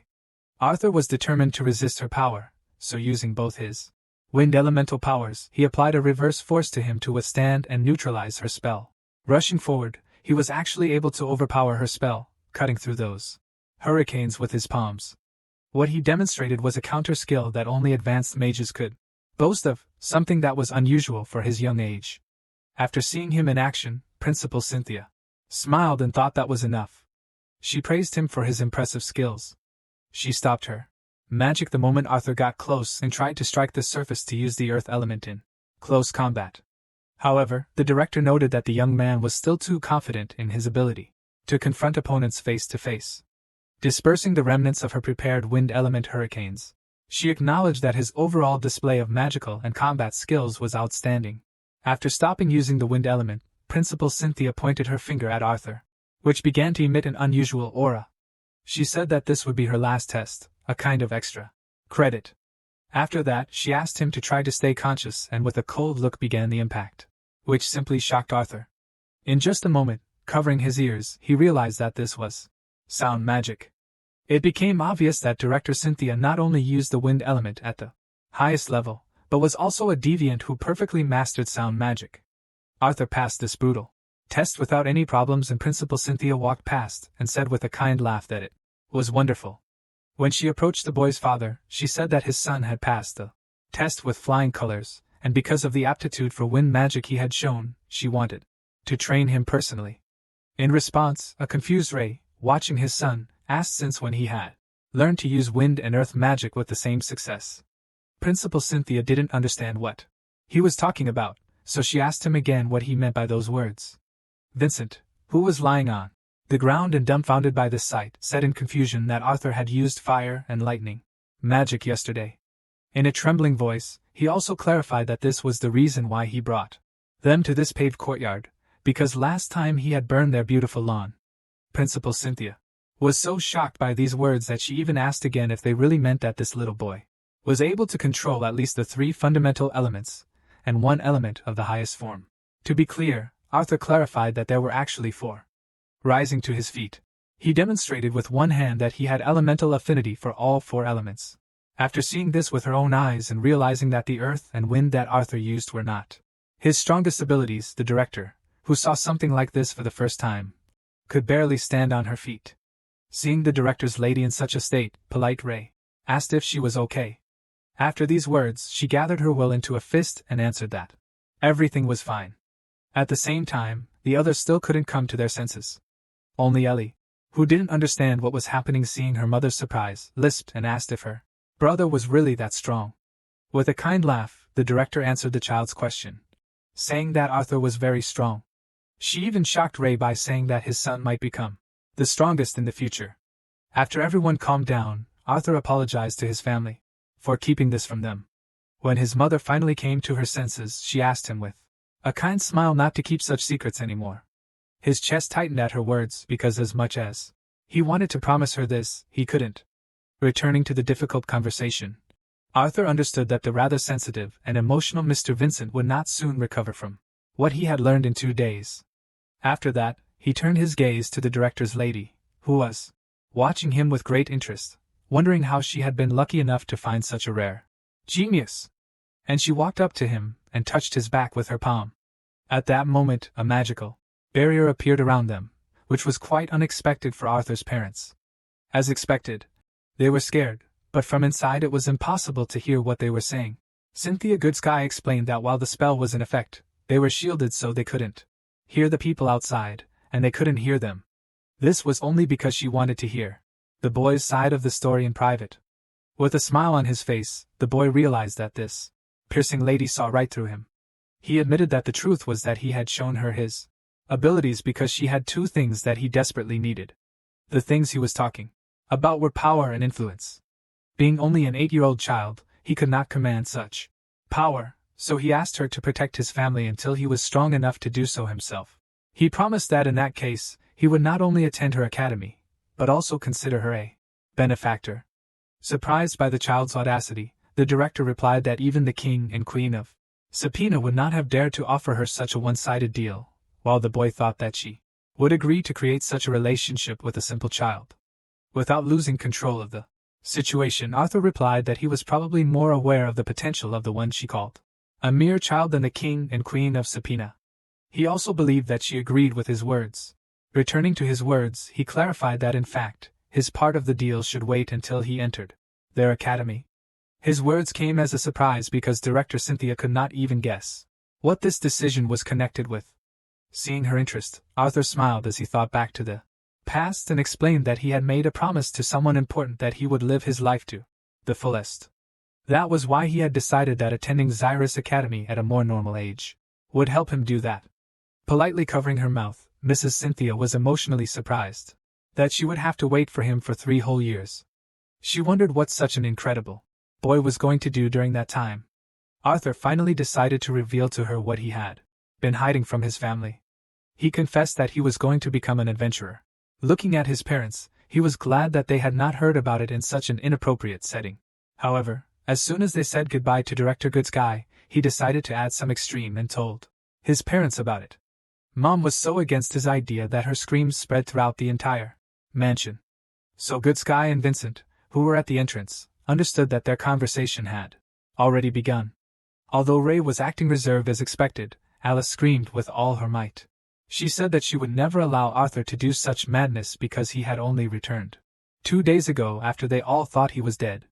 Seeing her mother in such a nervous state, Ellie, who for some unknown reason was present during this serious conversation, tearfully grabbed her mother's skirt, begging her not to be angry. Sylvie, who was hiding behind Arthur, had never seen anyone in such a bad mood. Placing his hands gently on his wife's shoulders, Ray said he couldn't say he didn't agree with Arthur becoming an adventurer. He asked her to at least listen to what their son had to say.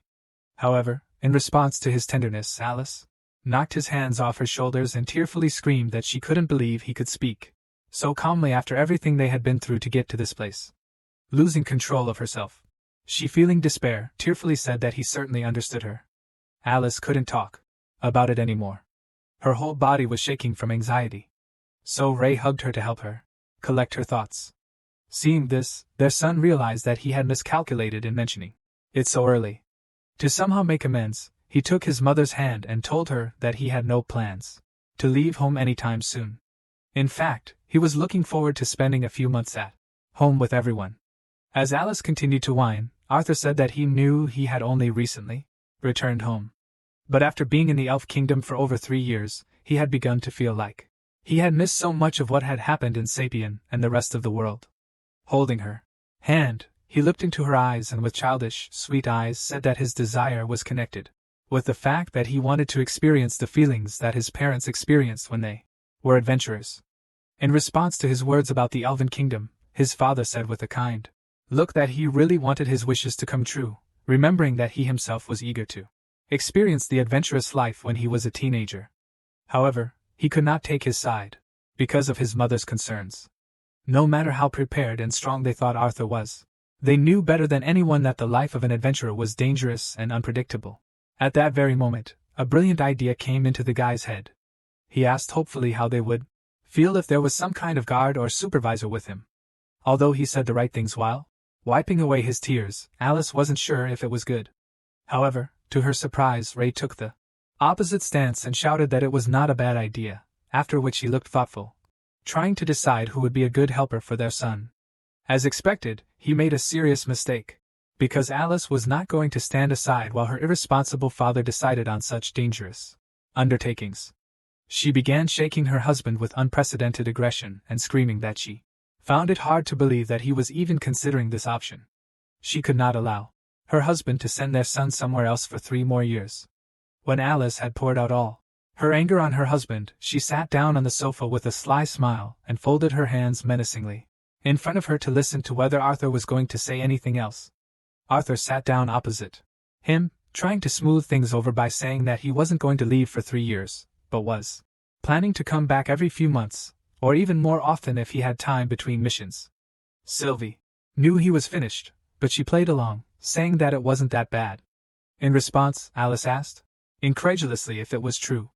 Her sweet smile during this phrase only added incredible pressure With a shiver running down his spine, Arthur decided to continue to achieve his goal and began to nod his head in fear.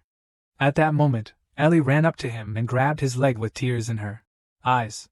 She asked in a pitiful, lisping voice if her brother was really leaving her. Realizing that he had made his little sister worry, he said in confusion that he would stay with Ellie and that she would see him often. Alice, touched by this spectacle, tried to control herself and not give in to them. She said that she did not give her consent yet, but she wanted to know why he wanted to be an adventurer. She thought it would be more reasonable to go to school before setting out on a journey as an adventurer. With a smile on his face, he made a ridiculous excuse that if he went to school at that age, he would be much younger than the other students. Speaking about himself as a baby compared to the others, he spoke plaintively and hurt his mother's heart with his words, saying that he wanted to fit in and make friends, which would be much more difficult with such a big age difference. An excited Alice, who was so easily provoked by her maternal instincts, replied that he did not need to go to school so early because he could wait, instead helping his father or her. As soon as Ray came to his senses, he answered with a smile that their boy would be fine. Feeling his father's support, and the fact that his mother had begun to give in to his request, Arthur smiled sincerely. He was so determined because he was not going to stand still. He didn't want to just train. He was eager to fight and test the skills he had learned since coming to this world. Only in a warrior's natural environment could he show his true self and discover his weaknesses. Yet he did not lie to his mother, for Sylvia told him to enjoy life to the fullest. After this serious conversation, they calmly went to bed. The next morning they gathered together to enjoy dinner as usual and chat about life. Ray seemed to her like he was out of his mind, so Alice asked him to take his time because no one was going to steal his food. Her husband replied that he was just happy to enjoy his freedom, not rushing to work. Vincent was surprised to hear this because he thought he was going to the auction to show off some of the new ones. As it turned out, it was just an excuse to hold a welcome party afterwards. Vincent and Ray began to heatedly discuss how much they were spending on food, which was starting to give everyone else present a headache. Arthur, not understanding what they were talking about, decided to ask himself what they were planning to do that day. Tabitha replied that she and his mother had some errands to run around town to prepare for the upcoming event at the Helstia auction house. They were also planning on taking Lilia and Ellie along, so they didn't mind if he came along.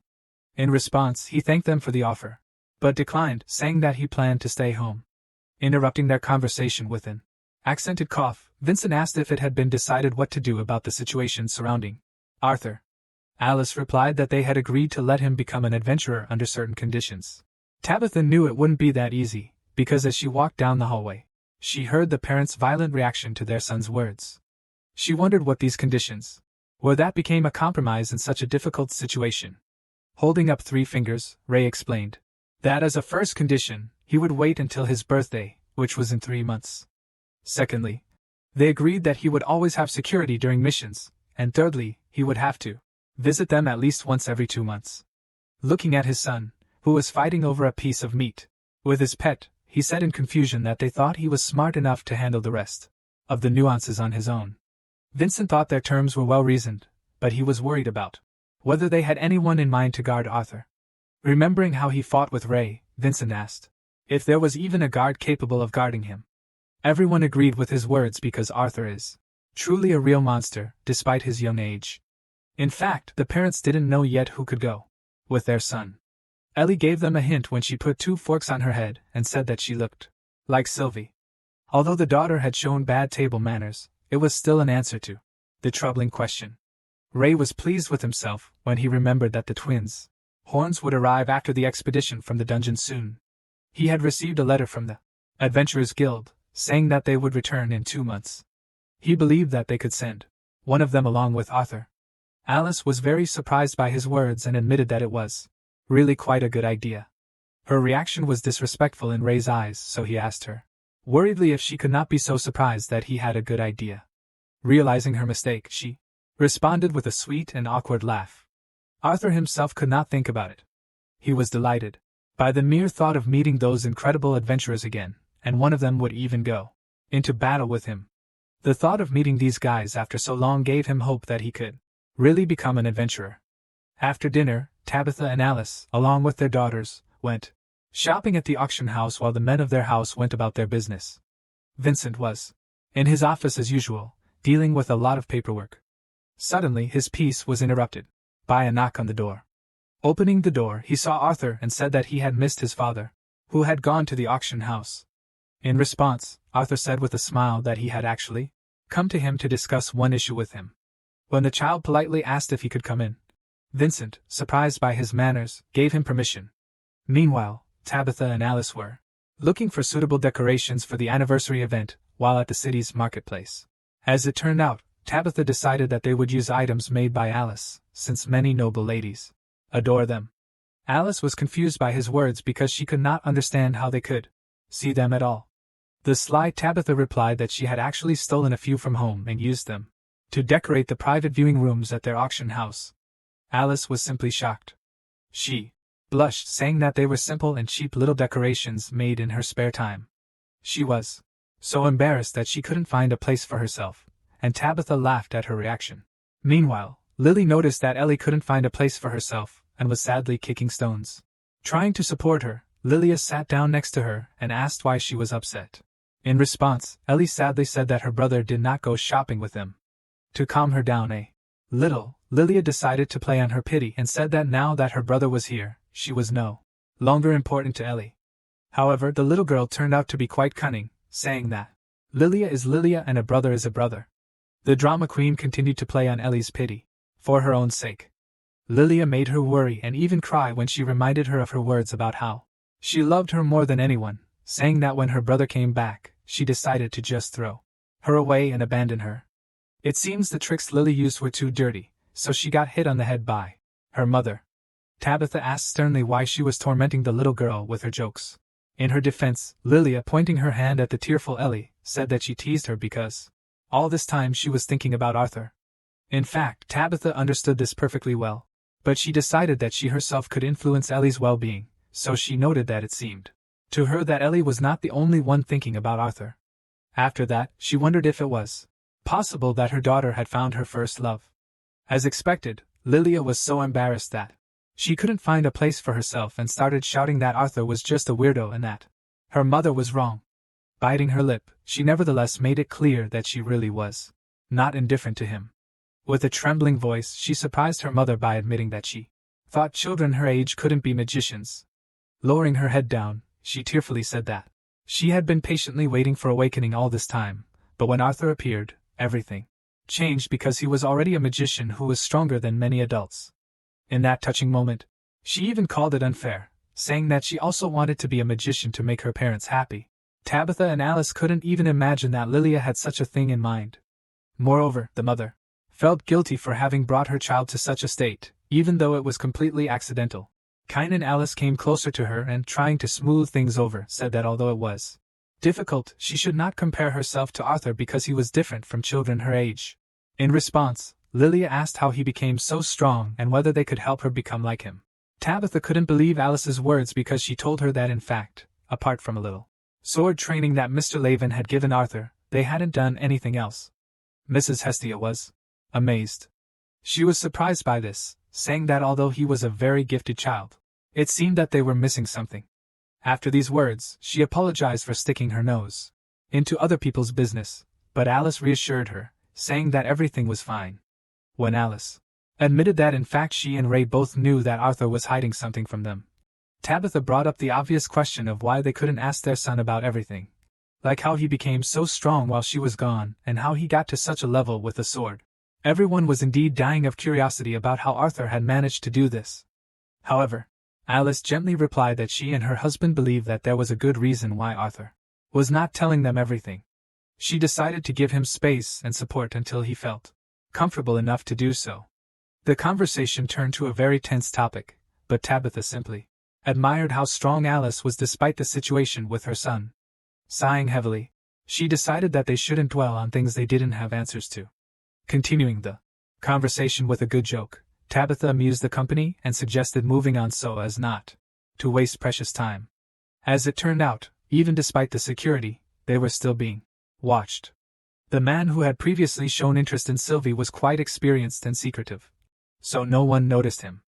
Having completed his task, he returned to some dark alley. There was another spy here whom he ordered to inform Lord Sebastian that the man-beast was not with them this time, and a mage from the Xyrus Academy was assigned to guard them, making too much surveillance impossible. The mysterious spy also said that the boy who was most likely the master of the man-beast would be attending the Helstia auction house's 10th anniversary event. Based on this, the second spy replied that he would immediately report this possibility. With a snap of his fingers, the man who was tasked with delivering the message created a staircase leading upward in front of him. Meanwhile, in the Helstia family mansion, a meeting was taking place between Arthur and Vincent, which made the master of this house worry. The child sitting before him was enjoying his tea with exquisite grace and seemed to surpass in manners anyone Vincent had ever met before.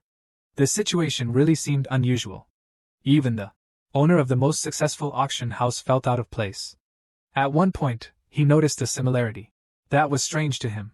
He didn't understand what kind of 8-year-old boy this was who gave off such an aura that he was even more nervous than when he had an audience with King Sapin. Arthur himself broke the silence, thanking the gentleman for the tea. Vincent, awkwardly adjusting his glasses, replied that everything was fine. At that moment, Arthur seemed completely different to him compared to when he was with his family. He even began to think that this was the true face of such a terrifyingly strong little boy. The boy himself started the conversation, and first of all mentioned that the reason for his sudden visit was that he would like to ask the esteemed Mr. Vincent to get some things for him. The gentleman, agitated by the child's overwhelming aura, asked what these objects might be. Without losing his status, Arthur gave a list of necessary items for his career as an adventurer. Among them was a protective cloak with a hood, a decent sword for his size, and a mask that could change his voice. It was a serious matter. Vincent stood up from his chair and said that the cloak shouldn't be a problem. But with the mask, only a craftsman who is a deviant with an affinity for sound could make it right. He promised that he would try to help, but he couldn't promise anything. In response to the concern shown by his question, Arthur sincerely thanked Vincent with a smile. The gentleman himself was at this moment a little alarmed by his behavior. He did not understand why he was trying so hard to please this boy, being up to his ears in work related to the anniversary auction. As it turned out, it didn't end there. Arthur clarified that he couldn't give any financial compensation for his part since he had no money. Still, he came up with some way to repay Mr. Vincent for his help.